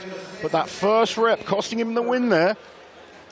And Andrea Thompson doing what we expected. She's great at both of these events, and she should secure herself a top 3 finish with that performance. And same thing, she kept her hands on log the whole time, and that also saves a lot of time on the reset. It really does. Well, the good news for Mitch is that Hafthor Bjornson's going to be the last man out. Now, if you listened to Hafthor earlier, it didn't sound like he was had this circled as an event he could win. This is what we're all looking forward to watching. Hafthor's problem this year, coming back into Strongman, has been the pressing events. He has steadily improved competition to competition. We're all excited to watch this because if he can get himself in the top 3 or 4, then the competition is on. If he slips down and comes 7th, 8th, 9th, it's going to be very hard to catch someone who's as consistent as Mitch Hooper. I mean, Mitch has had a bad performance there, and still he's in second place. I'm excited to see if Thor has brought his pressing back, because at one point he was a massive log presser, one of the best in the world, 213 kilos at his best. If he's back at that level and he can execute, this competition is going to get exciting. Look how tight it is between Evans and Hooper, 2/100ths of a second. So Hooper still has an opportunity to pick up some points on Hafthor heading into the third and final event of the day. Thor needs to finish this. This is important. Lucy Underdown will be out for the women. There are 2 winners of the deadlift ladder. We'll close things out here in event number 2. And I believe we definitely have a shakeup on standings on the women's side, because a lot of the women that did great in the deadlift didn't, you know. You think we can see Lucy get some good points on this? Her pressing's improved over the years. Once it was a weakness, she's certainly improved. Well, Andrea Thompson, with that result, she could be the overall leader heading into event number 3. Right. Yeah. I believe Lucy, her pressing is getting better, but I don't know, at 260 pounds, I don't know that she's hit that yet before. This is the final heat. So Farmers is bread and butter for Lucy. She's always good at lifting anything off the floor. Right. This is just a warm-up for this log lift. Neither of them rushing. Thor knows that 3 reps keeps him in contention. And Lucy will be thinking the same, I think. If she can get a rep on this, get herself good points.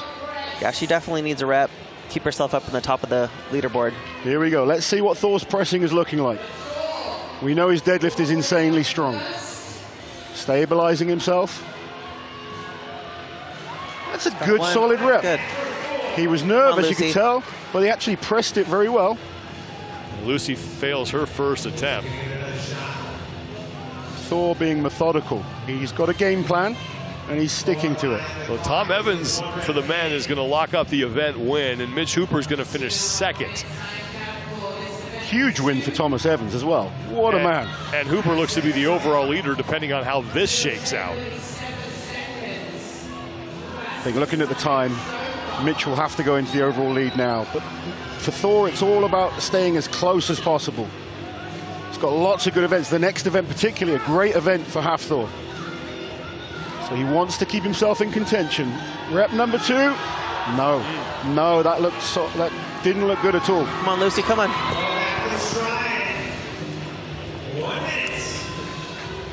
And you have to wonder how much the Farmers taking a little bit out of their legs also is, you know, taking out of their leg drive for the log press. It will do. It's so interesting. First time I saw the yoke into the log, I wasn't sure about it. And then watching it, it was one of my favorite events. And this is the same. You know, the Farmers, although it's not the hardest Farmers we've ever seen the women do, you're not used to doing that before coming to a log. Right. And it does throw the athletes off. Right, it's usually the other way around. 30 seconds remain. Lucy Underdown is going to make another go. Let's go in for one more. Come on, there we go. Come on, Lucy. She needs this, come on. No, Half Thor's got it to his shoulders. Half Thor's still battling. Oh.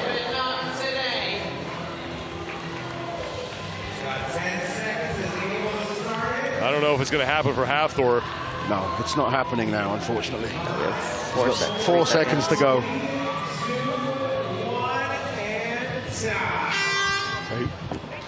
Is not going to finish it. So Half Thor Bjornsson with 1 good lift means Tom Evans is going to pick up the event win. I believe it's his first career event win here at the Rogue Invitational. He's going to be over the moon. And you know what? He deserved that win. He really moved well with the Farmers. Every single rep looked strong on the log. Lucy Underdown probably going to surrender the top spot on the overall standings to Andrea Thompson. Well, Inez Carrasquillo and Thompson, the only 2 to finish, and Inez did it in 36.17 seconds. That's the fastest time out of anybody. Yeah, Inez's performance then. I mean, Kristen, what can you say about it? So impressive. Oh, it was textbook. Like, she just has so much power in the log press. Yeah. Andrea, solid 2nd place for her. That's 2 second place finishes for Andrea today. And Inez could be in 2nd place overall heading into event number 3 on the men's side. Tom Evans by 2 100ths over second over Mitch Hooper, who made a costly mistake on his first clean. Tom Stoltman will finish in 3rd, and the T-Rex, Evan Singleton, 42.13 seconds, and Half Thor is going to take 10th. Yes, yeah. Let's send it down to Kiki Dixon. Congratulations on your event wins. Typically, you don't go head-to-head with the strong women. What was that experience like? Well, that was super cool. Like, it was, when you're normally going against somebody you're competing, you're like, all right, good luck, but not too much. But this time we're truly like, good luck, I hope you do just as well. Amazing. You had an impeccable performance out here with this particular event. Set the stage for me and let me know the execution from start to finish. So I'm not the best of farmers. I tear my hands every single competition. So today was just get it down the line and drop it and do the log as fast as possible. I'm currently the world record holder for log, so I had something to prove. Yeah. And you did. Congratulations to our Event 2 winners. Thank you. Thanks, guys. We expected Inez Carrasquillo. I'm not sure we expected Tom Evans to walk away with a win there. Tom Evans, that was so good. Yeah, I mean, Inez, we know how good she is at the log. Thomas, we know he's a good log presser, but to get the win in this is going to mean the world to him. Mitch Hooper making a mistake, but still managing to come second. And big performance there from Tom Stoltman. He's in third, clawing himself back into the points after the deadlift. And on the women's side, I think we expected Inez and we expected Andrea to both finish that event, and they both finished it very strong. And I think it's going to be a shakeup of points for going into the next event. Andrea Thompson looks to be your overall leader for the women. Mitch Hooper, the Moose, looks to put himself on top of the overall standings with one event remaining in the day. Carrasquillo and Evans picking up the win. One event remains the Strongmen and Strong Women. Action continues here, so stay with us here in Aberdeen, Scotland.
It's a beautiful Scottish Friday here at P&J Live in Aberdeen as our coverage of the 2024 Rogue Invitational continues. The Strongmen and Strongwomen are done and handing things off now again to the CrossFit athletes for their second of 9 events that they will face this weekend. It is North Sea Tiger presented by Beyond the Whiteboard. Thanks so much for being with us, everybody. I'm Sean Woodland alongside affiliate cup champion Adrian Conway, and Kiki Dixon is down on the competition floor, kind of shifting gears here a little bit. Yeah, we are, man. We saw them go long and simple earlier in Quicksand, and now we're going to watch them go short and complex. Overall standings coming into this event, it was a photo finish between Ricky Garrard and Jeff Adler in event number 1, just 0.2 of a second separating the two of them. Garrard on top with 100 points. Jeff Adler just 5 points back. Event number 2 is titled North Sea Tiger. It's an homage to the offshore oil workers here in Aberdeen, and like them, this one's going to be pretty tough. Man, it is going to be very tough, and it's a great title to go with a great test of fitness. It's 32 calories on the Echo, 16 ring muscle-ups, 8 squat snatches at 225, and then shuttle runs to finish. This is high skill and high pressure. What do you have to do to be successful in an event like this? Oh man, you got to bring the BCAAs, and what I mean by that is balance, coordination, accuracy, and agility. Because it's high-level skills that are going to be put in demand, it's a lot of pressure. Athletes had to practice to get there, and then you got to balance risk versus reward. The athletes are going to be moving fast, but one faulty rep will cost you not just one spot, but many. Sam Cornway getting set, as he had a pretty solid performance in event number 1, taking heat number 1. He'll be in lane 1. Now, Guy Mayeros is down in lane number 9. Anytime there's a barbell that he's got to cycle, you know he's going to enjoy that. And Jay Crouch is going to be in lane 6. He's another athlete we're watching here. Yeah, that's right, man. You mentioned, Guy, and he's got a listed snatch at 310 pounds. Now, 225 is not a lightweight, but relative to what he can handle, he's someone that we got to watch coming off these rings and perhaps considering touch-and-go reps at 225. Heat 1 is underway. 32 calories to open up on the Echo bike. We talk about risk versus reward here, Sean, and this is where a lot of athletes, you see Sam Cornway looking to his left at Jorge Fernandez. They're like, hey, how fast is this guy going? How quickly are his handles moving front to back? This is how they kind of gauge the perceived speed of one another. And the hard part about this event is that if you start too slow, trying to be conservative, you will fall back behind. Jay Crouch, one of the guys in the heat that we mentioned we're watching, he's extremely well-rounded, Sean. He's worked on his strength throughout the years. We've seen him finish as high as 8th place at the CrossFit Games. And now here, this will be a chance for him to make his way up the leaderboard. Right now, it's Georges Karavis, who's through 26 and now 27 of those 32 calories. Closest to 32 cows. Chandler Smith creeping up as well. After this, it's the 16 ring muscle-ups. Now, Karavis is done first. He's down in lane 10. Top of your screen now in the middle. First man to the muscle-ups. There were a couple things that stood out to me when I watched what this event actually entailed in North Sea Tiger, and it was the number of muscle-ups that they prescribed. 16 is that perfect number, Sean, where a lot of our men are questioning, do I go unbroken? I can, but should I? And does it set me up well for ring muscle-ups? So we're going to watch these guys make some really hard choices at this second movement. Well, Chandler Smith was the second man to the rings. He's in the middle of your screen. The white top.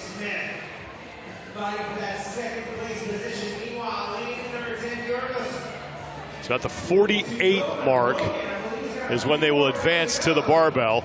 And Karavis has just now 1 rep remaining. And he is done, and he will face 8 squat snatches at 225 pounds, 102 kilos. And now watch this rest time by Karavis. He went 16 unbroken. Guy broke his up as he's about to jump back up on the rigs, but look at the downtime for Karavis. Was it worth it as he sits there and chalks his hands? He's been now kneeling for almost 20 plus seconds.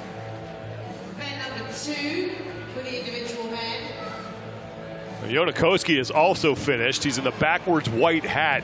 Background of the shot you're looking at now. Left side now. Here comes Guy Mayeros belting up. And he will most likely make quick work of this barbell. My. And that's what we were looking for, Sean, that first rep. It's important to catch a groove and find that settling point with 225 in the bottom of that squat, and Guy's done it right out the gate.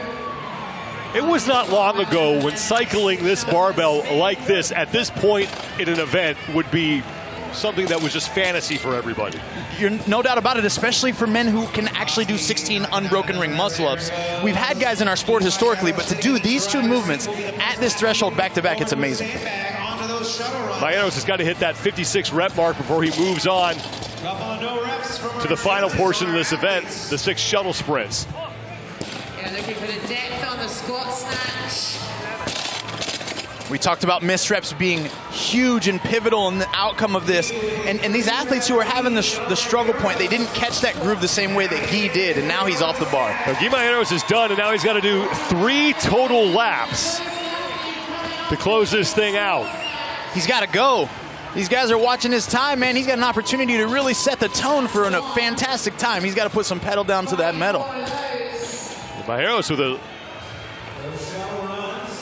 not very frantic pace here. As you mentioned, an opportunity to really make a comeback after his poor performance in event number 1 at no rep for Đukić. Well, Chandler Smith has got 2 reps remaining, and Guy Maieros is just about done. Go, Guy.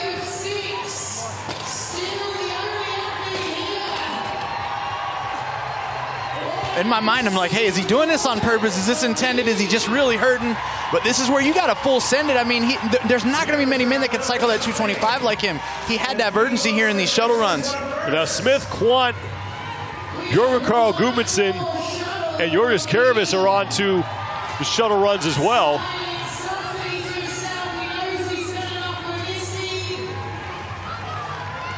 So 6 total laps.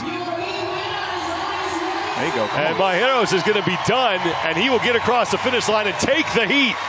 Right around 4 minutes, 45 seconds. 4:44.69 officially. The 62 is the number they need to hit before they can sprint across the finish line, and it is pretty close here as Chandler Smith and Sam Quant are fighting for second place in the heat behind Maieros.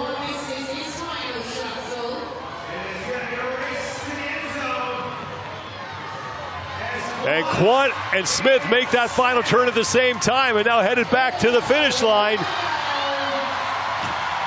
And it's going to be Chandler Smith just edging out Sam Quant. Woo! We're going to have our fair share of those this weekend, I have a feeling. 0.2 of a second separating them.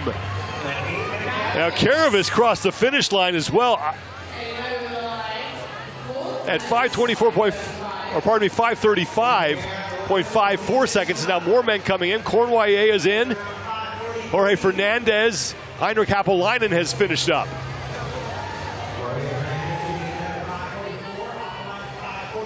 Leaves Đukić, Jay Crouch, and Saxon Panchik on the floor.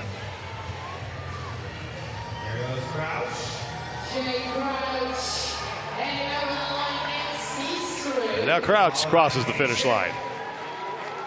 6:12.5 seconds, 7 seconds for Crouch. Panchik is in, and Đukić now with 1 rep remaining. And now he will come across. Well, Guy Maieros will take the heat at 4:44.69 seconds, courtesy of that work he did, shocker, on the barbell. Yeah, I mean, he put on a display of fantastic movement, and we talked about that even before, long before we watched athletes take the floor for this event. We chatted, Sean, and it was like, hey, those who move well, who have technical proficiency in the squat snatch, they're going to excel at this because that's demanded of you in this event the way it is written. Guy Maieros looking to rebound from his damage control performance that saw him took dead last in event number 1, pardon me. And yeah, he knew what he could do, Sean. I think he trusted his ability. He gave us that big smile before he took the floor. He paced these ring muscle-ups just right. Didn't go unbroken like we saw Karavis do. We know this is going to be one of those tests where it's like, just because you can doesn't mean you should. He paced it just right, nailed it, made those snatches look easy, and then coasted across the finish line. We will see if that time sticks as we have one final heat remaining here in North Sea Tiger for the men. Guy Maieros, the only man to go sub 5, 4:44.69 seconds.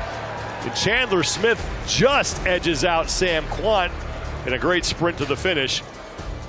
Georges Caravis and Sam Cornway round out the top 5.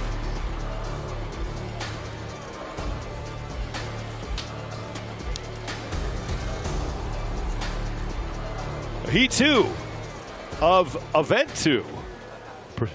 North Sea Tiger, presented by Beyond the Whiteboard. Let's take another look at what we're up against here. Yeah, man. We know that this is pure CrossFit. It's 32 calories on the Echo Bike, 16 ring muscle ups, 8 squat snatches at 225 pounds, and then they finished with 6 shuttle sprints, which looked a little less like sprints. I like this element because I think it affected some athletes' pacing. They didn't know how far, how it was going to feel. I'm interested to see how Heat 2 takes the floor and if they run faster to finish this one. Now, you've seen one heat. Do the keys change at all for you going into Heat 2? Gosh, they don't, because it was like the rich got richer. We knew Guy had a great snatch, and he brought his BCAAs. He's brought his balance, his coordination, his accuracy, and agility. We know he's strong, but that's really where it paid off, was his quality of movement. And then it's risk worth versus reward. Athletes who broke up the reps and paced early, they finished faster at the end. 10 men taking the floor here for this second of 2 heats. Check out your lane assignments for heat number 2. Jeff Adler, the man who finished second in event number 1, will be in lane number 6. Definitely keep an eye on him here. Defending champion Pat Vellner will be in lane number 5. And Ricky Garrard, the winner of event number 1, will work out of lane number 3.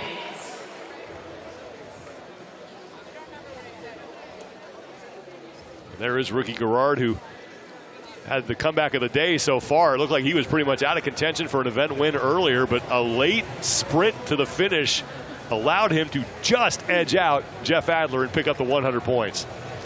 Yeah, it was an exciting finish, and we know that Ricky can ride that kind of threshold where we're suffering and still having to execute. This one's a little different, a higher skill demand, and the question is, how's he going to do with this element of controlled chaos here that's going to be demanded of him in North Sea Tiger? There is Dallin Pepper, comes in 10th place overall. Second fittest on earth this year, man. We're going to see who's the king of the Echo Bike here. Jason Hopper here in this little event. They love to go head-to-head on the Echo Bike, and this is a great way to start this event.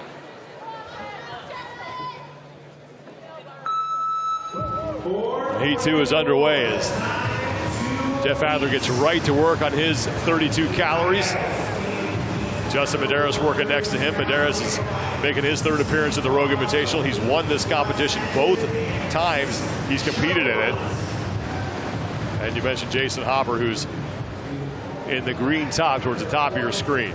Well, what's ironic, we were getting that shot of Jeff. Carolyn Lambre, Jeff's coach and partner, said, hey, we're trying to get Jeff in this conversation of who's the king of the Echo Bike too, Adrian. Don't just leave him out of this. So we'll see if Jeff Adler gets off the bike maybe a little bit aggressive on this on North Sea Tiger. So far it's Dallin Pepper who's through 18 out of those 32 calories. James Sprague and Ricky Garrard right behind him. And there is Pat Vellner, 2-time Rogue Invitational champion.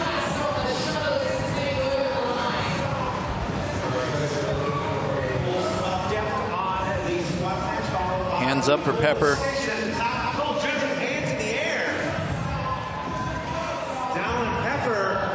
Dallin Pepper is going to be the first man off as he heads to the rings for 16 muscle ups, and Ricky Garrard will be right behind him, followed by Jason Hopper and James Sprague. And now Jeff Adler's off. Now, Sean, one of the things we like about Dallin is that clearly he's a 3-time Games champ as a teen, and then 2nd fittest this year, 5th fittest at the CrossFit Games the year before that. He has great levels of composure. This kind of pressure in an event that's done this fast, I really like him from a quality of movement perspective as we see him moving smooth and effortlessly on the rings, but also just self-awareness. Setting himself up for success on those 8 squat snatches will be key. Dallin Pepper through 42 of the 63 total scored reps here at the 48 rep mark. That's when he's going to move to the barbell. Now Ricky Garrard has overtaken him as the 2 men are both resting here on this set of 16. Justin Medeiros and Bjorn Carl Gudmundsson starting to creep up. Noah Olsen is working away on the rings. Olsen now sits in second place in the heat. Time to beat belongs to Guy Maieros at 4:44.69 seconds. And all these men, veterans in the space, understanding it's not a race to the barbell, it's a race through the barbell. So, hey, we're breaking up our ring muscle up so that we can hit good positions and execute these squat snatches and be 8 for 8. That's the goal in all their minds, 8 for 8. Well, Pepper, Gerard, Adler, Hopper, and Olsen, Fikowski all done with their ring muscle ups, and now on to the 8 squat snatches. Trying to avoid the no reps. That plagues 56 reps is what they need to hit before they start the shuttle runs. Now no rep for rookie Gerard. Dallin Pepper in the driver's seat. Pepper still your leader, left side of your screen. And you miss a squat snatch like that, Sean, it's like a double penalty. You waste the effort that you just contributed to do the rep, and you don't get the rep. So it's almost a double negative as we see Pepper just making slight work, rep after rep, singles on his way to completing number 6 right there. Adler trying to hold off a pair of Canadians as Fikowski, or pardon me, Pepper was trying to hold off Adler and Fikowski.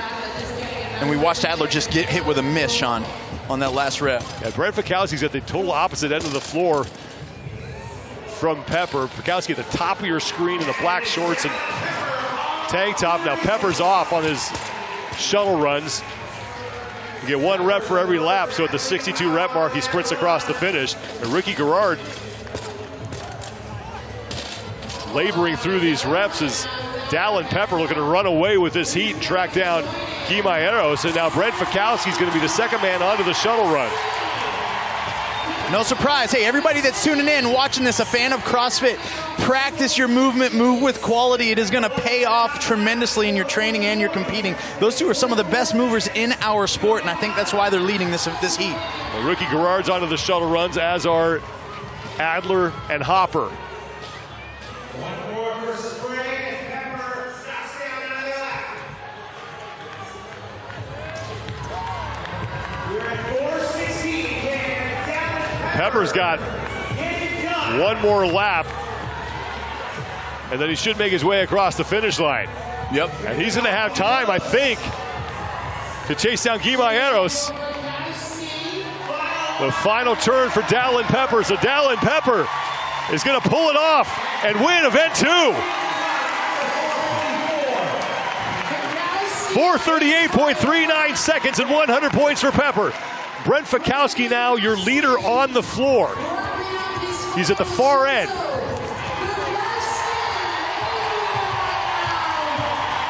Now Fikowski is across. Sean, you never have to guess how it felt for Brent. He's always going to let you know about the look on his face, always. Hopper and Adler are in. Wow. And now Ricky Gerard, not having to outsprint anybody towards the finish, will take 5th place in the heat. Pat Vellner finish it up. The Sprague, Gudmundsson, Medeiros, and Olsen out on the floor. Now Sprague is in.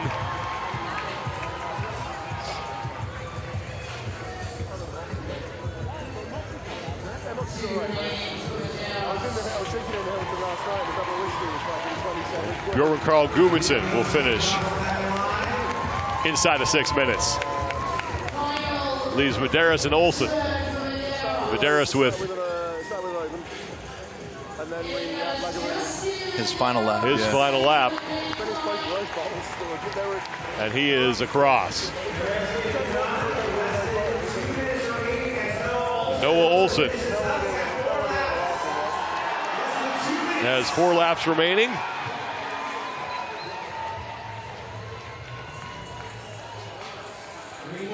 We talk about this, I'm sure we'll mention it several times, but Noah coming off that Ironman, mentioning he was just really getting back to training, feeling some loading on his spine and his legs for the first time in a while. Of course, he didn't let his CrossFit training take a complete backseat. He didn't take completely off, but hard to balance with the volume that he had to prepare his body to withstand last weekend. And so a movement like the squat snatch, you wonder how often was he able to expose himself to it in prep leading up to this. But he's out there selling his soul to it, though, representing and putting on a show for everybody.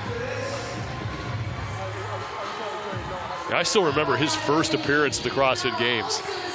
And it's back in 2014 when he burst onto the scene, made his first appearance there, and putting a shoulder into the pylon and getting across the finish, and was still enjoying himself after all these years on the competition floor. I don't think anybody had a better time than that man. Dallin Pepper picks up the event win. 4:38.39 seconds to beat Guimaeros by 6 seconds. You talk about having it, Sean, the ability to seize the moment when the lights are bright and the pressure is the heaviest. Dallin has proven himself to be able to do that time and time again as he finds the spot where he really belongs, finishing second at the CrossFit Games this year, and now being able to win an event like this at the Rogue Invitational. It breeds a confidence in an athlete that is going to allow him to be at the top or the pinnacle of this sport for hopefully years to come. And he put it on display right there. 8 for 8 on the snatch. We talked about how important that was, and he didn't even hesitate, not once. And then just another day at work. Brush off your shoulder, young man. Another event win. That's his second at the Rogue Invitational here in his career. And another top 10 finish out of 2 events. Dallin Pepper 10th in event number 1, first in event number 2. Guimaeros, he needed that. He finished 20th in event number 1. He picks up a second place finish. And Brent Fikowski, who was 5th in the opening event, takes 3rd in event number 2. So off to a great start in his final competition as he's going to retire after the 2024 Rogue Invitational. Jason Hopper and Jeff Adler finishing 4th and 5th, with Ricky Garrard taking 6th. Let's go down to Kiki Dixon with Dallin Pepper. Dallin, congratulations on your event win here. What was the key to this event for you? You know, I'm good at an echo bike, so I knew if I could get off first and then still break the muscle ups, biking at that pace wouldn't affect me quite like the other guys. And then just making sure there's no misses. And I really love like squat snatch battery test, and that was exactly what it was. Well done. We're in Scotland for the first time with the Rogue Invitational. Aside from the Rogue Invitational itself, what are you looking forward to most about being in Scotland? Man, I know it's not, I mean, it's kind of related to the Invitational, but all of these fans over here across the pond are incredible. You guys make this so fun, and we're going to put on a show for you guys. Awesome. Thank you so much, and congratulations. Thank you. Dallin Pepper, second career event win at the Rogue Invitational, his first here in 2024. As he puts 100 points in his pocket, building momentum towards the end of day number 1. The women coming up next. We'll take a quick break, and our coverage will continue here from Aberdeen, Scotland, of the 2024 Rogue Invitational.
Inside P&J Live here in Aberdeen, Scotland. The first time the Rogue Invitational has made its way outside the United States.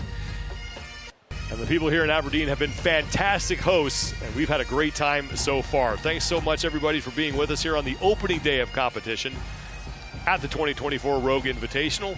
I'm Sean Woodland with Adrian Conway, and Kiki Dixon's down on the competition floor. Women up next here in the CrossFit competition for North Sea Tiger, presented by Beyond the Whiteboard. Overall standings.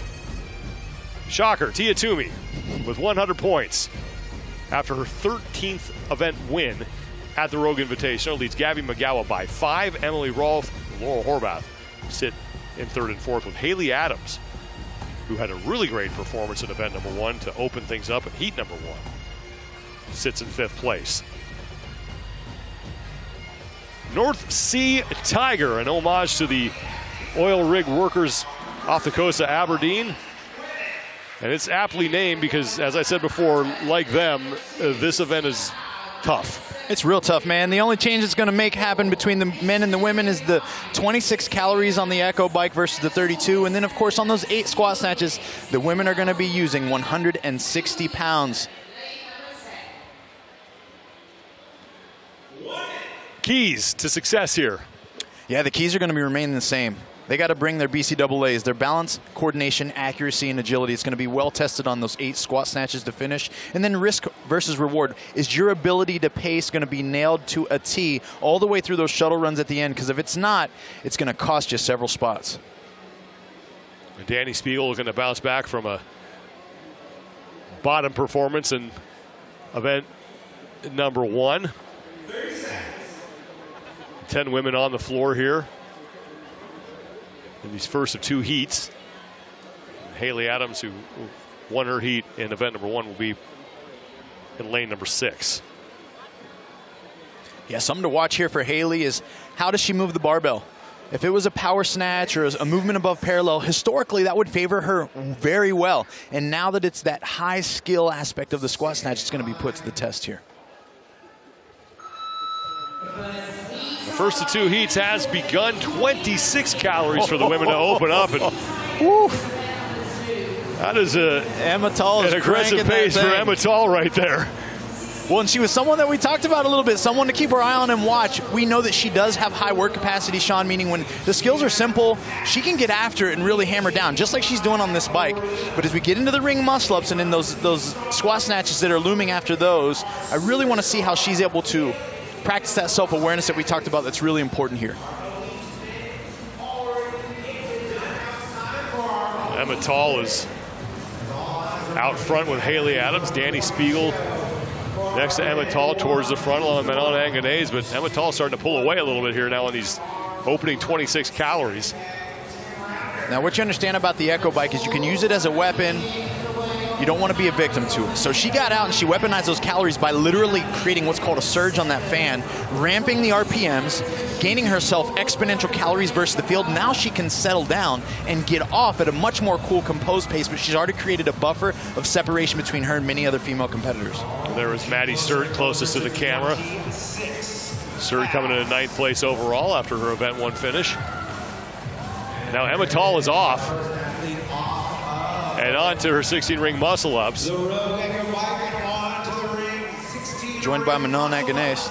And Anganese walking up to the rings as well. You know, and the thing to be mindful of, Pepper mentioned it in the last heat right there, it was key to his success was that he wanted to be aggressive on the bike so that he could confidently rest on the rings, and then that allowed him to attack those squat snatches 8 for 8. So I wonder if Emma Tall is utilizing a similar strategy here. Now, Haley Adams and Dana Perrin were the next 2 women onto the rings as Danny Spiegel's gotten to work on her muscle-ups. It looks like every woman is on to this second portion of the event. At the 42 rep mark is when they'll move on to the barbell. 160 pounds on the barbell for 8 squat snatches.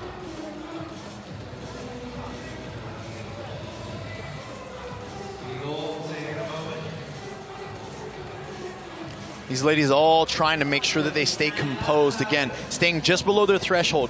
If they struggle with the press out of this ring muscle up, the dip portion, Sean, it's going to lead to even more struggle locking out that squat snatch with that bar overhead. So they've really got to toe the line and be gentle with how aggressive they're willing to be on these ring muscle ups. Well, Ematal has 1 rep remaining, and she will move on to the barbell.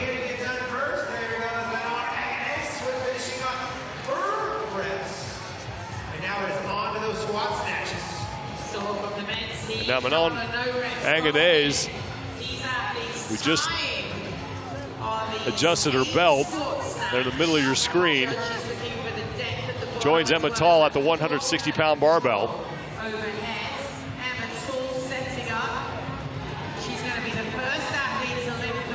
73 kilos. Ah, she saved it.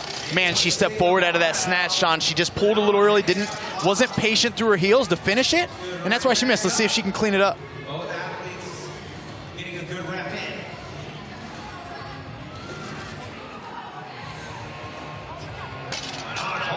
Taylor Howe in lane 2, second from left. And Dana Paraner under the barbell as well, as Danny Spiegel still has a handful of reps remaining on the ring muscle ups, along with Sydney Wells. Haley Adams is on her final rep on the left side of your screen. And Ematal is able to hit that rep. As Haley Adams makes her way to the barbell.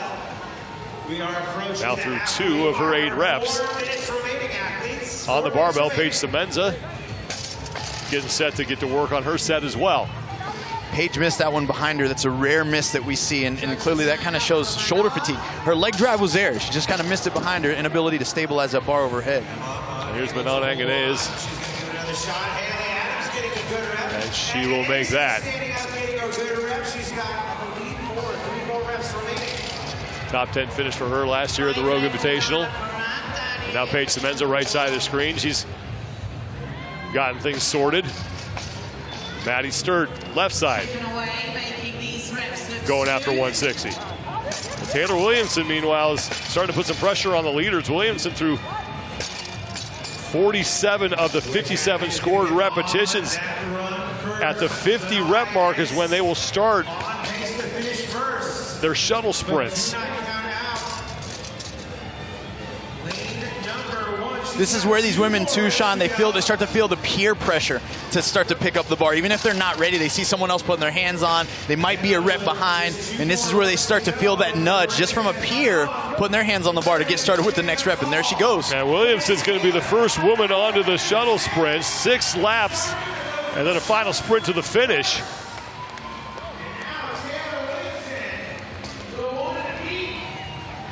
First individual appearance here at the Rogue Invitational for Taylor Williamson. She competed at the very first Rogue Invitational back in 2019 on a team.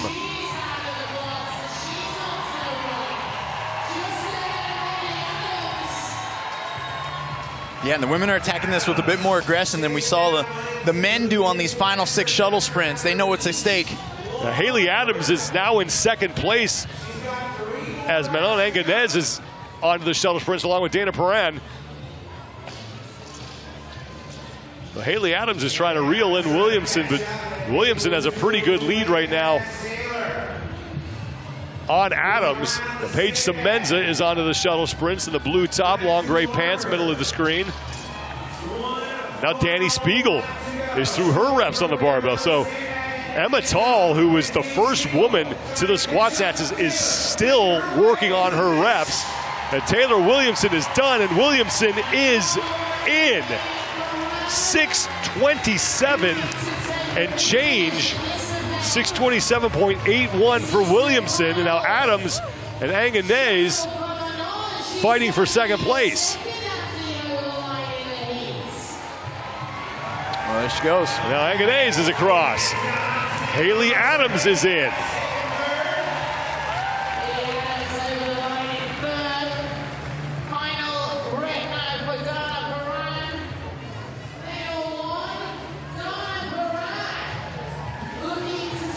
Danielle Paraner is in.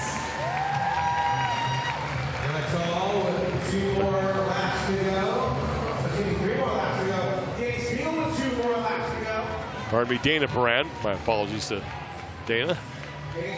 Semenza across, 7:15. So 8-minute time cap here, so the women on the floor, we've got to hurry up. So Spiegel is going to be fine. She's across. And Taylor Howe still has some time. Howe's on the bottom left of your screen heading back. She still has 1 lap. So 15 seconds. She's going to have to hurry if she wants to get inside that cap. Now Emma Tall finishing up. Just a couple seconds to spare for her. Wow. House, Sturt, and Wells will all get time capped. Taylor Williamson will get the heat win at 6:27.81 seconds.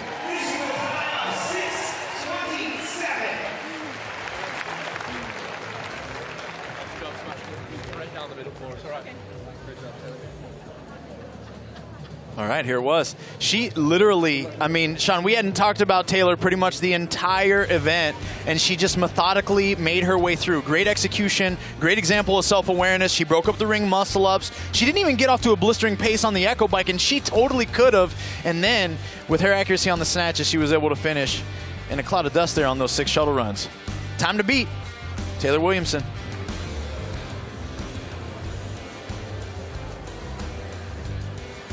The work on the barbell that gets Taylor Williamson across the finish line first, 6:27.81 seconds. 3 women go sub-7. And then Dana Pran comes in at 7:05.91, followed by 10 seconds by Paige Semenza. Danny Spiegel with a 6th place finish in that heat, with 1 heat remaining in North Sea Tiger, presented by Beyond the Whiteboard.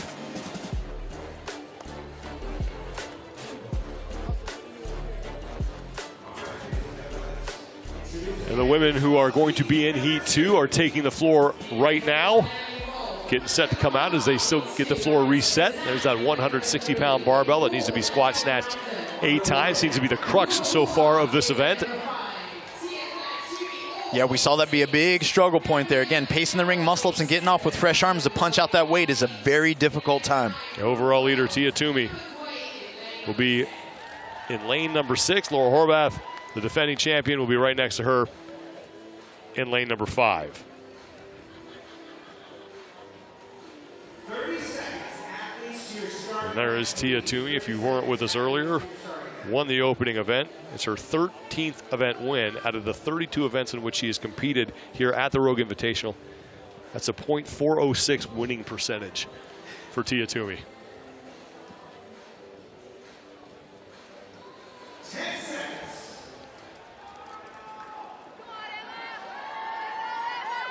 Stand by. The Heat 2 underway. Gabby McGowan getting to work on her 26 calories. She was putting a little bit of pressure on Tia Toomey early in event number 1, but the 3-time Rogue Invitational champion managed to pull away towards the midpoint of that event.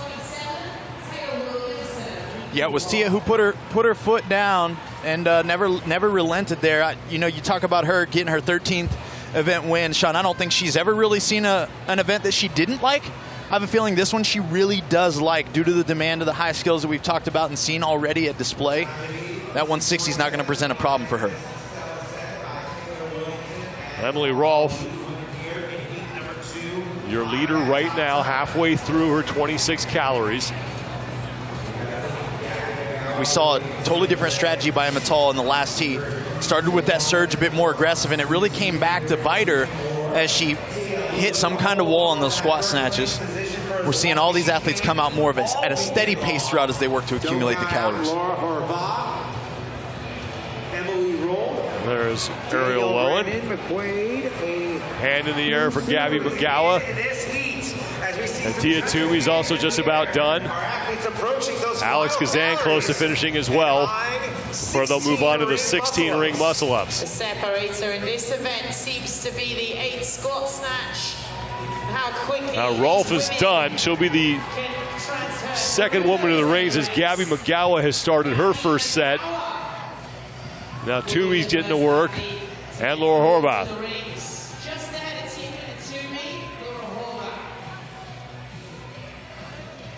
All right. It's not necessarily an if, but when they're going to break up the ring muscle-ups and how long will they rest here.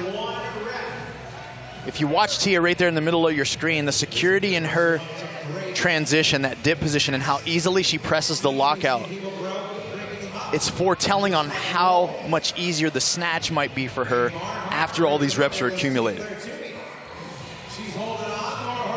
Toomey taking a break. Laura Horvath continues to work.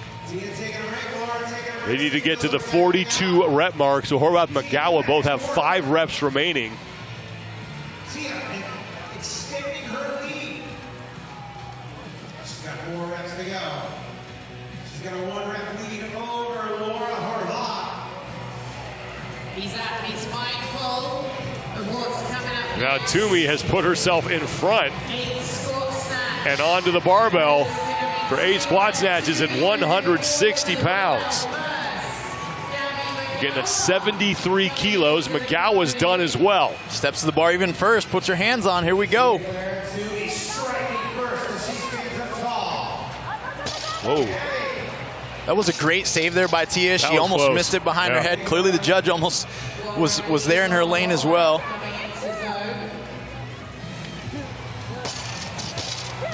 That one looked better the second attempt for Toomey.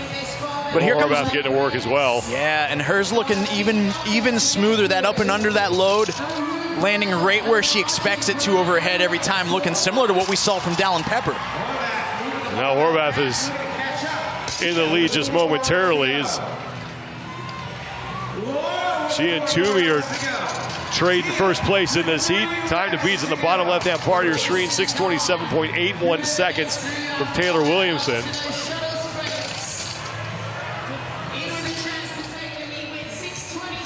50 reps is what they need to hit on the scoring ribbon on the left side before they can take off on those shuttle sprints. And Tia Toomey is now 1 rep shy of that mark. We haven't seen a real sprint off too fast in these last shuttles. Horvath with a no rep here. That's going to open the door for Toomey, who is now done.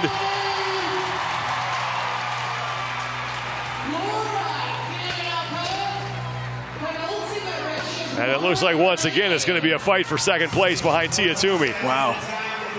That's that pressure that we talked about. I know Chris Spieler had a hand in helping get these workouts to these athletes and designing them, and he considered this as one of the definitive things, pressure. And now McGowan and Horvath off at the exact same time in second place behind Tia Toomey. 6 total laps and then a sprint across the finish line. Toomey looking to pick up her second event win of this competition to remain perfect here on day number 1 and her 14th career event win at the Rogue Invitational.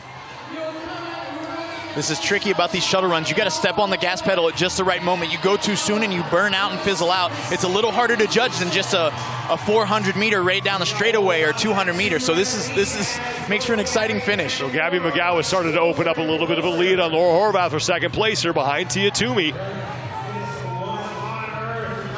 And Toomey's on her final lap.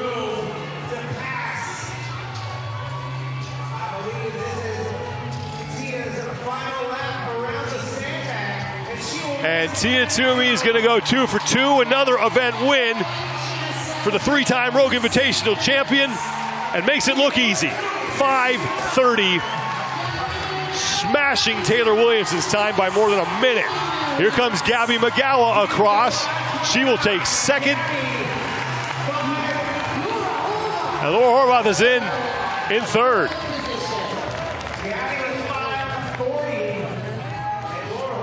Ariel Lowen is your leader on the floor. She's the only woman right now on her shuttle run.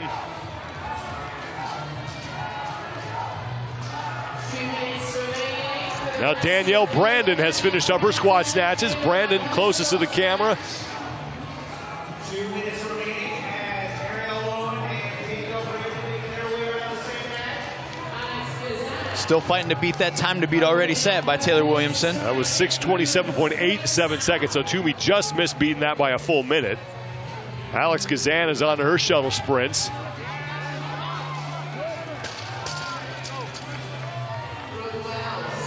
And now Amanda Barnhart.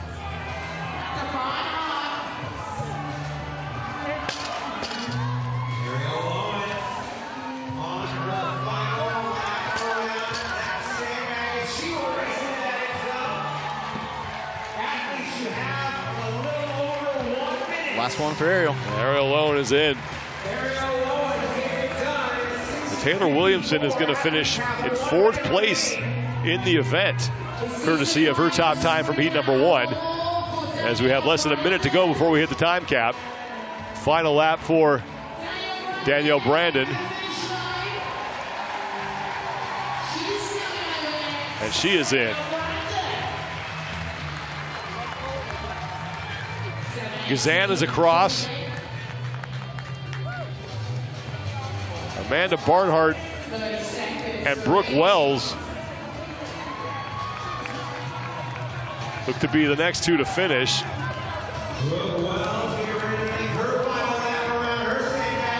And Barnhart is making her trip to the finish.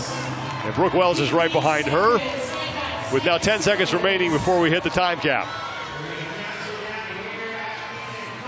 And Brooke Wells is going to make it across. So McQuaid and Rolfe get capped. Tia Toomey gets her 14th career event win and her 2nd of the 2024 Rogue Invitational.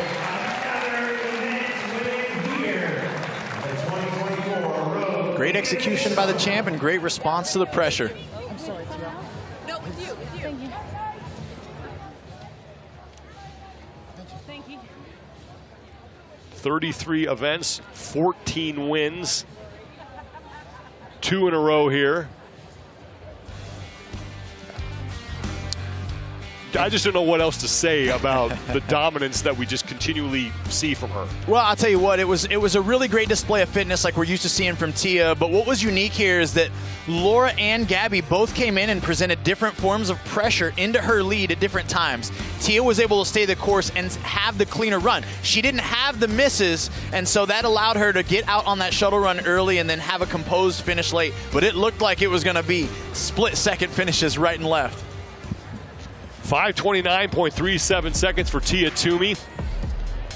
Keeps her perfect so far. Gabby McGowan, another strong performance.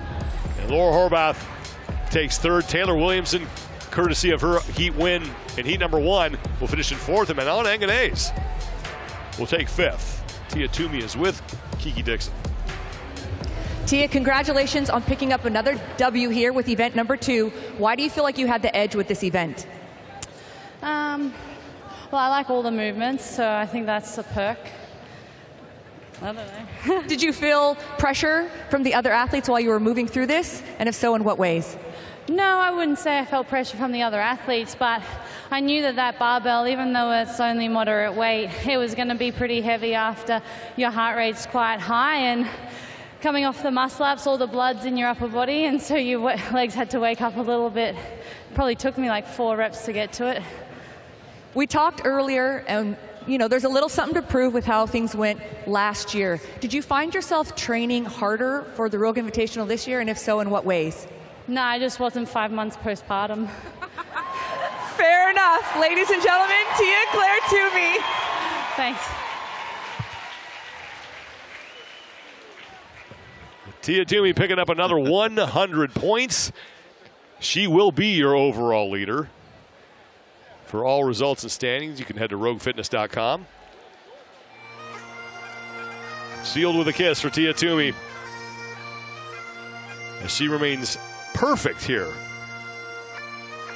Dallin Pepper picks up an event win. Guy Maeros picked up a heat win, as we have just 1 event remaining here on Friday for the individual men and women. More strongman action coming up. Stay with us as our coverage continues from Aberdeen, Scotland, of the 2024 Rogue Invitational.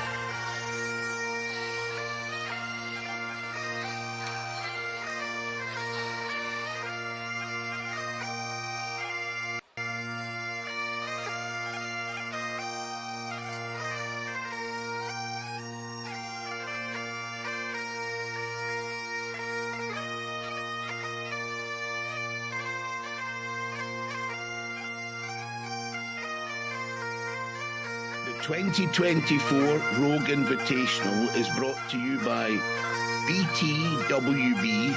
Fitness is a journey. Mod Tub, the best value cold plunge. And Crocs. Visit crocs.com/custom to design custom Crocs for your gym.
If you're a fan of strength sports and you're in Scotland, you have to lift stones. And that is exactly what we are going to do in event number 3 for the Strongmen and Strongwomen here at the 2024 Rogue Invitational. Inside P&J Live in Aberdeen, Scotland. Thanks for being with us, everybody, as we are set for the Inver Challenge presented by Yeti. I'm Sean Woodland with Kristen Rhodes and Lauren Chalet, and we knew the women's competition was going to be exciting coming in, and after 2 events, it's lived up to its billing. It's exactly what we thought. We have 5 women right now currently within 4 points of each other, and I believe on this event, next event here, we're going to see another shakeup on points. Let's take a look at the overall standings after 2 events, and as Kristen mentioned, it is close. Andrea Thompson is your current leader, but 1 point separates her from Inez Carrasquillo. Meanwhile, just 4 points separate Thompson from Angelica Jardine. And we are only through 2 events. We have 4 events remaining. Here in event number 3, as I mentioned, we are going to pick up some stones, and the starting order will go from reverse to first. So we'll start with 10th place and work our way up to first place. And Andrea Thompson comes in, Kristen, as our overall leader. Yeah, she's been second on both events. You see here on the first event here, she had a personal best in the deadlift, and then she followed it up with a quick farmers to a quick transition on the log, and she just absolutely demolished the log, which is exactly what we expected. She's put herself in a really good place. She's currently in the lead overall. Back-to-back second place finishes and a personal best on the deadlift. There's what the athletes are facing here on the floor. This should be a fun one to watch, Laz. This is as traditional as Strongman, Strongwoman gets. That we're going to lift 5 stones starting at 200 pounds all the way up to that huge 300-pound stone. Fastest time wins. Simple, but not easy. Angelica Jardine comes in as the Arnold Strongwoman Classic champion, and she is someone who could do some serious damage in this event. Right, if you remember back at the Arnold Classic in Ohio, she absolutely demolished the stone to shoulder. She just crushed it. And I've also seen her crush natural stone loading in every competition she's done them in. She picks them up and hucks them. So it'll be very interesting to see what she does here. I expect that she's going to do very, very well. Now, Kiki Dixon is the 4th member of our broadcast team, and she is down on the competition floor. Kiki? Guys, I was able to speak with Mel and Hannah earlier today talking about this event.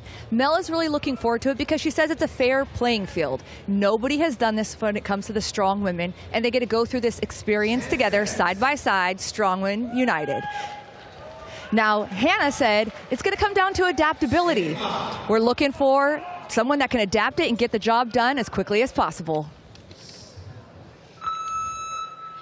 Sam Beliveau is up first, starting at 200 pounds. They just have to pick those stones up and load them onto the barrels. I say just as if that's going to be an easy task. She's made short work of these first 2 stones. Very, very easy there. So you mentioned this is a traditional strongman challenge, Laws. What are the keys of this event? So this is all about hand strength, adaptability, as Hannah said, we got from Kiki's report. But being able to figure out the stones, they used to perfectly round Atlas stones. These are a bit more awkward. Egg-shaped, you need to really get your hands in the right position, then it's all about getting it up to your lap, lots of hip power to load the stone onto the barrel. Beliveau is getting hung up on the 275-pound stone, made it through 200, 225, and 250. So this is good. She's turning the stone, trying to figure out the best place to put her hands, get the most purchase that she can. Some athletes just given up. I like the way she's trying to turn it, figure this stone out. A lot of these events are about that, We're not used to lifting stones like this. Sometimes you just turn it and you just suddenly get that biting point, and it then comes up, Kristen. Yeah, just finding that maybe one little ridge that maybe you can get your fingers tucked under that'll help you pick that thing up. The first 3 were no problem, but this 275-pound stone is causing issues. Just 30 more seconds. Come on, Sam.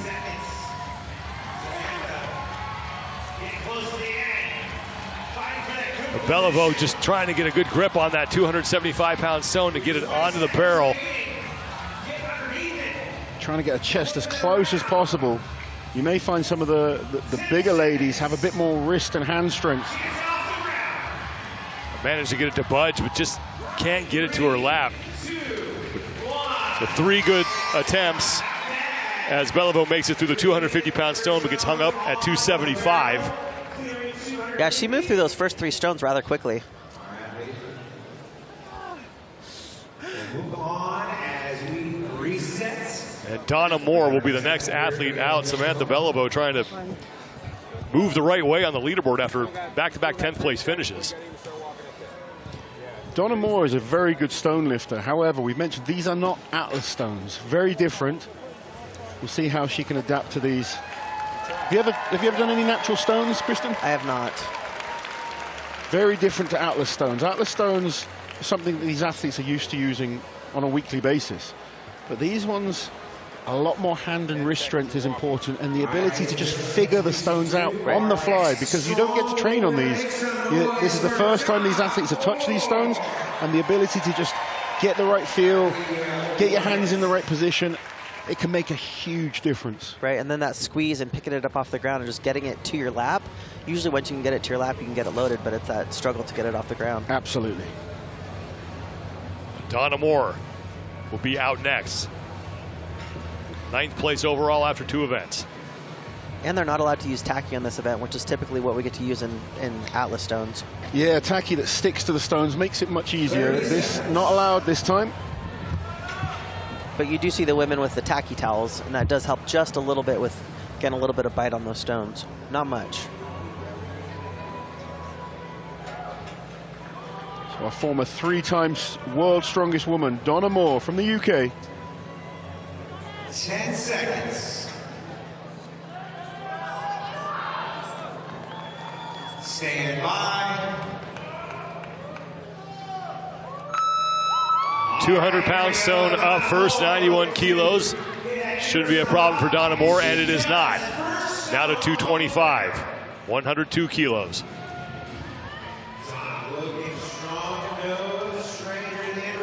Moving up to 250 pounds, 113 kilos. Donna Moore. This is where Sam Beliveau was able to succeed for the final time before getting hung up at 275, and Moore has that. So I think Sam was quicker to this point, but Sam got stuck when it came to the 275 pounds. Let's see what Donna can do. Donna's been very good with tackless stones. She's held the world record on Atlas stones tackless. And there it's coming off the ground. I wonder if we'll see Donna play around with the stone, turn it, maybe try and find a better position for her hands.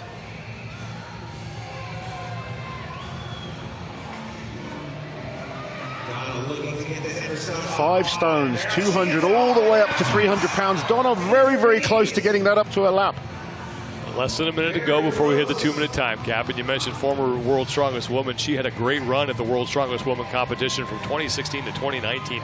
She won it 3 times in the year she did in 2018. She finished 2nd. And Here now we go. She's got it to the lap.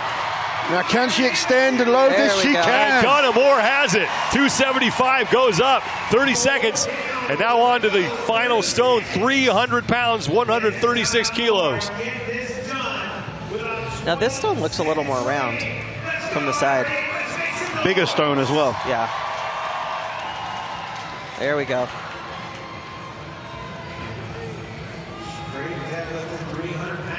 One more effort. Come on. Oh, too much. That's it. But 4 stones there for Donna Moore. Goes into the lead. Donna Moore gets all the way through the 275-pound stone, and happy with that effort. Oldest competitor in the competition at 44 years old.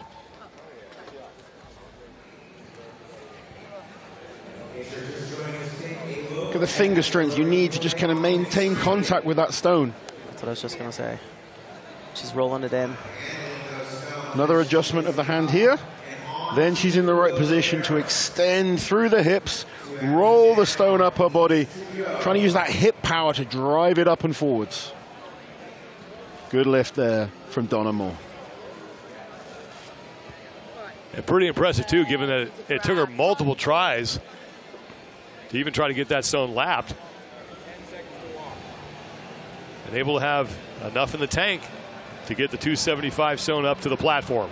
And now Rebecca Roberts will be up next. You look at an athlete like Rebecca, tall, long arms, her grip strength is unbelievable. She should be good at this type of event. She should be very good at this. She's definitely got, what, one of the best grips in the world, if not the best grip for a female athlete. Being as tall as she is as well, once it's up to that lap, the load isn't too high. Right. So as long as she can be efficient and effective from the floor to the lap, we may see our first athlete to do all 5. Yeah, all she has to do is stand up. Rebecca Roberts coming in 8th place overall. 6th place in the deadlift. It's not been the start she would want pounds. in this competition as well, so she needs to pick up points here. And then 8th place in event number 2. 10 seconds. Stand by. Here we go, Rebecca Roberts, the Welsh Wonder Woman. First stone, not a problem. 200 is just a minor inconvenience, and 225 doesn't look much more difficult for her. Now on to 250 pounds. It's a great start there by Rebecca. 250. Moving well through the first 3 stones. Now this is where it gets challenging. Inver stones down, 2 to go. 275 pounds, 125 kilos. She has such long arms, she can get under it. Yeah, very long hands, very strong, very long arms, and very strong hands. Proper form and technique here. Come on, Rebecca. Athletes wiping off their hand moisture, making it a little tough to get. There we go. Roberts get up there. Quickly gets that one to her lap on the 2nd attempt, and now she'll move on to the 300-pound stones with more than a minute. Now she's getting excited. She wants this crowd to help her. 300-pound stones. So she's just standing over that stone. She wants to get centered around the stone. Really get those fingers in hard. Squeeze, keep the wrists tight. 300's in the This lap is for good. Rebecca Roberts. Wow. And 300 is up and over. Nice. She's excited about that one. That was incredible. She's got to hit the buzzer. button. Oh, no. So that's part of the event here, is pressing that buzzer to finish. And for the first time ever, that is the first time we've ever had to do that in a strongman competition. So we talked about this earlier amongst us, is that you didn't have to think about that in training. So now at the end of this competition, you're excited, you're celebrating, I got the stone, and then, oh my gosh, I didn't hit the buzzer. Absolutely. We said we might see that happen. Yeah. Rebecca, the first athlete to do all 5. Right around 124 when she hit the buzzer, but this looked easier than 275. It really is it just did. the shape of the stone? Very much so. Very much so. We knew once the stone is lapped, she wouldn't have a problem. The challenge is always from the floor to the knees with this kind of weight for these ladies. And at her height as well, that really helps on the load phase. And this last stone just looks a little bit more round, where the other one's a little bit more oblong. Yep. So, yeah, that was awesome. And then there it is, the So buzzer. good. Got to hit the buzzer to stop your time officially. It'd be interesting if by the end a couple of seconds costs her a place. Hopefully it doesn't, but all 5 stones there from the current world's strongest woman, Rebecca Roberts. Well, and the whole thing with the buzzer too, like you're so focused and you're so, you know, you're focused on what you're doing, and like having to remember that at the end. Oh my goodness. Yeah, it's definitely adding a whole new element to, but it's great that there is a timer like that. You're not waiting on someone's thumb. So it's definitely making it a little bit more level playing field when it comes to timing. Now this is an athlete I've seen do stone loading before and been very, very effective. She spent a lot of time in Scotland lifting various different stones. She's also won the Stones of Strength competition multiple times. Yeah, she is not a new athlete to lifting stones at all. How much time we got? How much time we got?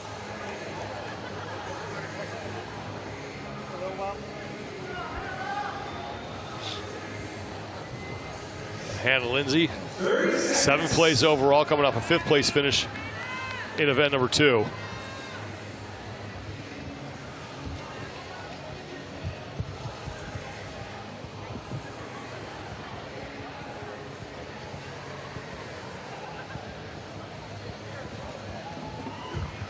It's a focused Hannah Lindsay. This is an event she'll want to pick up points on. Stand by. Here we go.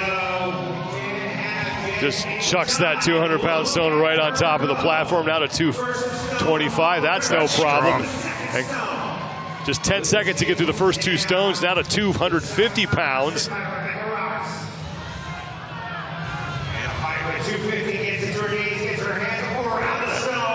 275 up next. 125 kilos for Hannah Lindsay. She's still got 90 seconds to go here. Yeah, she's just adjusting this stone, getting it a little bit different to the other women, trying to get it upright. I was waiting for someone to try that.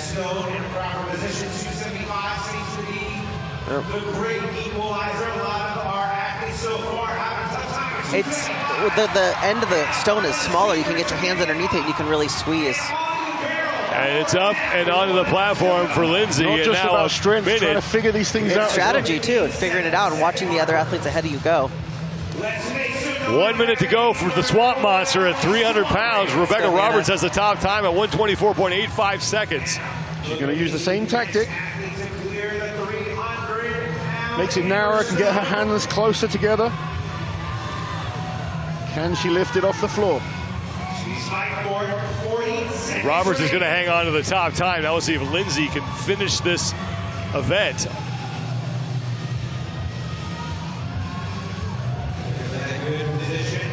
It's a big stone, and that size is causing problems for her. Just rolling. Going back to a more traditional lift now. I think it's going to have to be 4 stones for Hannah Lindsay. 4 stones is going to be good enough for second place.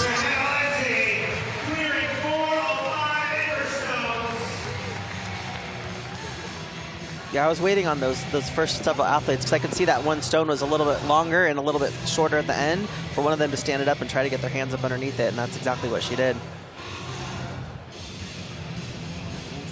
Lindsay made very quick work of the first 3 stones. You see there when she's loading it, she could actually link her hands together, put herself in a stronger position. Yeah, that was super smart thinking. Now we'll see if the other athletes have picked up on that and paid attention to that as well. We're through 4 of the 10 women, and Melissa Peacock's going to be out next, who currently comes in 6th place overall. Back-to-back 6th place finishes.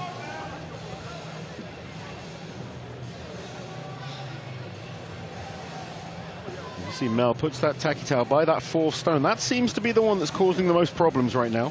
Our next athlete making her way to the Inver Stone Challenge. Make some noise for Melissa Peacock!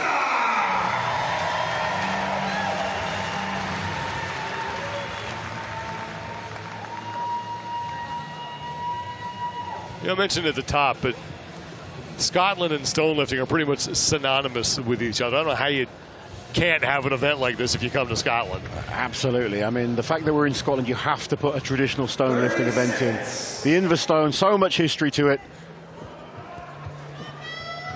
And now, the real test of the Inver Stone was a roughly 300-pound stone, slightly lighter, I think 275-pound stone, and the goal was to just get air on it, get it off the floor. And then if you could lift it to your lap or to your chest, that was really seen as a great test of manhood strength. And then eventually, the incredible World's Strongest Man winner, Bill Kazmaier, came and pressed it overhead. Now we have these women loading these stones.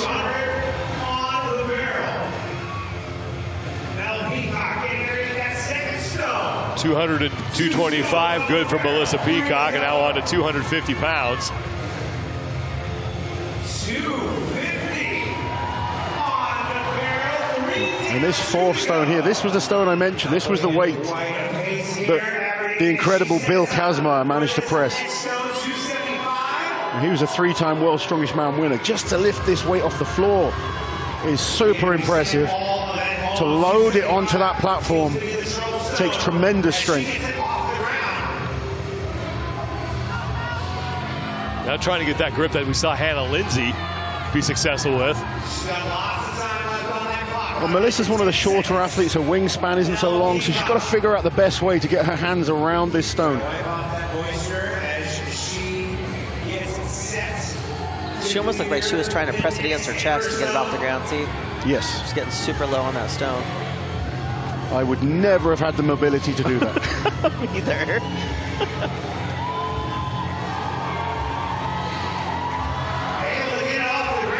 As she's moving it, she just can't get the right grip on it, it seems.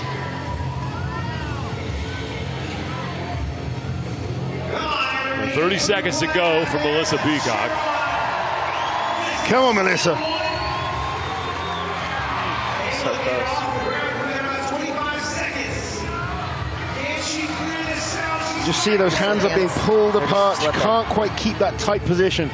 15 seconds remaining.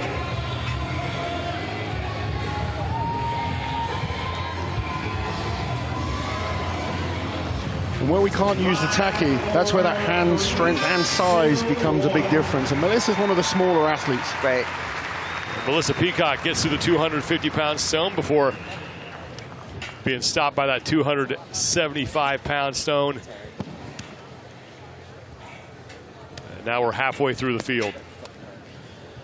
We're halfway through the field, and Mel Peacock just got to the third stone, and then she just really struggled with the fourth stone. We've only seen 2 athletes at this point hit 275, and then Rebecca picked up the 300. This next lady coming out, you have been talking about. She's the one to watch on this one. Yes. Angelica Jardine. Oh, I can't wait to see what she does. She's so fun to watch. She just has so much raw power. She really does. And was really the story of the 2024 Arnold Strongwoman Classic. Was an athlete who was not getting much focus at all coming into that event, and then slowly just kept hanging around, and all of a sudden was in position to win the whole thing. Yeah, on day 2, she definitely came back, and she proved that she absolutely deserved to be there, and that she was taking the crown. I believe the lowest we've seen her place in a pro-level contest in her whole career so far is second. Second, correct. Stand by.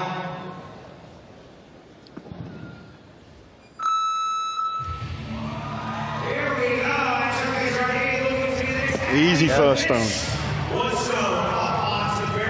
First and two. She one-upped it. It's just like there's no weight. Easy.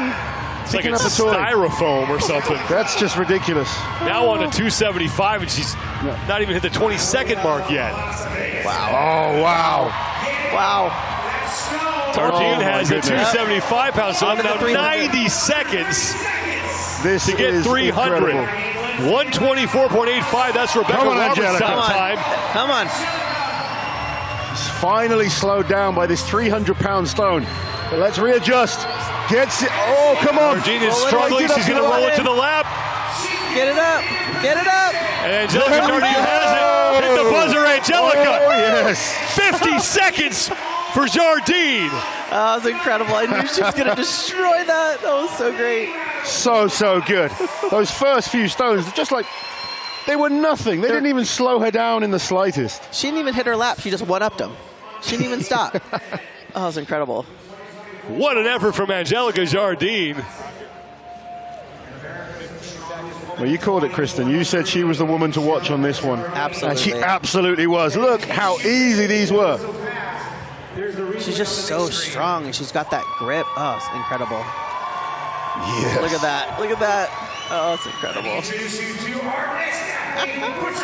She did not forget that buzzer. Yeah, she was straight to that buzzer. Inside a minute. Wow. For Angelica Jardine, looking to pick up her first event win of the competition. 4th place overall. She's only 4 points back of Andrea Thompson for the lead. Now that's done her cause a world of good there. Very, very hard time to beat. 30 seconds. Now Lucy Underdown, who won the opening event with a lift of 685 pounds and then finished 7th in event 2, looking to get back on track here. Now Lucy's also got those very, very long arms, which allows her to get underneath those stones. And with her grip, yeah, she's built well for this. She's definitely built well for this. She's very focused. Stand by. Here we go, ladies and gentlemen. easy. Well, that was easy. 225 goes up, no problem for underdown. Now to 250. Barely stopping at her lap for that one. 275. This is about the pace that Jardine was on. She is going through this quickly. If she doesn't make a mistake here, she could be on for it. Lucy, a little bit longer than she wants to spend on that stone. There we go. But it's up. 90 seconds now to work on this 300-pound stone. 50 seconds, that's the top time from Angelica Jardine. Looks like that is going to stand. I don't know. Or maybe not. It's going to be close. She needs to take it now. Oh, a little slip. Don't drop it. Right, you've got to compose yourself. Jeez. Get tight. Hold on to that stone. Get super tight. She's trying to get under the stone, which is a mistake. She needs to try and kind of sit down a bit more, get her hands over the top, then use that tremendous hip power that she has. She's trying to hook that arm under and use more arm strength. It's a little mistake. She can do this. With 40 seconds remaining. Let's go, Aberdeen. Let's cheer on Lucy. Come on. Just wonder how much that last fight took out of her. 30 seconds here. Now, this would be big if she can get this one. Absolutely. When you give that much effort onto an attempt, it drains you very, very quickly. Especially when you have no grip aids. Yeah, definitely fries your grip. Yeah, Inside 20 to go, and Lucy's not going to be able to hit it, but she came so close to getting that 300-pound stone up onto that barrel. It was a tremendous effort. She was so quick through the first four. Little fluster on the fourth, and then just that mistake on the fifth. She is more than capable of completing that, but still should be good points for the deadlift record holder. Absolutely. And this is the first time these women are seeing these stones, so everyone's going in blind. 275 looked really good, and then you thought that she had it here, and then you could, as you said, the hands were slipping a the little. hands just weren't in the right position, and she couldn't save it. It's a tremendous effort. 30 seconds.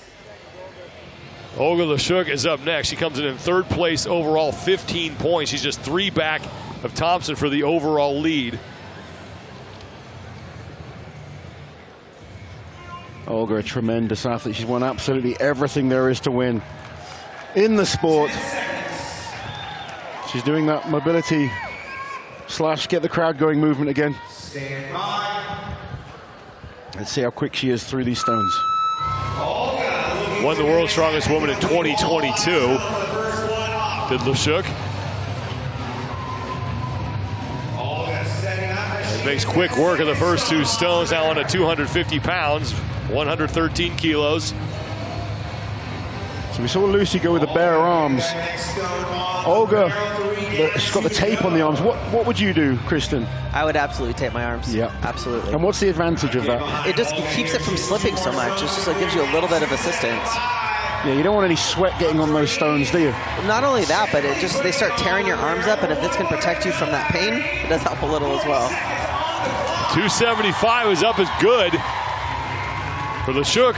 She's looking strong. Not going to have time to chase down Jardine, but if she can finish, she's got this. this. Be big for her. She's got it to the left. She's got this. Big hips, big hips. Oh, Lashuk has it. She's got to hit the buzzer. Oh, yeah. And she will do it. 104 for Lashuk. Oh. Nice run there from Olga Lashuk. She's very excited about that. She should be excited about that. Absolutely, she should. 2 women left, Inez Carrasquillo and Andrea Thompson, and Olga Lashuk just put a ton of pressure on them. Ladies and gentlemen, let's make some noise for our next athlete. She makes her way. That's so good. I will be shocked if that buzzer lasts the entire weekend. The beating it's taking here in this event. Just wait till the men come out. There's a great load there. Really made sure she had the stone in the correct position before driving onto the platform, onto the barrel. There you go. Hip power, hands are locked, finger strength to kind of just lock into that. They didn't even move. Yeah, they were really locked in. And that's a really good way to see what you were talking about with Lucy Underdown, where her hands weren't in that position that you saw right there and how you need to be over it to lock that in. Great effort by Olga Lashuk to get through all 5 of those stones. And now Inez Carrasquillo, second place overall. She's only 1 point back of Andrea Thompson, coming off an event win in grip and press earlier today. Here goes Inez.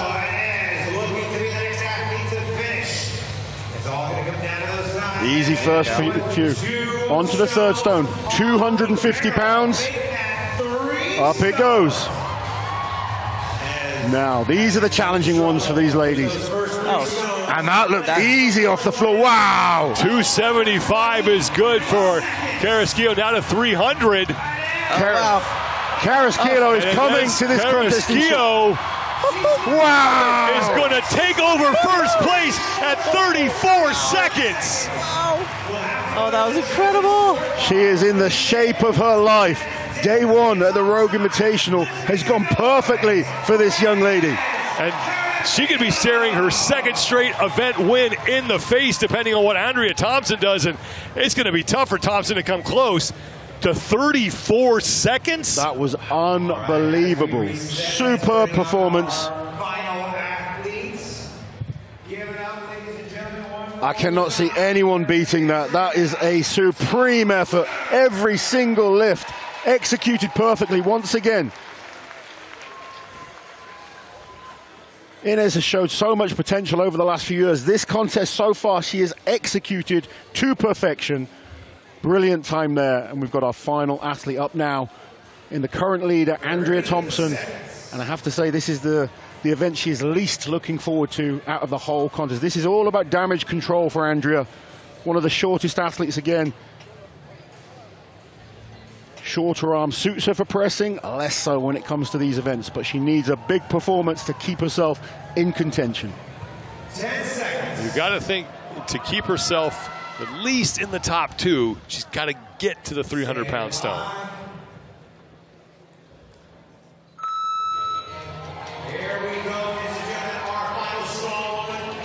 So she's had the advantage of watching everyone. Andrea knows this is a weaker event. She needs to focus on 1 stone at a time and do the best she can getting through them. This is good so far for her. This is important. Now she's got time to attack this 4th stone. She's not going to be worried about Inez and Jardine. She knows those guys are exceptional when it comes to this event. This is all about points, keeping yourself in overall contention. Still some good events to come tomorrow. If she can get this stone, she's going to be ecstatic. Carrasquillo is going to win the event, her second straight win here on day 1, and looks to be the overall leader heading in to the second and final day. Come on then, Andrea. Big effort. Finish the day strong. Ooh, it's rolling on her. The stone's flipped over. I don't think that's a bad thing. It's good to try and figure out a different, but we saw Hannah Lindsay turning the stone, playing around it, finding the best position. And I think Andrea's going to leave it there. Yeah. Andrew's going to call it. So probably going to knock her out of the overall lead and put Inez Carrasquillo in. Yeah, you talked about the tape on the forearm. That's why right there. Yeah. These stones rip the skin off your forearms. They're really horrible. Yeah. And then once it starts ripping the skin and you try to grip that stone and pick it up, it's just the pain shoots to your brain. It's really hard to overcome. It's like hugging a giant cheese grater on your arm. It's just not comfortable at all. Yeah. But how good was Inez Carrasquillo in that event? Oh, she was fantastic. Absolutely perfect for Carrasquillo. She was textbook how you should do these stones. Like, she just attacked everyone, picked it up, triple extension right onto that platform. Oh, she did great. She looks in really good condition for this contest. This is the best I've seen her. I totally agree with you. We've always seen the potential with her to win these major comps, but she normally has made mistakes. So far, executed to perfection. Absolutely. She's definitely mentally ready for this one. 34.24 seconds for Inez Carrasquillo.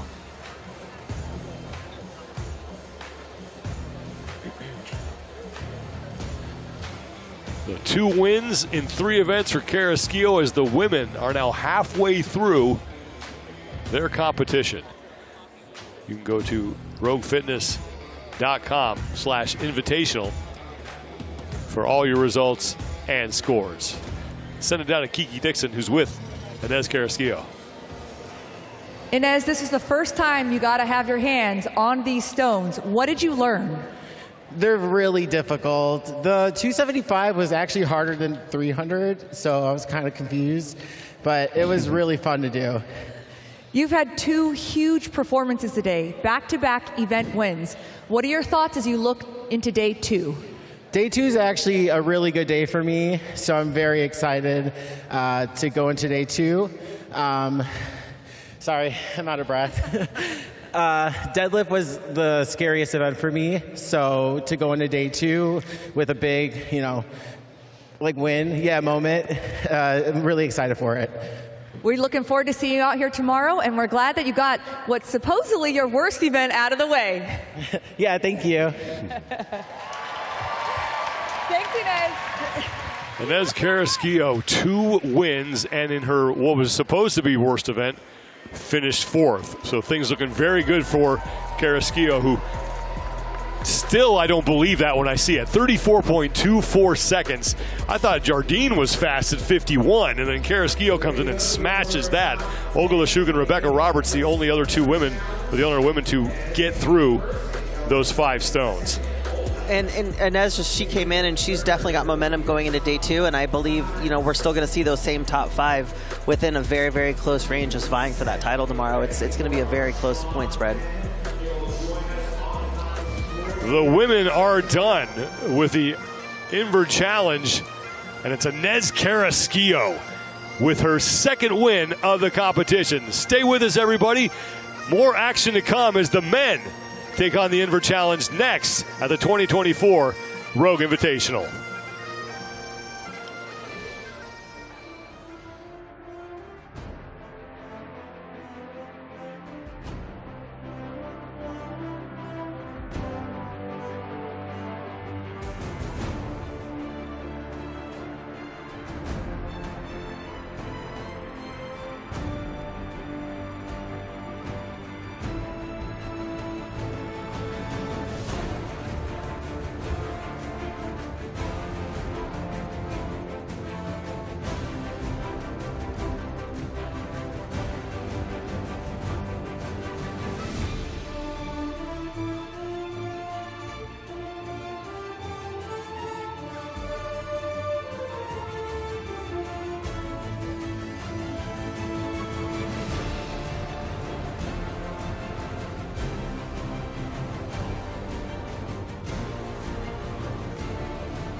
Opening day of competition continues here in Aberdeen, Scotland.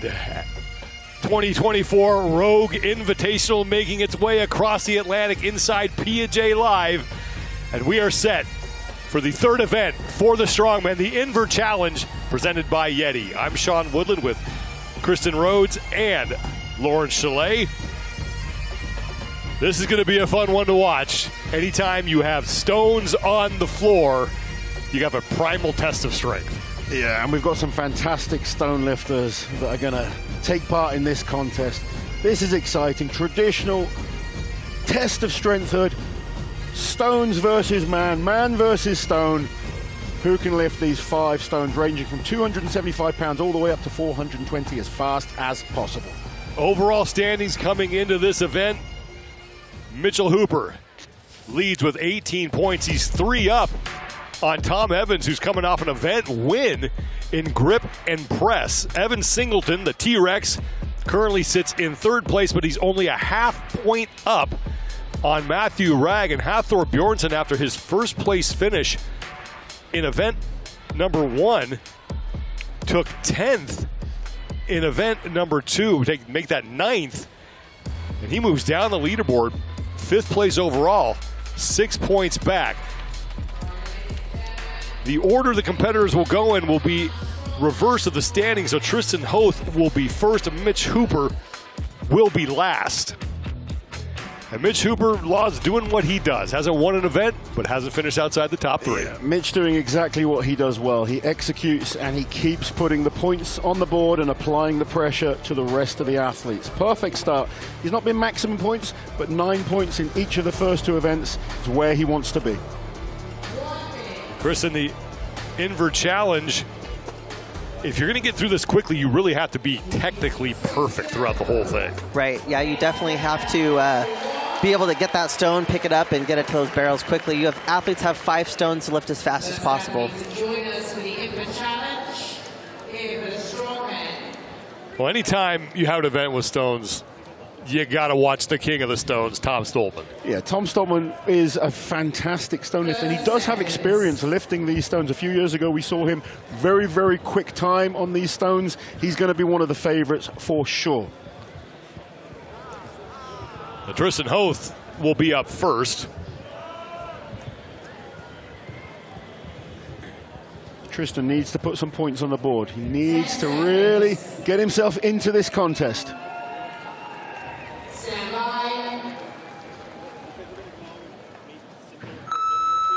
Starting off with that 275-pound stone. No problem at all. And out of 300, and now you take a big jump up to 365 pounds. That really is a huge jump. It's going to be a shock to the system going through suddenly that 65 jump, but no problem there for Tristan. And now to 400 pounds. What are the keys to good stone lifting here? So, stone lifting is, especially natural stone lifting like this, it's all about hand strength, back power, and just making sure you get everything right to get that pickup off the floor up to the lap as efficient as possible. We know once it's up to the lap, these guys will load these, but getting it from the floor to the lap as easily as possible, you save energy for then to try and this second phase of this where you've got to load it. Hand strength, so important. We're seeing that his hands are slipping. Needs to really clamp those fingers into the stone. Unlike an Atlas stone, when they've got tacky on the hands, you can spread your fingers. These stones, your fingers need to be clamped together, digging into the stone as hard as possible, trying to create some kind of connection there and not allow them to slip as you drive up. Tristan was doing a decent job of using that barrel to kind of counterbalance him and give him something to sort of bounce that stone off of as he tried to keep it into his lap, but still expended a lot of energy on that initial effort. Yeah, I mean, this is 400 pounds. 182.5 kilos, massive weight. We're almost used to seeing people lift these type of weights with Atlas stones almost comfortably because the tacky makes such a big difference. But you take that away, much, much different challenge, isn't it? It's definitely, and you can see their forearms and their grip is just slipping. Without that tacky to stick you to the stone, it's definitely much harder. And these stones are very rough. They're going to start cutting up the forearms. It gets painful. Well, Tristan Hoth gets through the 365-pound stone. See? Look at his arms there. You can see the forearms cut up. The skin is missing now from his forearms. That's strongman. 15 seconds to walk. He was so good through the first few stones, really efficient there, nice load. But this jump up to the 400 just became too much. He did a really good job of getting it to his lap, but as you mentioned, the grip just wasn't there. And then See a good shot there of the forearm. Look at that skin that's missing. These are not smooth stones. No. It's almost like having your forearm against sandpaper. Sounds fun, right? Not at all. That's exactly what it's like. Just thinking that's going to sting like the Dickens when he gets like the soap and the water on it later. And you will see some athletes that tape their forearms, but other athletes like the feel of their skin against the stone. They just feel more comfortable like that. They can give it a more personal goodbye as they're trying to lift that. Pablo Cordiaca. A giant CrossFitter. He's in such fantastic shape. He is really a great athlete. Just cleaning that stone off, maybe. 10 seconds. I kind of like the unicorn socks. Look at those things. Yeah, he's got some fancy socks going on there. That seems to be a thing now. Athletes are going for the socks. And Cordiaca is ready. 275 is no problem. Now to 300. 136 kilos, that's not a problem. Now to 365 pounds, 166 kilos, making quick work of that. So good through those first three. I'm surprised he didn't try and get straight on to the fourth. But obviously, he's thinking this 400 pounds needs a bit more respect. He needs to get that tacky towel. This is where Tristan Hoth got stopped. Okay, let's take a look at this, because the first three were very easy. It's a nice job getting it to his lap. And Excellent 400 job. good for Cordiaca as he'll move now to 400, 20 pounds, 190 kilos. That was a really, really good lift there. It's definitely a different technique to use the tacky towel on the stone. Now, We haven't seen that yet. Absolutely. Now, interestingly, this is only a 20-pound jump, so not a huge jump from the last few. Should be able to do this now. Has it to the lap, has it up. Buzzer. Hit the buzzer, Pablo. Buzzer. 120 for Pablo Cordiaca. And you know what? I think he could have been so much quicker. Yeah. You know, he really took his time, and maybe that was the right thing to do.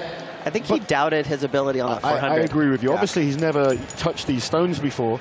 With the way that he walked away from that stone, I thought, okay, maybe he's just going to call it and not waste the effort. But the first three were so easy. He looked really good on that one. And sometimes when you're in that, you know, you're having to go up first, you've got to take a risk. But this could pay off, you know, if no one else gets all five. Well, he needs to score points. Pablo coming in 9th place overall, just 4 total points after a 10th and an 8th. And now Luke Stoltman, who comes in 8th place overall. First of our Scots. Let's bring in Kiki Dixon down on the competition floor.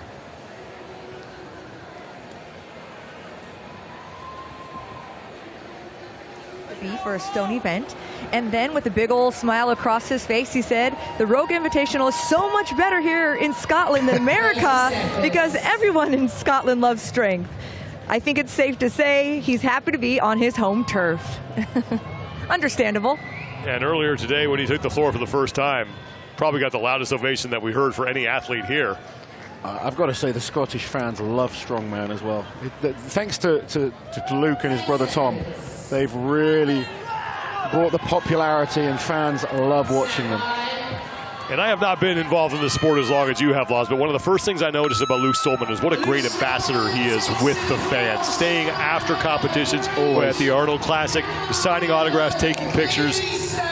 Yeah, Luke's from a time, you know, back when we were competing in front of no one. So to be in an arena like this, to have this many screaming fans cheering his name, wanting him to lift well, it means a lot to these athletes. He's made quick work of the first 3 stones, and now he's on to 400. 181 kilos for the Highland Oak.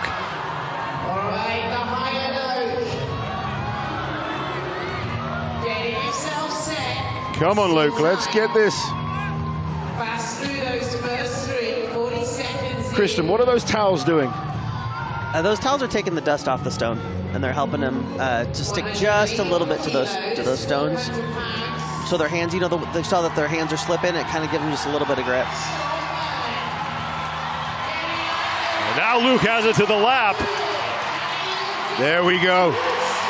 Now, can he get this one in under 120? That's the time to beat. Pablo Cordiaca, 120.57. He needs to move if he wants to beat that. He's got 10 seconds. 420 is all that stands between Luke Stolman and finishing this event. I don't think he's going to beat Pablo, but he'll be happy just to get the finish. Come on, Luke. So Pablo's time is safe for now. 30 seconds remaining for Luke Stolman. Inside 30 to go, Stolman doing everything he can to make sure that he's going to make this effort count. 420 pounds, massive, massive stone. 10 seconds.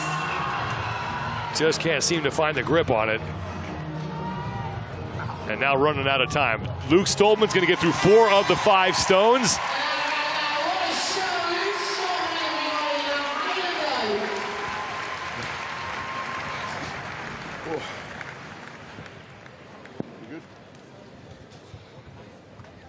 This is the 400-pound stone for Luke Stolman.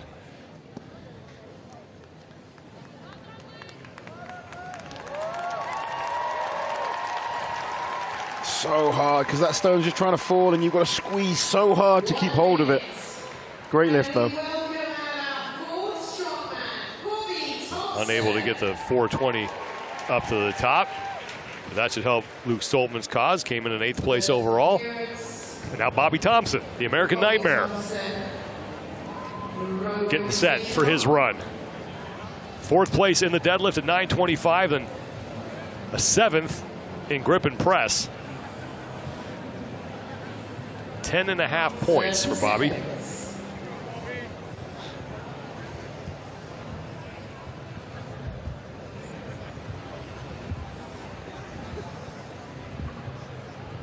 Did you ever do stones with the tacky towel? No, never. No, never? Never. I've done natural stones before. Yeah. We weren't allowed the tacky towel. Right. Yeah, sometimes it gives you just that little bit. I was actually better at natural stones than Atlas stones because my hands were strong. But you see, like with Luke just then, it was more the hands that gave way rather than the back. He's such a good Atlas stone lifter. And when your hands go, your forearms go, and you just can't grip those things. Thompson quickly through 275, now on to 300. So Bobby's not renowned as a great stone lifter, so he's just focusing on one at a time here, making sure he gets a good connection off the floor.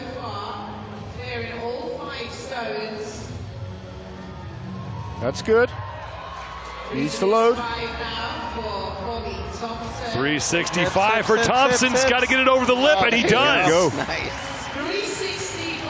Now on to 400 pounds, 181 kilos for Bobby Thompson, 1:20 to go. Come on, Bobby. So just using that tacky towel, like you said earlier, it just kind of puts a little bit of stickiness onto the hands, just makes it a tiny bit easier. It's not like tacky that you see in Atlas stones, where they slather it on. Right. You just need that finger, that one finger to just barely stick. Yes. I mean, that can be all the difference. Can he get this to the lap? I think he's going to leave it there. That's the 1 minute mark. Still time. This is good. He's trying to figure out a better way. Set for success here. Stone number 4. So important as a strength athlete to use your head, figure things out, turn the stone, try a different way. It's that adaptability we talked about, right? Just being able to adapt to whatever's very, very important. Yeah. Just calling it. And if it's too much, you have to go away and work harder. Yep. The only way to get better is to what? Get stronger. Absolutely. Thompson continuing to battle with this 400-pound stone without 10 seconds remaining. And And look at all their arms, just cheese grater. Yeah. All of them. And it's going to be worse tonight when they kind of wash and they kind of get into the shower. It's going to sting so bad. So bad. You just got to shove it in there and get it over with. They actually won't even feel it right now. Yeah. But later on, when the adrenaline's off and they get into the bath or the shower. Just dunk it in the water and it's like ripping off a Band-Aid. Bobby will be glad that one's out the way. Worst event for Bobby of the weekend. He's got some good events to come tomorrow. He needs to go home or go back to the hotel, regrip, get a good night's sleep, and come and battle hard tomorrow. Now here is a tremendous stone lifter. We talk about the wingspan, the arm length, the height. Everything is perfect for lifting stones. You mentioned that wingspan is why he's known as the Albatross.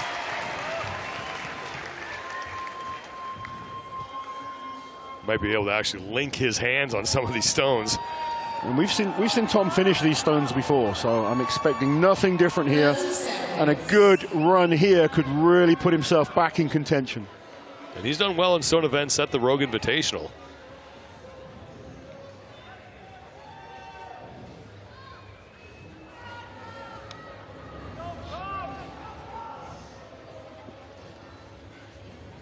Tom Stoltman tied with Hathor Bjornsson in points with 12, but Hathor's got the tiebreak courtesy of that first place finish in event 1. Tom is only 1.5 points out of a spot inside the top 3.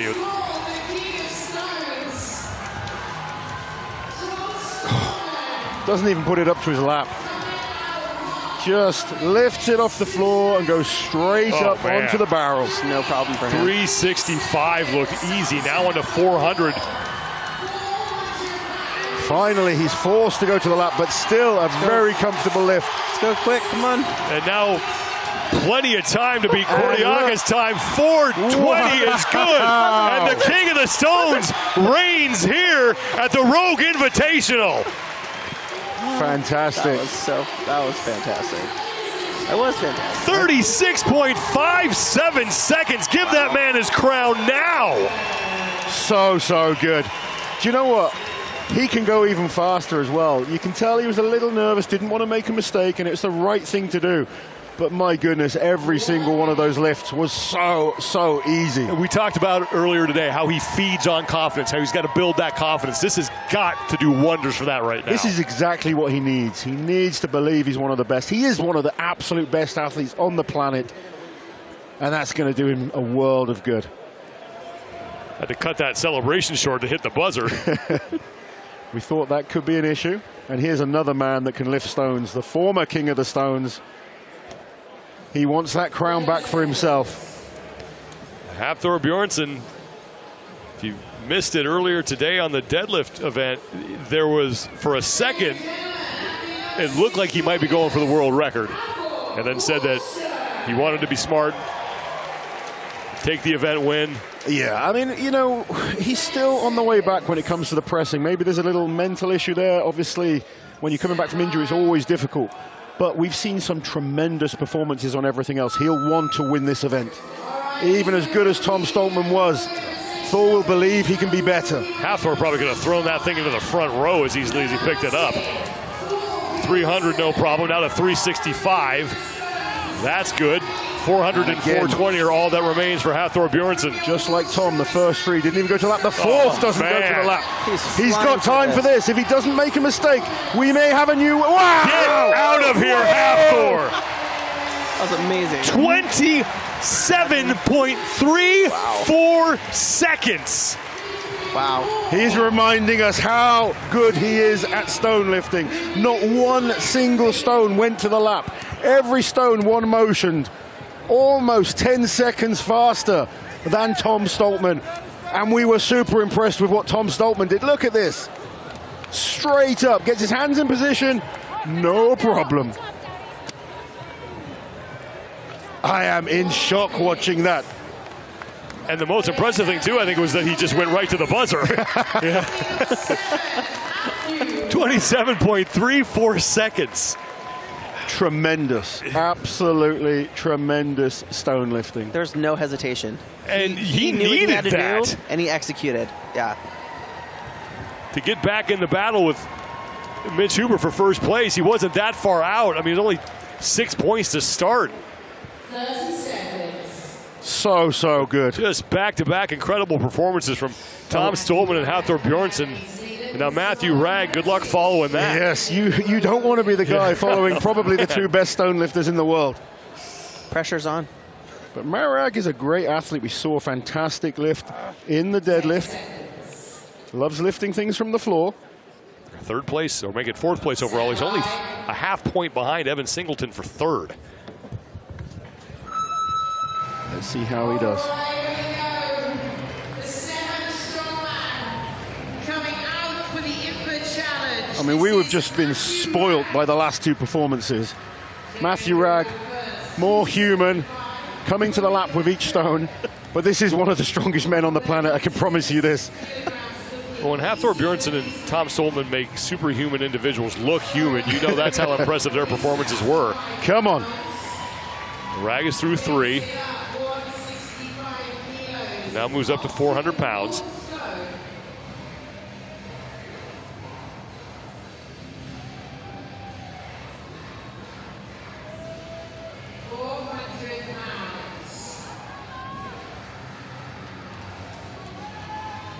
Can Matt get this up to his lap? I feel we've been spoilt, but just shows you how impressive those last two runs were. Because this is 400 pounds we're talking about. We're not talking about a little pebble. I know it was made to look that way. Yeah, they made it look light, and it's not light. 45 seconds remain for Matthew Ragg. Got 2 stones remaining.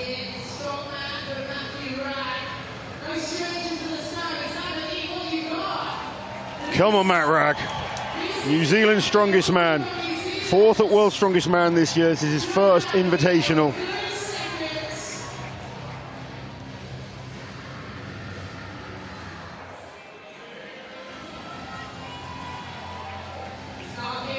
15 seconds to go.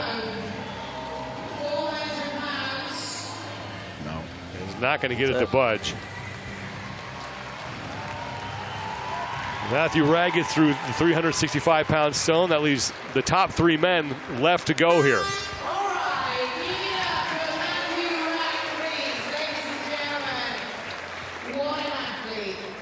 I'm not sure my heart could have taken it if Matt Ragg came out and beat Hafthor's time. I mean, Thor's time beating Tom was insane, but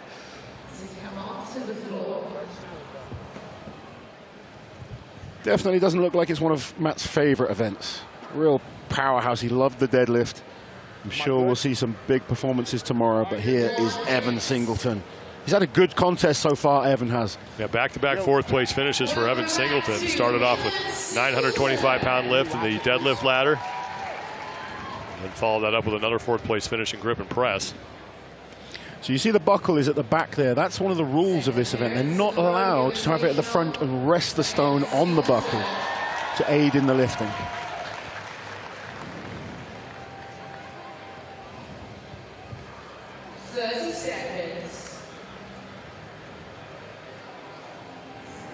These athletes will try and come up with any tricks they can, and the referees are going to try and counteract that. Making his 2nd appearance at the Rogue Invitational. He was 4th place here last year. 3rd, the world's strongest man. The last couple of years, he's really established himself as one of the best. He has won some fantastic contests. He's beaten Tom and Mitch Hooper before. He's a great athlete. Here goes the T-Rex.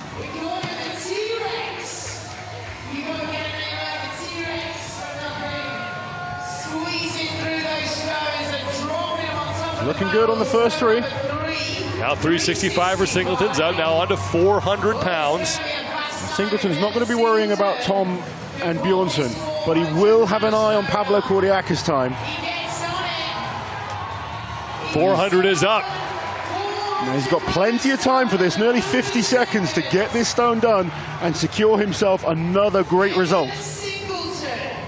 And as you mentioned, the key for him right now, where he is in the overall standing, just find a way to finish this, and he should remain inside the top 3. He's got to keep his eye on the time. 120 will be the target he wants to be. He's got 25 seconds to do that. He needs to pick this stone up now. Get it up to the lap, first try, come on. Getting frustrated. Come on, Evan. So far, only 3 men have gotten through all 5 stones. Now it's more about just the personal challenge of lifting this final stone. Pavlo Kodiak's time has come and gone, but Evan is an athlete that wants to prove he's capable every time. He wants to beat the event. 420 pounds. Let's get it up to your lap. There goes. Oh, he had it, and it slipped. Just slipped out of his grip, but looked like he had the strength to make it happen. Well, 15 seconds to go. Get those hands under. Really Great effort for Singleton. Really good time through 4 as well. Should be good points. 2 athletes to go.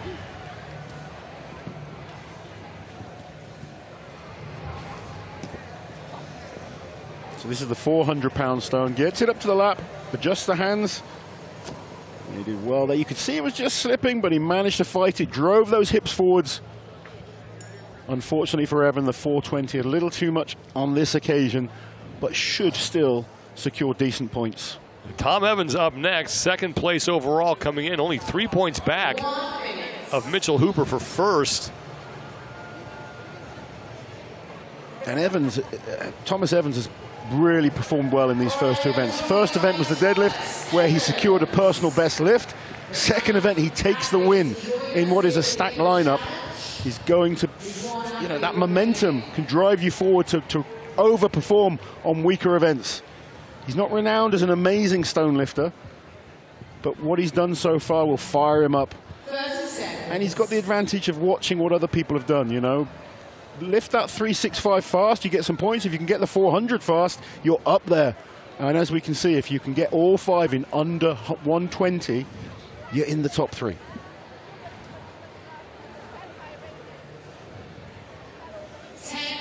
Made his Rogue Invitational debut in 2023 when he took 7th overall. Here goes Tom Evans.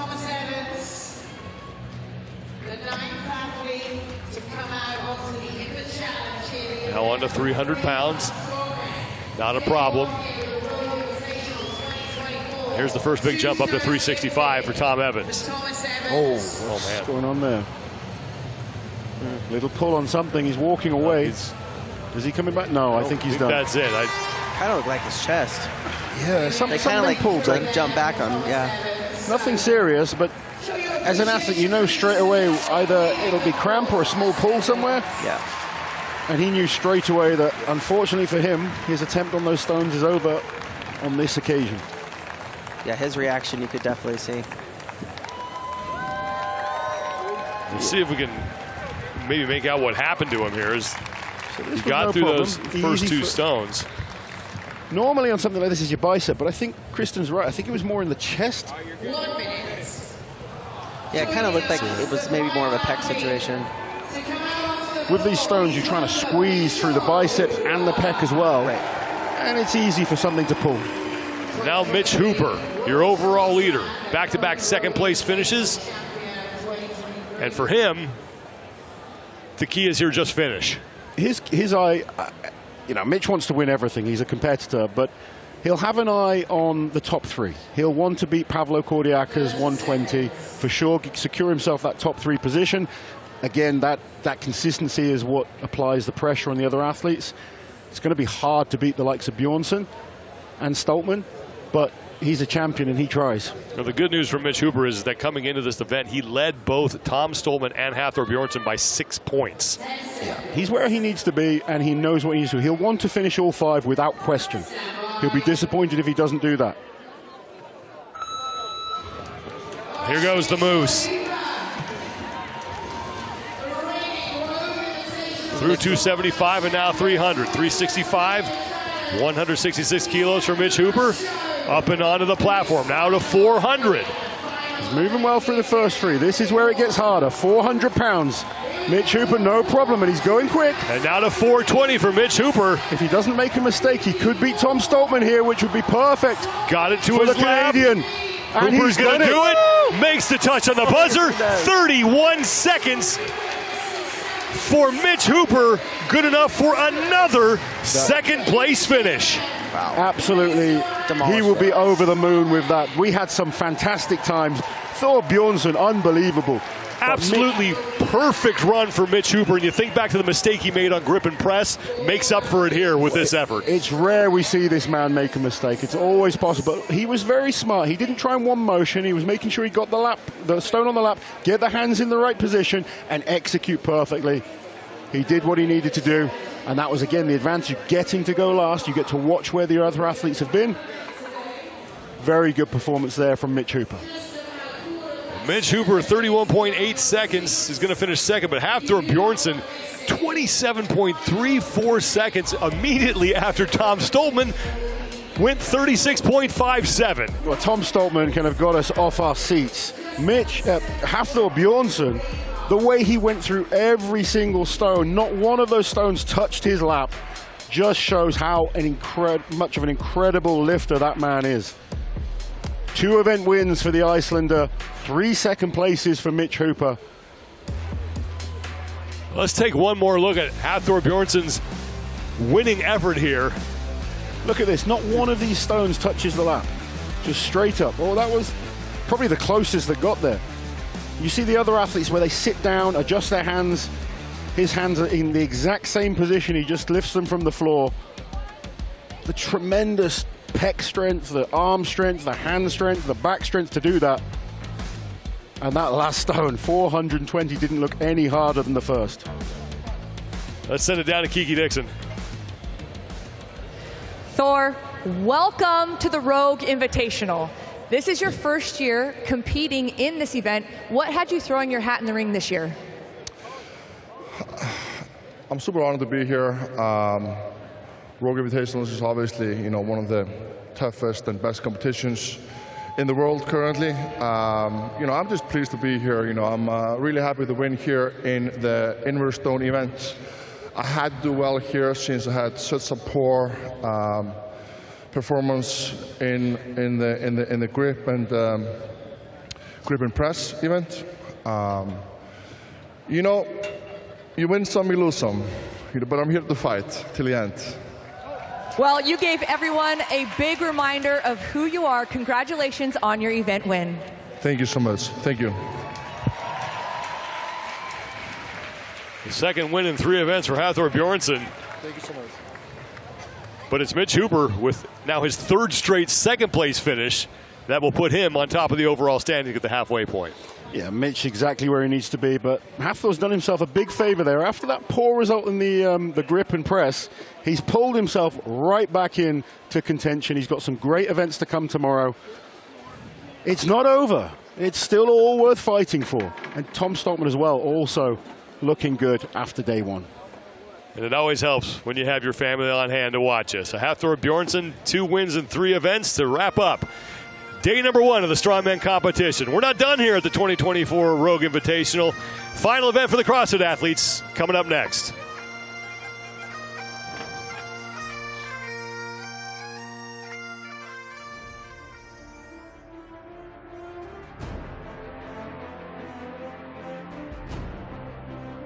The 2024 Rogue Invitational is brought to you by Strongest.com, epic fitness events on tap. Yeti, built for the wild. And Rogue, don't weaken.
Day one of the 2024 Rogue Invitational coming to a close here in Aberdeen, Scotland. The first time that we have been overseas for this competition. Glad you are with us, everybody, inside P&J Live here in Aberdeen, Scotland. I'm Sean Woodland with former Affiliate Cup champion Adrian Conway, and Kiki Dixon is down on the competition floor. Event 3, you got to have an event called Braveheart if you are in Scotland doing a CrossFit competition. It has been a fun competition so far for the men. We're only through 2 events, and it has been a slugfest. It has. It's been an absolute slugfest, and it's something that we hope for when we show up to the Rogue Invitational. Ironically, Braveheart is going to demand the athletes' very best as they get under the heavy back squats and find themselves doing the wall complex. Overall standings after 2 events, and it is tight on top. Ricky Garrard, Jeff Adler, and Jason Hopper are all tied with 175 points. Brent Fikowski is only 5 points back of those 3. Dallin Pepper currently sits in 5th with 155 points. Event number 3, the third of the 9 events here at the 2024 Rogue Invitational, is Braveheart presented by Rogue, and the heavy barbells are out. The heavy barbells are out indeed. 375 pounds are going to have to be moved. Not 8, not 6, not 4, but also 2 times down the way, and they're going to be separated by wall walk complex. This includes a wall walk up the wall, and then they have to do 2 strict handstand push-ups before they descend down the wall into the next rep. 2 very different movements here, and the first time we've seen a wall walk complex. So what are your keys to the event? The keys to the event are do your homework. We've seen heavy barbells, specifically in the form of a back squat under duress at the Rogue Invitational before.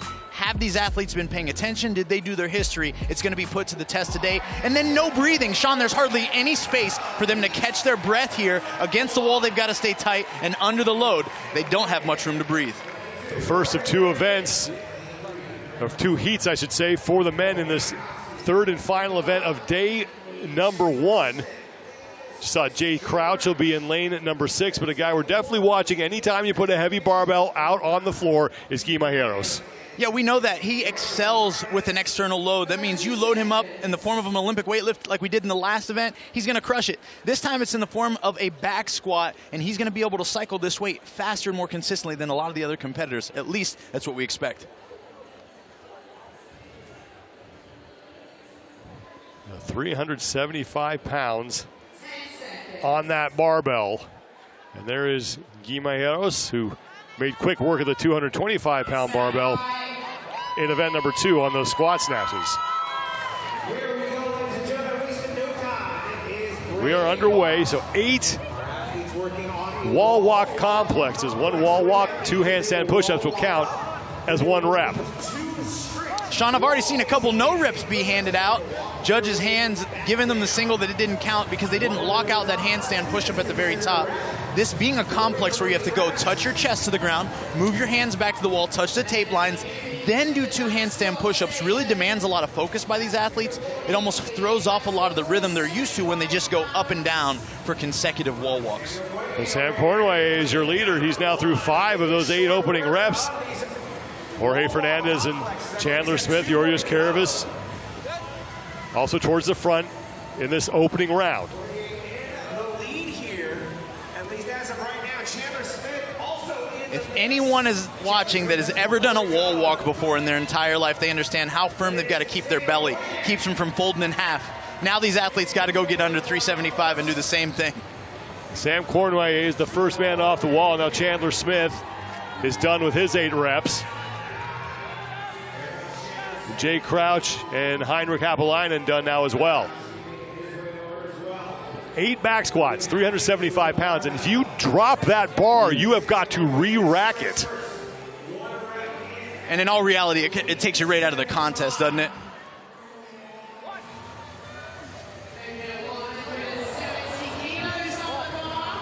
Chandler Smith getting himself situated, and now he's got the groove on those back squats at the 16 rep mark. They'll head back to the wall for 6 complexes. Yeah, we talked about no breathing, and look at them all trying to find space to take in that breath against their belt, stay firm in their back, and still drive into that 375. It's a challenge every time. Jay Crouch and Jorge Fernandez. Crouch in the blue, Fernandez in the orange. First two men, or make that red. First two men off the opening set of back squats, and now back to the wall. 6 wall walk complexes. Here's the sick part about this couplet, these two movements together, is you're at the wall knowing that you're okay to do more handstand push-ups and wall walks, but you really don't want to have to go meet the barbell again yet. It's an uncomfortable sensation.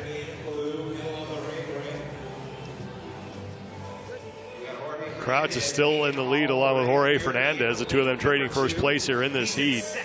Crouch coming in 14th place overall after an 11th and a 17th place finish. He's right behind Jorge Fernandez, who you're looking at now. Fernandez 13th place overall with 85 points. Jorge, an athlete who qualified through the queue. He had to really get after it, prove his fitness against the rest of the world in order to get here again for his second time. I reached out to him, Sean, about what he liked about this weekend, and he said, I'm looking forward to back squatting. So it's playing out in his favor so far. At the 22 rep mark, that's when they'll be done with this second set of wall walk complexes, and they'll head back to the barbell. And it's like Jay Crouch on the far right side of your screen. You just saw him in the blue. He and Fernandez look to be the first two men there. Now Crouch is done, and he's returning to the 375-pound barbell. Jay looking really composed right now, not out of sorts with his breath or his body language, making sure he remains in control. Got to get his mind right for these reps at 375. 170 kilos, now 6 reps for Jay Crouch. Jorge Fernandez and Chandler Smith are back to the barbell. Guy Mayeros also on the far right side of your screen onto his second set of back squats. Jorge Fernandez is pandering to the locals, wearing an Aberdeen Football Club jersey. Wise choice. There's that breath we were talking about. Deep in through the lungs, brace the belly. Jay already back to the wall. Yeah, Guy Mayeros as well has moved to the front as he's the first man to get to work now on his set of 4 wall walk complexes. 32 reps on the score is what Mayeros needs to hit.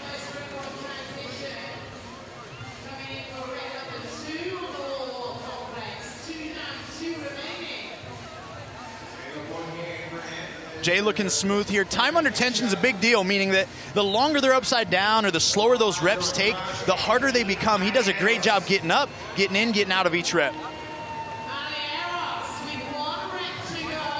Guy Mayeros is on his final complex now, as is Jay Crouch. Jorge Fernandez is taking a break on the left side. Mayeros is done. And that is what you want to see, that body language shift where he's now on a trot. He's on a run. That's building confidence for him. He's ready for the squats. He's trying to get set as quickly as he can. 4 reps here from Mayeros on the 375-pound, 170-kilo barbell. Here comes Jay Crouch in second place in the heat.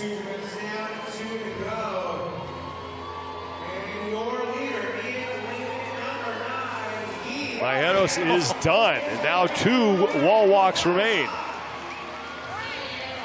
Jorge Fernandez making his way back to the barbell for his set of 4, bottom right side of your screen. And here comes Chandler Smith as well, but the top 2, Guy Mayeros and Jay Crouch, here in the first of 2 heats in event number 3. Third of 9 events that these athletes will face this weekend. Guy's quality of movement, again, extremely high with these wall walks. His arms are really straight. Those straight lines that you create with your body when you're supporting it, it makes everything seem so much easier. Final 2 reps for Guy Mayeros, and then he's got to get across the finish line. And here comes Jay Crouch.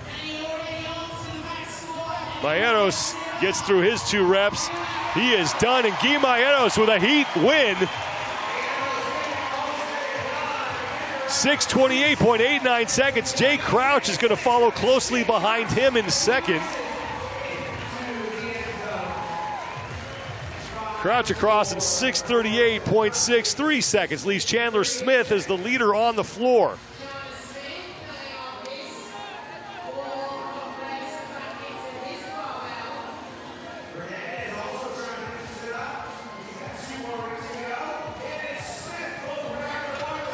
And Fernandez and Smith in a sprint to the finish. And I'm not sure who got there first. It looked like Fernandez may have just edged him out. You talk about a tough one to sprint to the finish on right there. Another result by 0.2 of a second. That's the second time we've seen that today in a sprint to the finish.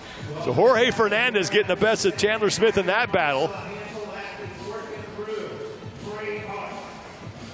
There's Sam Quant.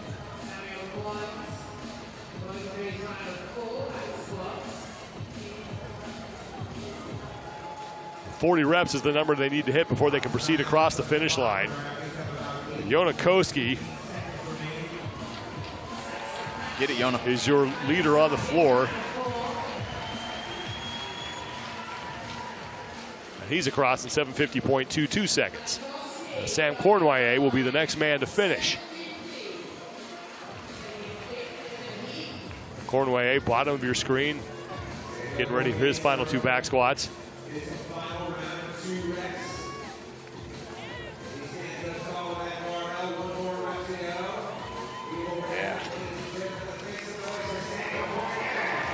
That's good for Cornway. 8th place overall, trying to stay inside the top 10. Now Heino Kapalainen is in. These Sam Quant, Saxon Panchik, and Georgia Karavis as the only 3 men left on the floor. 12-minute time cap.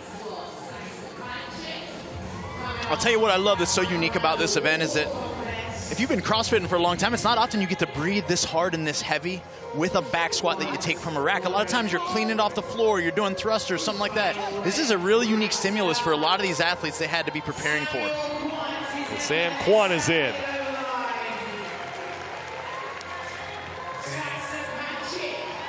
Saxon Panchik is across the finish. Leaves Georgios Karavis as the only man left on the floor. He just got no rep on a wall walk complex.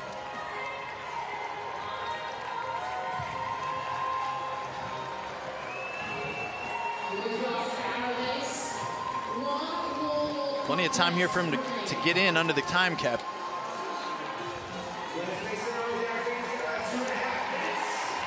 One wall walk complex remains for him.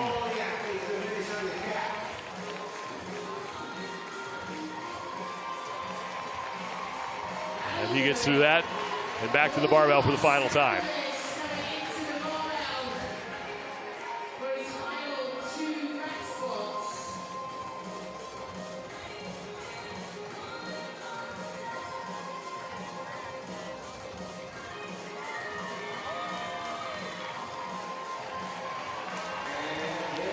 Karavis is done, and Heat 1 is finished.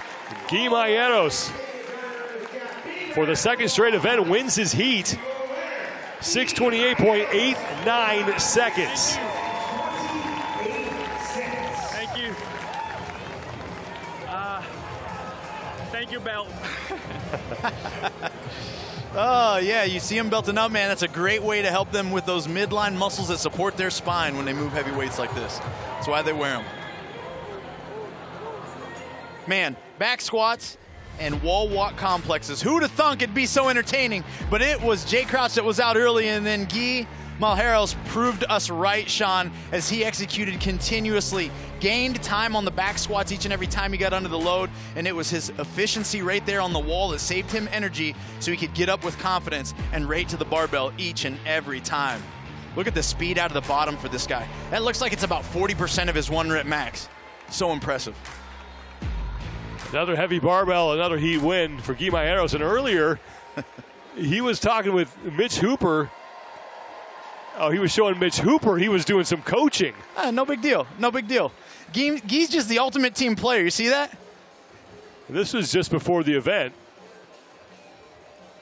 That's one cool thing about the Rogue Invitational. And Mitch Hooper has been a guy who's really kind of lived in both worlds. He loves interacting with the CrossFit athletes, loves talking to them, getting some coaching. Yeah, I think that's the beautiful thing that we see, not just with our athletes, but with the communities at large. Respecting the sports from one another, having deeper understanding. Like, that's where all the fun comes here. 6:28.89 seconds for Guy Mayeros, 10 seconds better than Jay Crouch.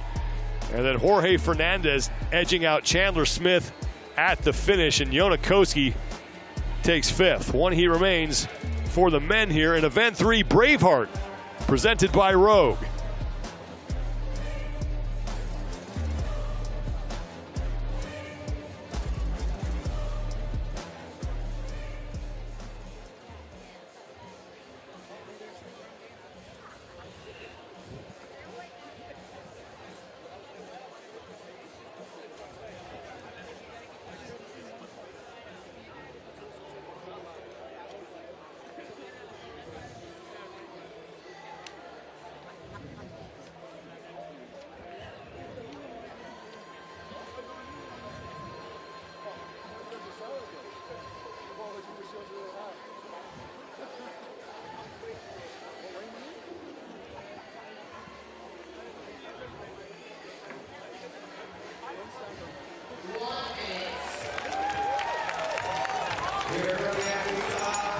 Men from heat number 2 now taking the floor.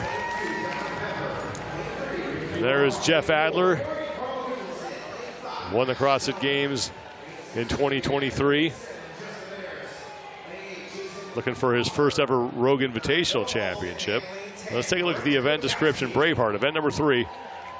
Yeah, it's a great physical test here. It's going to be 8 back squat or 8 wall walk complexes, which entails 1 walk up the wall, 2 strict handstand push-ups for each rep, and they're going to go 8 of those, then into 8 back squats by 2s all the way down to 2. We mentioned coming in how tight it is on top of the overall standings. Just 5 points separate first from 4th. You take a look at the lane assignments. Ricky Garrard is your overall leader. He'll be in lane at number 3. He has 175 points because of a tiebreak with Jeff Adler and Jason Hopper, who also have 175 points. Now we're already seeing no reps being handed out. Look, the athletes have to get their hands on the tape line.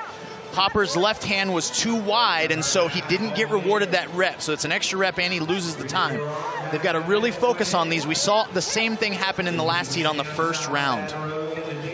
1 complex is 1 wall walk, followed by 2 wall-facing handstand push-ups. And there is your leader coming in after 2 events, Ricky Garrard. The first and the 6th place so far. I can say again, we're watching athletes fly through this. Folks, try this on your wall at home if you're watching us. Walk your body up the wall and see if you can touch your head to the ground and press your arms straight. It is a challenge in itself, and we're watching them open up with 16 of these things, and now they're going to have to go brace and get under 375 pounds. Jeff Adler's the first man off. Took a look around to see if anybody was with him and just kind of shrugged. We know the barbell's not going to be a problem for him.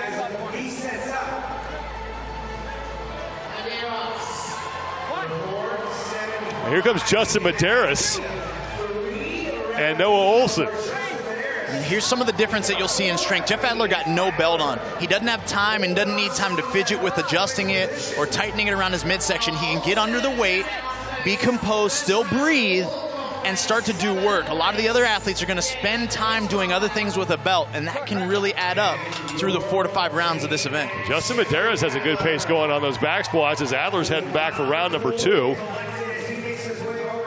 Medeiros is through his set of 8.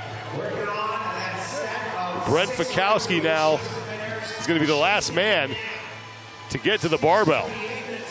It's Adler out front, followed by Medeiros. And Ricky Garrard now 3 reps remaining before he's done with his opening set of 8. Ricky doing a great job using the momentum at the bottom of his squat, driving his knees back, and then standing with the load. Now Pat Vellner has moved ahead of Garrard. He and Dallin Pepper walking back together. Garrard in the back there in the black shirt. Pepper is at the bottom of your screen. He's also wearing the black shirt. And then Pat Vellner in the middle in the gray. But it's Jeff Adler who's continuing to work through his second set of wall walk complexes. At the 22 rep mark, Adler and Medeiros will both head back for a set of 6 back squats at 375 pounds, 170 kilos. Adler's now done. He remains in the lead, trying to chase down Guy Maieros' top time of 6:28.89 seconds. Jeff taking no time to unrack that 375 pounds. Eyes straight ahead. What I'm looking for here, Sean, too, is consistency at the top. If they start to take longer and longer between reps, it's how you know they're starting to hit a bit of a struggle point. Jeff's very consistent. It's about a breath and a half right at the top, right down into the next rep. Here comes Justin Medeiros, solidly in second place in this heat. As now Adler is done with his round of 6. He's heading back to the wall, opened up a big lead now on Justin Medeiros. Wow. Justin, even a faster cycle rate from the top down. Pat Vellner there on the left in the gray shirt, now in third place in the heat.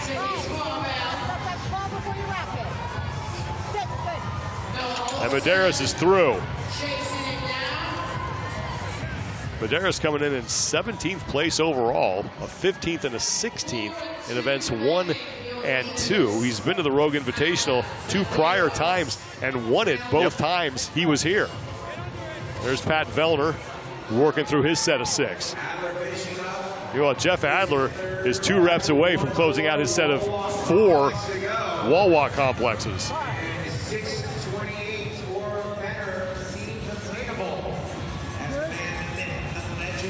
Now, Jeff's been doing this each round, pausing on his head on some of those second reps. And for me, I'm like, man, does that make it harder, that pause at the top? But it helps him stay unbroken and get back up to the wall quicker.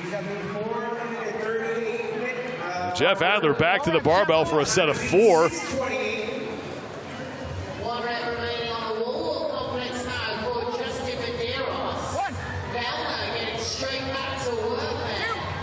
More of the same for Jeff. Consistent timing out of the bottom. Hardly any pause at the top. Well, final round for Jeff Adler. He's got 1 minute 30 to chase down Guimayeros.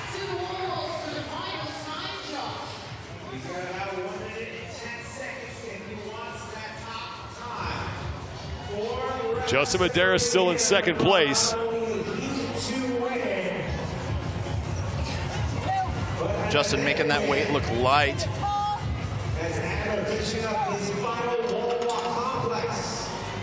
Now Medeiros back to the wall for the final time as Jeff Adler is done. And now 2 reps between Jeff Adler and an event win.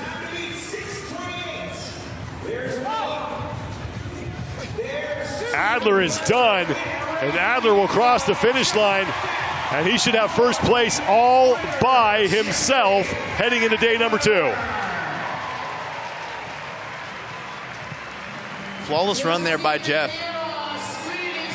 4th event win in his career here at the Rogue Invitational as Justin Medeiros, if he hurries, can take second place in the event.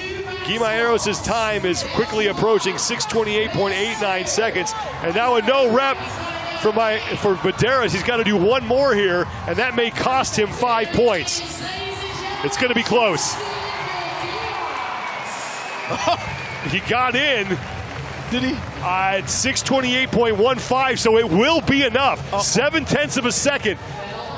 Wow. Between Medeiros and Mayeros. Wow. Hey, I'll tell you what, veteran move though on his part. Wasn't really sure why he got the no rep, didn't waste time questioning it, got the squat done, racked it, and moved on. Ricky Garrard is now done with his set of 4. Pat Vellner's your leader on the floor right now. He's got 2 reps remaining.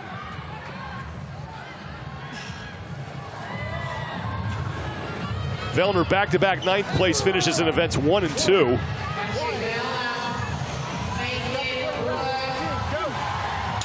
Vellner's done, and he'll get in.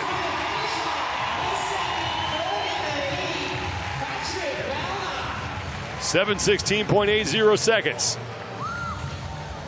Dallin Pepper, he's finished.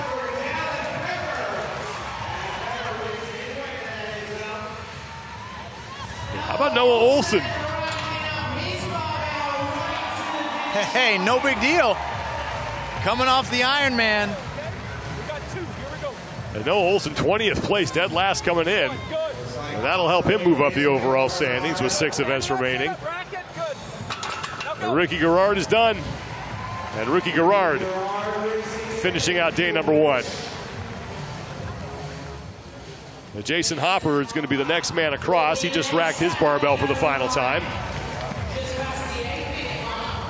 Jorgen Gudmundsson, Brent Fikowski, and James Sprague, the last 3 men out on the floor. The 12-minute time cap here.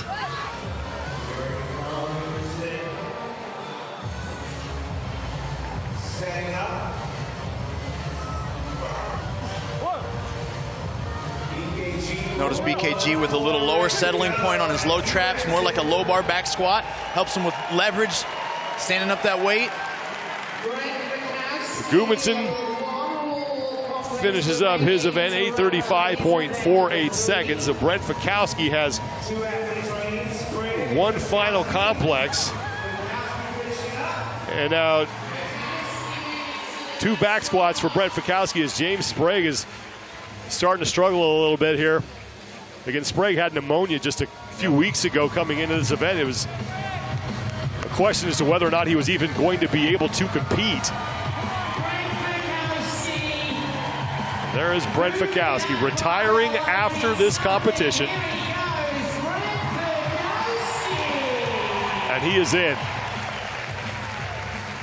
But James Sprague just knocked out his final wall walk complex, and he'll return to the barbell for the last time.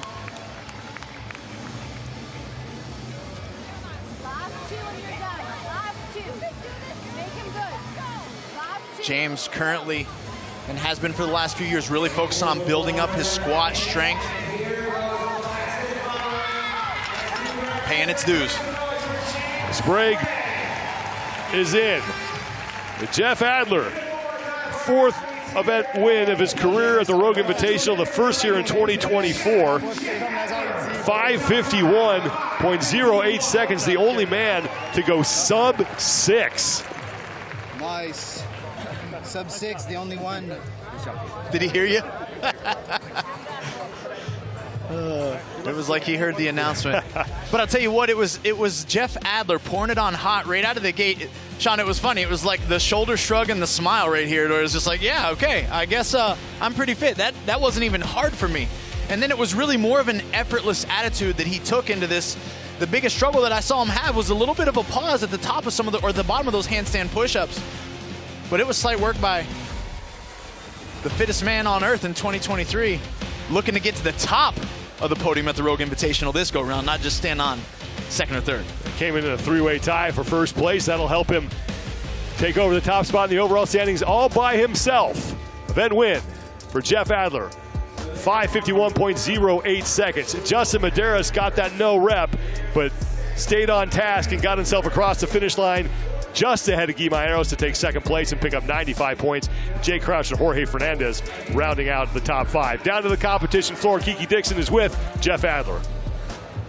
Jeff, you're going to take the W on this event. After your first set of the wall walk complex, we saw you walk away, kind of look left, kind of look right, give a little shrug. What was that about? I was really surprised, honestly. I just came out. Everybody was still on the wall. I was like, whoa, maybe I made a mistake. But in the end, it was fine. That's the first time we have seen the wall walk complex. What can you tell me about it now that you've gone through it in an event? The more handstand push-ups, the better. Congratulations on your event win. Thank you. As our dear friend said, better be strong than weak. Nicely said, ladies and gentlemen. Jeff Adler.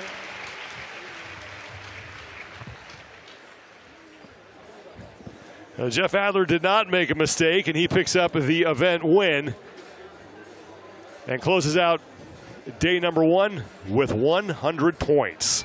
So the men are done. The women coming up next.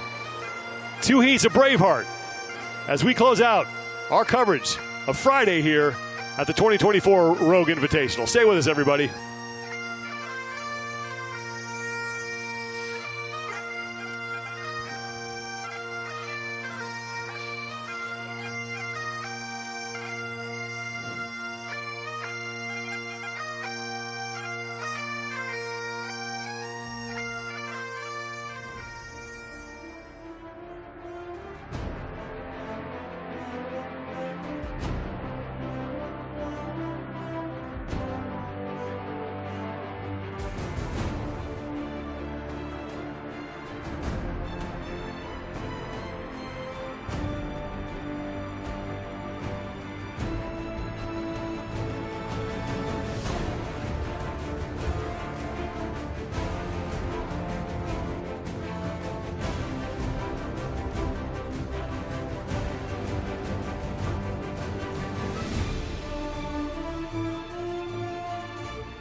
Friday in Aberdeen, the opening day of the 2024 Rogue Invitational comes to a close here at P&J Live.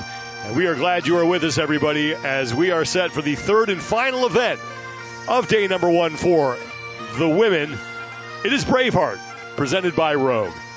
Thanks for staying with us, everybody. I'm Sean Woodland with former affiliate Cup champ Adrian Conway. We've got Kiki Dixon down on the competition floor.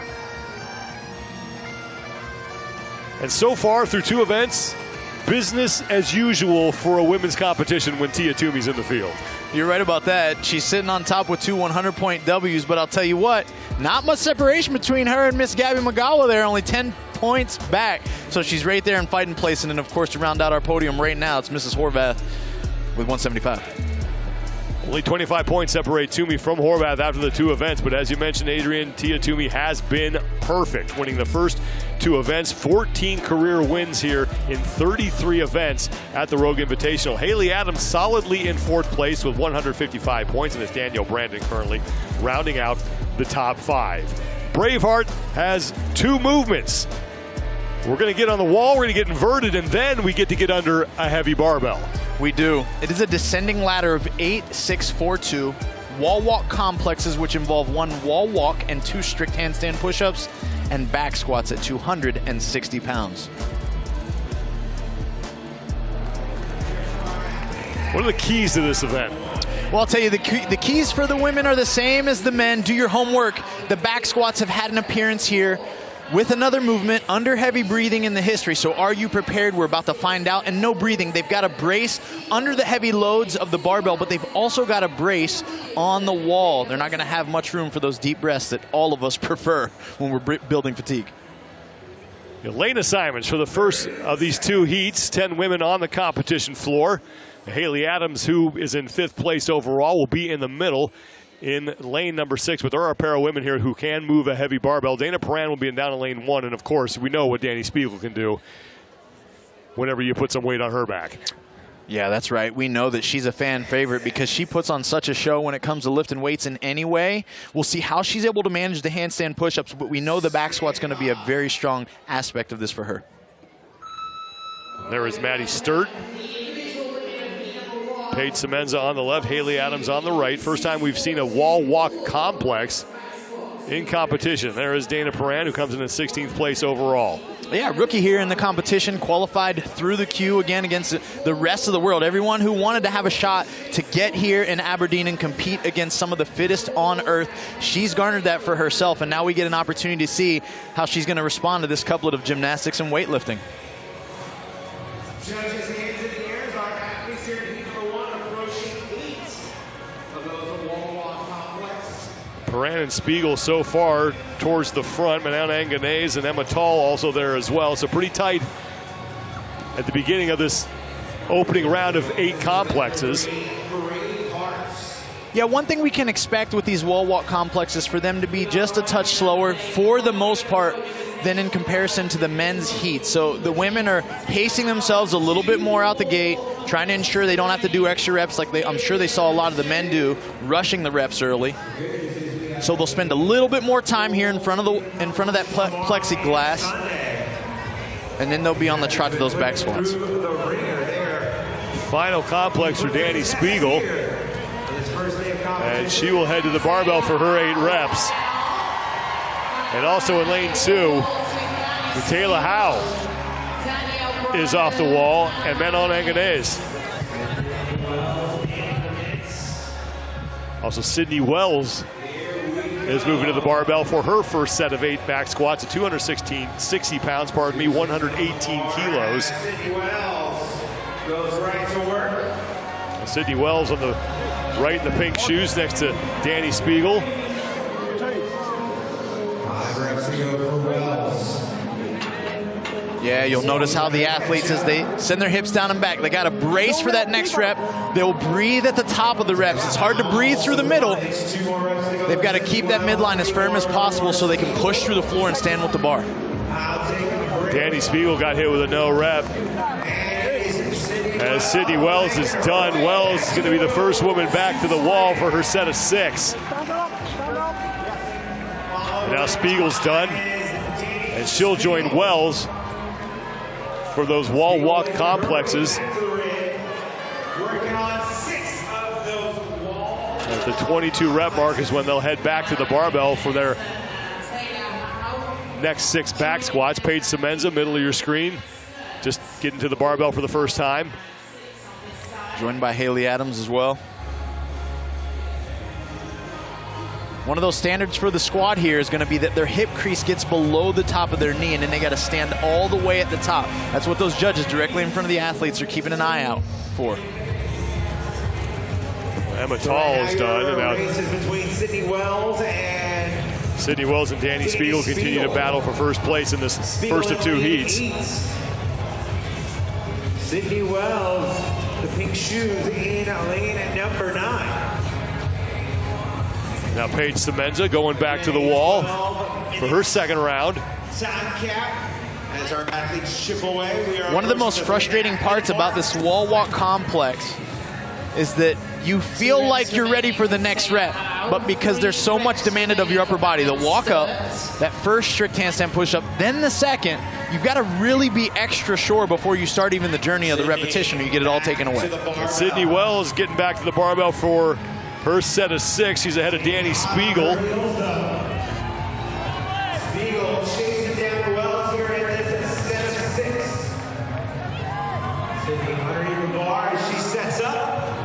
Haley Adams just closing out her set of 8. I take that back. She still has a couple reps remaining. She's in the red shirt.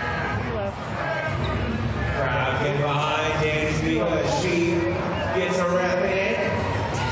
Sydney being very consistent with her squats and pacing. This is a longer rest between reps, and she's taking the rest of the set.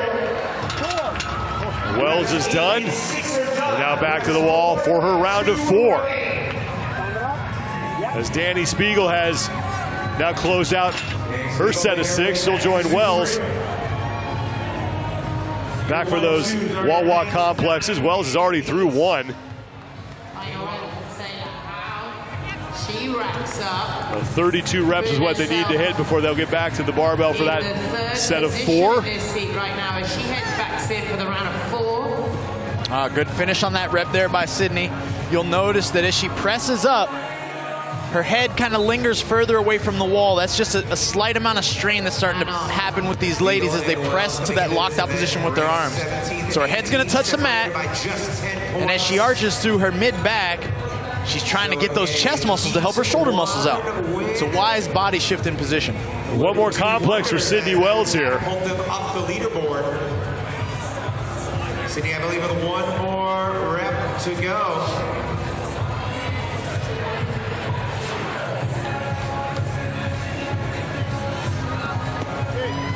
Sydney. And Sydney Wells is now tied with Danny Spiegel. Wells trying to get back to the barbell ahead of Danny Spiegel. Spiegel belting up here.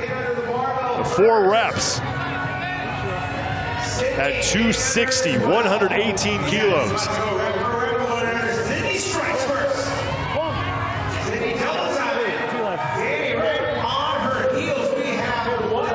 This is where athletes have to be extra aware of what the judge wants to see with their depth and standing tall at the top. You don't want to risk getting a no rep. We saw that on the men's side by Justin Medeiros. He was able to recoup, but it can be costly here. Spiegel and Wells back to the wall. They've got 2 complexes. Spiegel's getting to work just ahead of Sydney Wells. Danny Spiegel with 1. Spiegel right back for rep number 2. Wells into rep number 2. Wow, great execution there by Danny. And now a no rep for Sydney Wells. That's going to open the door for Danny Spiegel to take this heat. To make her way back to the barbell first. Approaching the 7-minute mark, Danny Spiegel's got 2 reps remaining. Danny all alone on that set of 2 as Sydney tries to catch up. Sydney Wells is now 1 rep for Danny Spiegel. Through her 2 wall walk complexes. Is not going to be enough though, as Danny Spiegel is going to close this heat out across the finish line. And Danny Spiegel takes the heat at 7:15.67 seconds. Sydney Wells looks to be the next woman to finish. Taylor Howe, meanwhile, is putting a little pressure on Wells. Wells is going to come in second place in the heat. Now 2 reps remain for Taylor Howe. Wow, this would be a great finish for Taylor. Rookie here at the Invitational. No games experience. Good enough for 3rd place for Taylor. 7:53.92 seconds. Leaves Maddie Sturt, Manon Anganese fighting right now for 4th place in the heat. Maddie Sturt is going to win that battle. Anganese close behind her.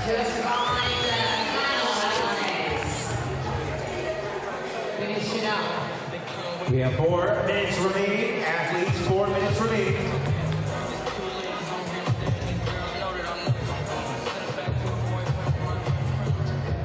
Got Dana Perrin, Haley still chipping away, Paige Semenza, Taylor Williamson. Perrin's done. She'll move back to the barbell for the final time as well.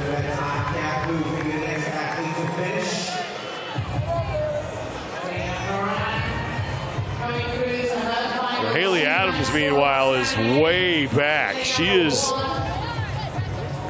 still in her round of 6.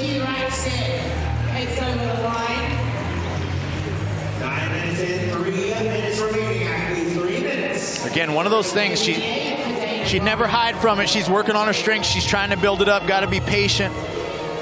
Takes time to build up. True fitness is a compromise always, and Haley excels at a very high level, Sean, in running and in so many other things in our space, that her strength is what is going to take time to continually build to be at the same level as some of these other women that she goes toe-to-toe with. Emma Tall is done. She will come across. 9:31.12 seconds for Emma Tall.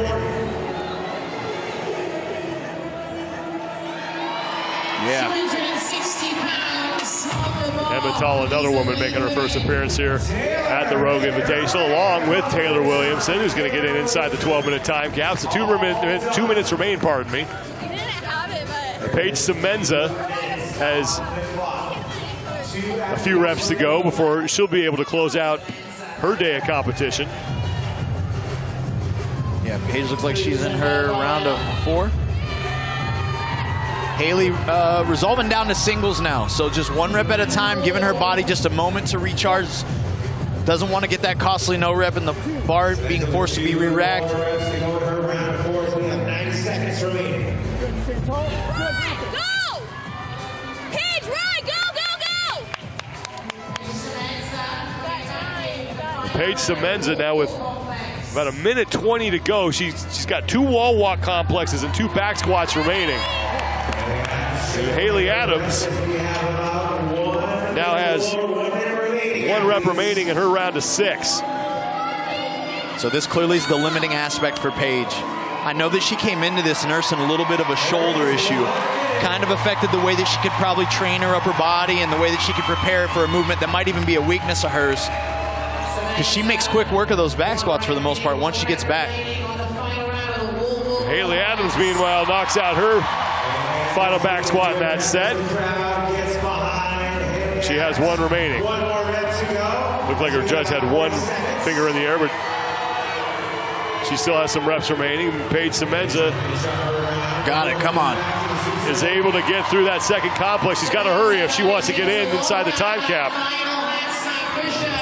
20 seconds remaining. All right, here we go. Got to focus on the details and get low enough. Oh, yeah. Paige Semenza is going to do it. Racks the barbell, and she will sneak in inside the 12-minute time cap. 3, 2, 1, and It's Danny Spiegel picking up the heat win at 7:15.67 seconds.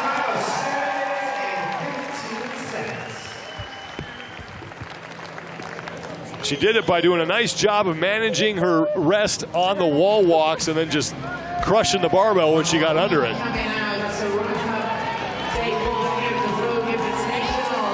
Yeah, she really did put on an overall clinic, Sean. We had our eyes on her from the very beginning of this heat, knowing what she can do with an external load, but she really proved that she had great self-awareness on those handstand push-ups, so every time she returned to the wall, she would take brief breaks between each complex, literally just laying supine there, belly down on the floor, and it paid off perfectly for her, and it put enough pressure on Sydney Wells, who was going neck and neck with her back-to-back, that forced her to get into a no-rep situation, and that's what got Spiegel on top.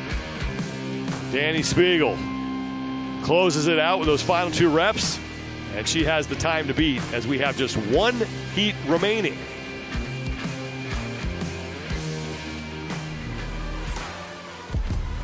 Three women go sub 8 minutes. Maddie Sturt takes 4th at 8:09.26 seconds, followed by Manon Anganez at 8 minutes 12.11 seconds.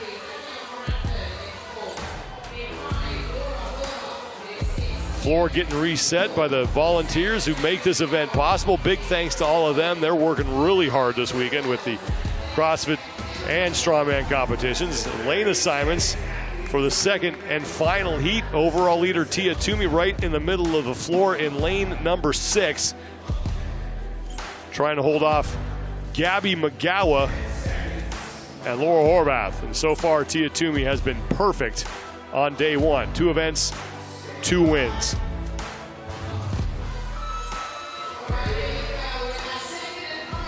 Heat 2 underway. Heat number 2 of the individual women with All right. In for a show here. Watching, of course, Tia gonna make pretty quick work of these wall walk complexes, Sean. I'm quite confident. I'm interested to see how Gabby attacks him and also how Laura Horvath also attacks him, and she's the one straight ahead from Tia on the left there in the red jersey. Historically, strict handstand push-ups are a bit of a goat for Laura, meaning they're a bit of a struggle point for her depending on how they appear. Wall facing being one, though, that she does execute decently compared to the field versus back to the wall handstand push-ups. Amanda Barnhart and Alex Gazan along with Toomey are towards the front here. Toomey is now finished up as Barnhart takes a second to chalk her hands. Signaling these women moving through the final 5 reps of the round of 8. Who's going to pull the Jeff Adler move on the women's side? Who's going to be the first to walk away from the wall and be like, oh, maybe too fast? No surprise, it's Tia Toomey. And there was no confusion for her. She knew exactly what she was doing. Gabby McGowan is now done along with Alex Gazan. Gazan has a chance to really make up some ground on this barbell. Yeah, certainly one of our stronger athletes in the field. Consistency is what we're looking for here at a round 1. The 8 reps, again, the judges are looking to see that the hip crease gets below the top of the knee, and the athletes stand tall at the top every rep with this 260 pounds. So final rep now for Tia Toomey, and she'll head back for her set of 6. Laura Horvath still at the wall, Sean. Horvath still working through her set of 8. She's on the left side. And now she's done, so Laura Horvath will hustle to the barbell for her 8 back squats.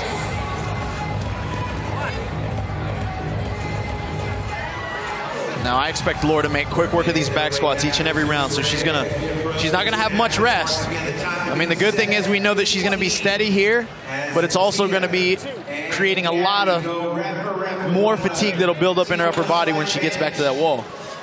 Not much off time. Goes right back for work on the next one.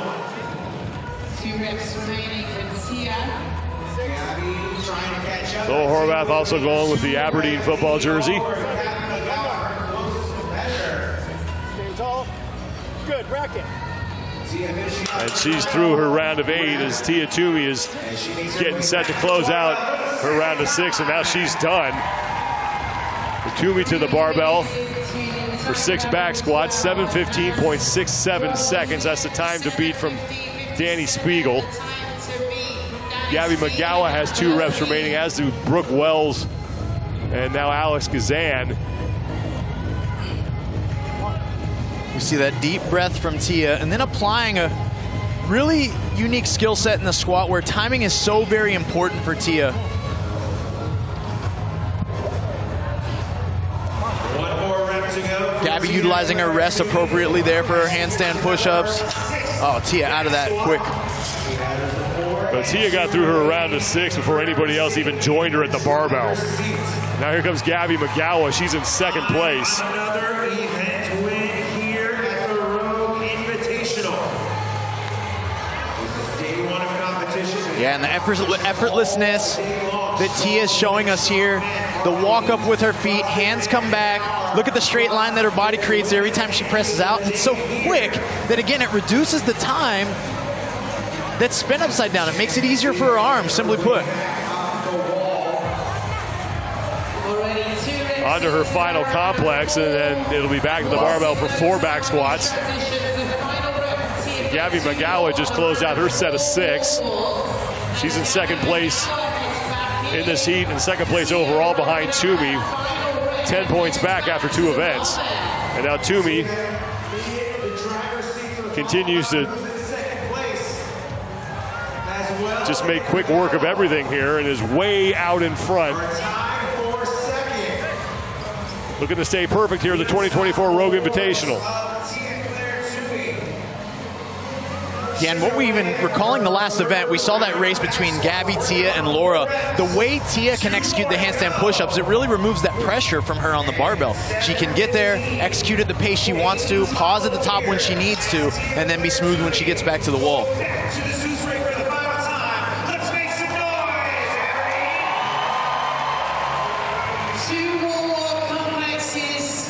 If Tia Toomey hangs on for the event win, which it looks like she will, she'll be the first ever athlete at the Rogue Invitational to sweep the day. The first day to sweep day 1. 3 for 3. Add another accomplishment to her belt. Wow. Now Toomey is done, and she only has 2 reps left. 2 reps away, and a sprint to the finish. And she will add yet another event win to her historic career. There's 1. There is 2. Toomey is done, and Tia Toomey goes 3 for 3. A clean sweep on day 1 for the first time at the Rogue Invitational. And who else would you expect to pull it off? 300 points to head into Saturday. 6:14.89 seconds, a minute faster than Danny Spiegel. It's offensive. The fitness that is on exhibition here, it's something, again, that we can easily take for granted because of how easy she makes it look, but she's just on another level, Sean. It's her training, her commitment, everything that she aligns in her life for the last decade and plus has gotten her to this type of performance that we get to see. Here comes Brooke Wells. She has 2 reps remaining. This is a great result for Brooke Wells. 9th place overall, looking to move up the overall standings, heading into day number 2. Brooke is done, and Brooke is going to take 2nd place in the heat and 2nd place in the event. Here comes Gabby McGowan for the final time to the barbell. Ariel Lowen is also getting set to head to the barbell for the final time. No problem for McGowan. And she is in. Amazing consistency from Gabby today. There's Emily Rolfe. Rolfe is now starting her set of 2 wall walk complexes. Ariel Lowen has 2 back squats remaining. Looking like she could be the next athlete over the line. Ariel Lowen is through. 4th place in heat, number 2 for her. 8:04.33 seconds for Ariel Lowen. Now Laura Horvath is closing out her set of 4. damage control event for Laura Horvath is Amanda Barnhart and Emily Rolfe are on the barbell for the final time. Barnhart gets through her 2 reps. She'll come across the finish line. Emily Rolfe on her final back squat.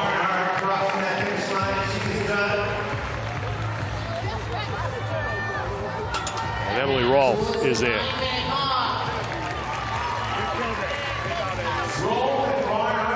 Yeah, this is the challenging part about Braveheart. There's 2 sides of this coin. Often that what we see in CrossFit workouts like this, especially here at the Rogue Invitational, you're getting exposed in some way almost in every event. Alex Gazan is in. Now Laura Horvath to close out her day of competition.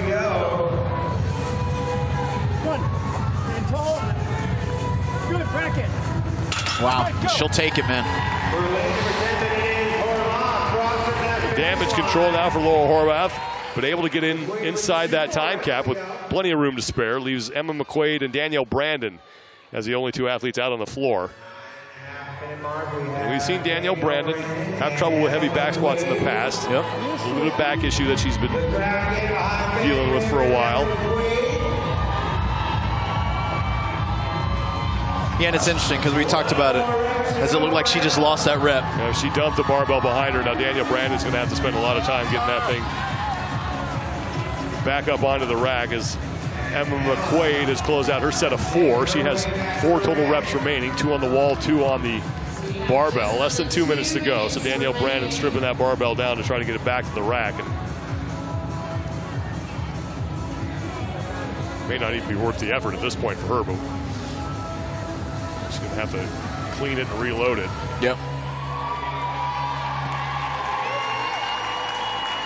And again, a struggle is a part of the journey. We all got our own little weakness. We all got something that we're trying to bring up. Everybody that pursues this well-rounded fitness, like we've got our goats. We've got our weakness in the form of this back squat, as we're seeing it for Danielle Brandon. And it's not easy to battle with, and especially when it gets exposed on competition floor, man, it's a hard pill to swallow. But it motivates you. It makes you want to go back hungrier, get better, strengthen your weakness. Final 2 reps for Emma McQuaid at 260 pounds. Final 2 back squats. 260 pounds.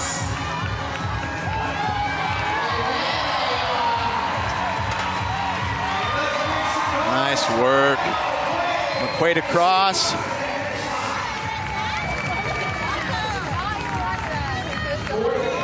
.40 seconds remain before we hit the time cap. We'll see if Danielle Brandon's able to get in another rep. Danielle Brandon up next. Good crowd get behind her. Come on, Danielle. She got to brace firm and drive through the floor. Stay tight right there. 15 seconds.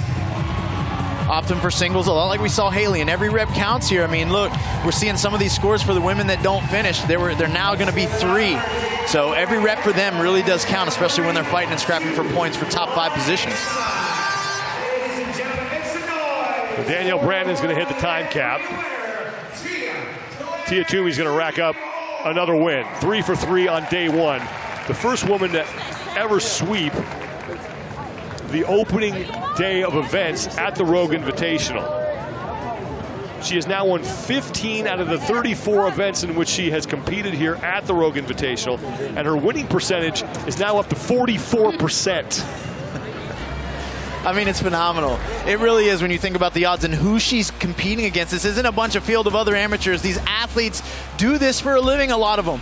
And they're out here, and Tia just continues to put on a show. 3 for 3. She did it in, of course, a very Tia-esque fashion, with the race not even being close, but it's her proficiency of movement, meaning that she just does everything to the highest level possible, finding the way to optimize her strengths, her own weaknesses, how to pace accordingly, and then it's like she's often racing her own self, and that's what she did right here in Braveheart.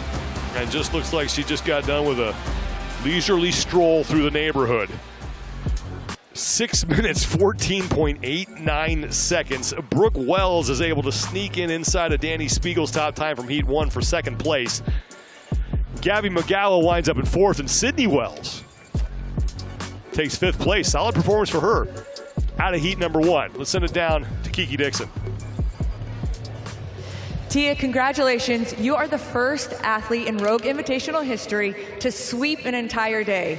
3 events, 3 wins. What does that mean to you? It's a great result. It means a lot.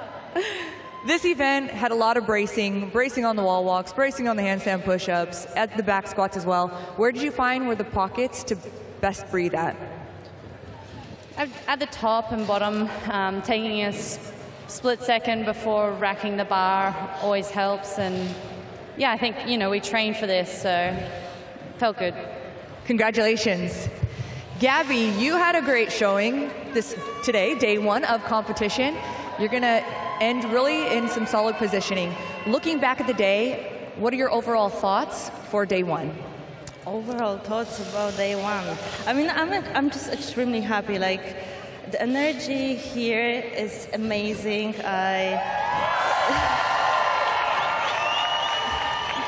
That's what I'm talking about. You guys are amazing. Like, this is what I feed myself off. Like, you guys just cheering us on. Like, this is so special. Looking to tomorrow, what are your expectations there for those events? To be honest, I don't even know what we're going to do tomorrow. Like, I was trying to really focus just about today and then today's event, but I'm looking forward to it. Like, it's going to be amazing. I know it. Thank you so much. Thank you so much.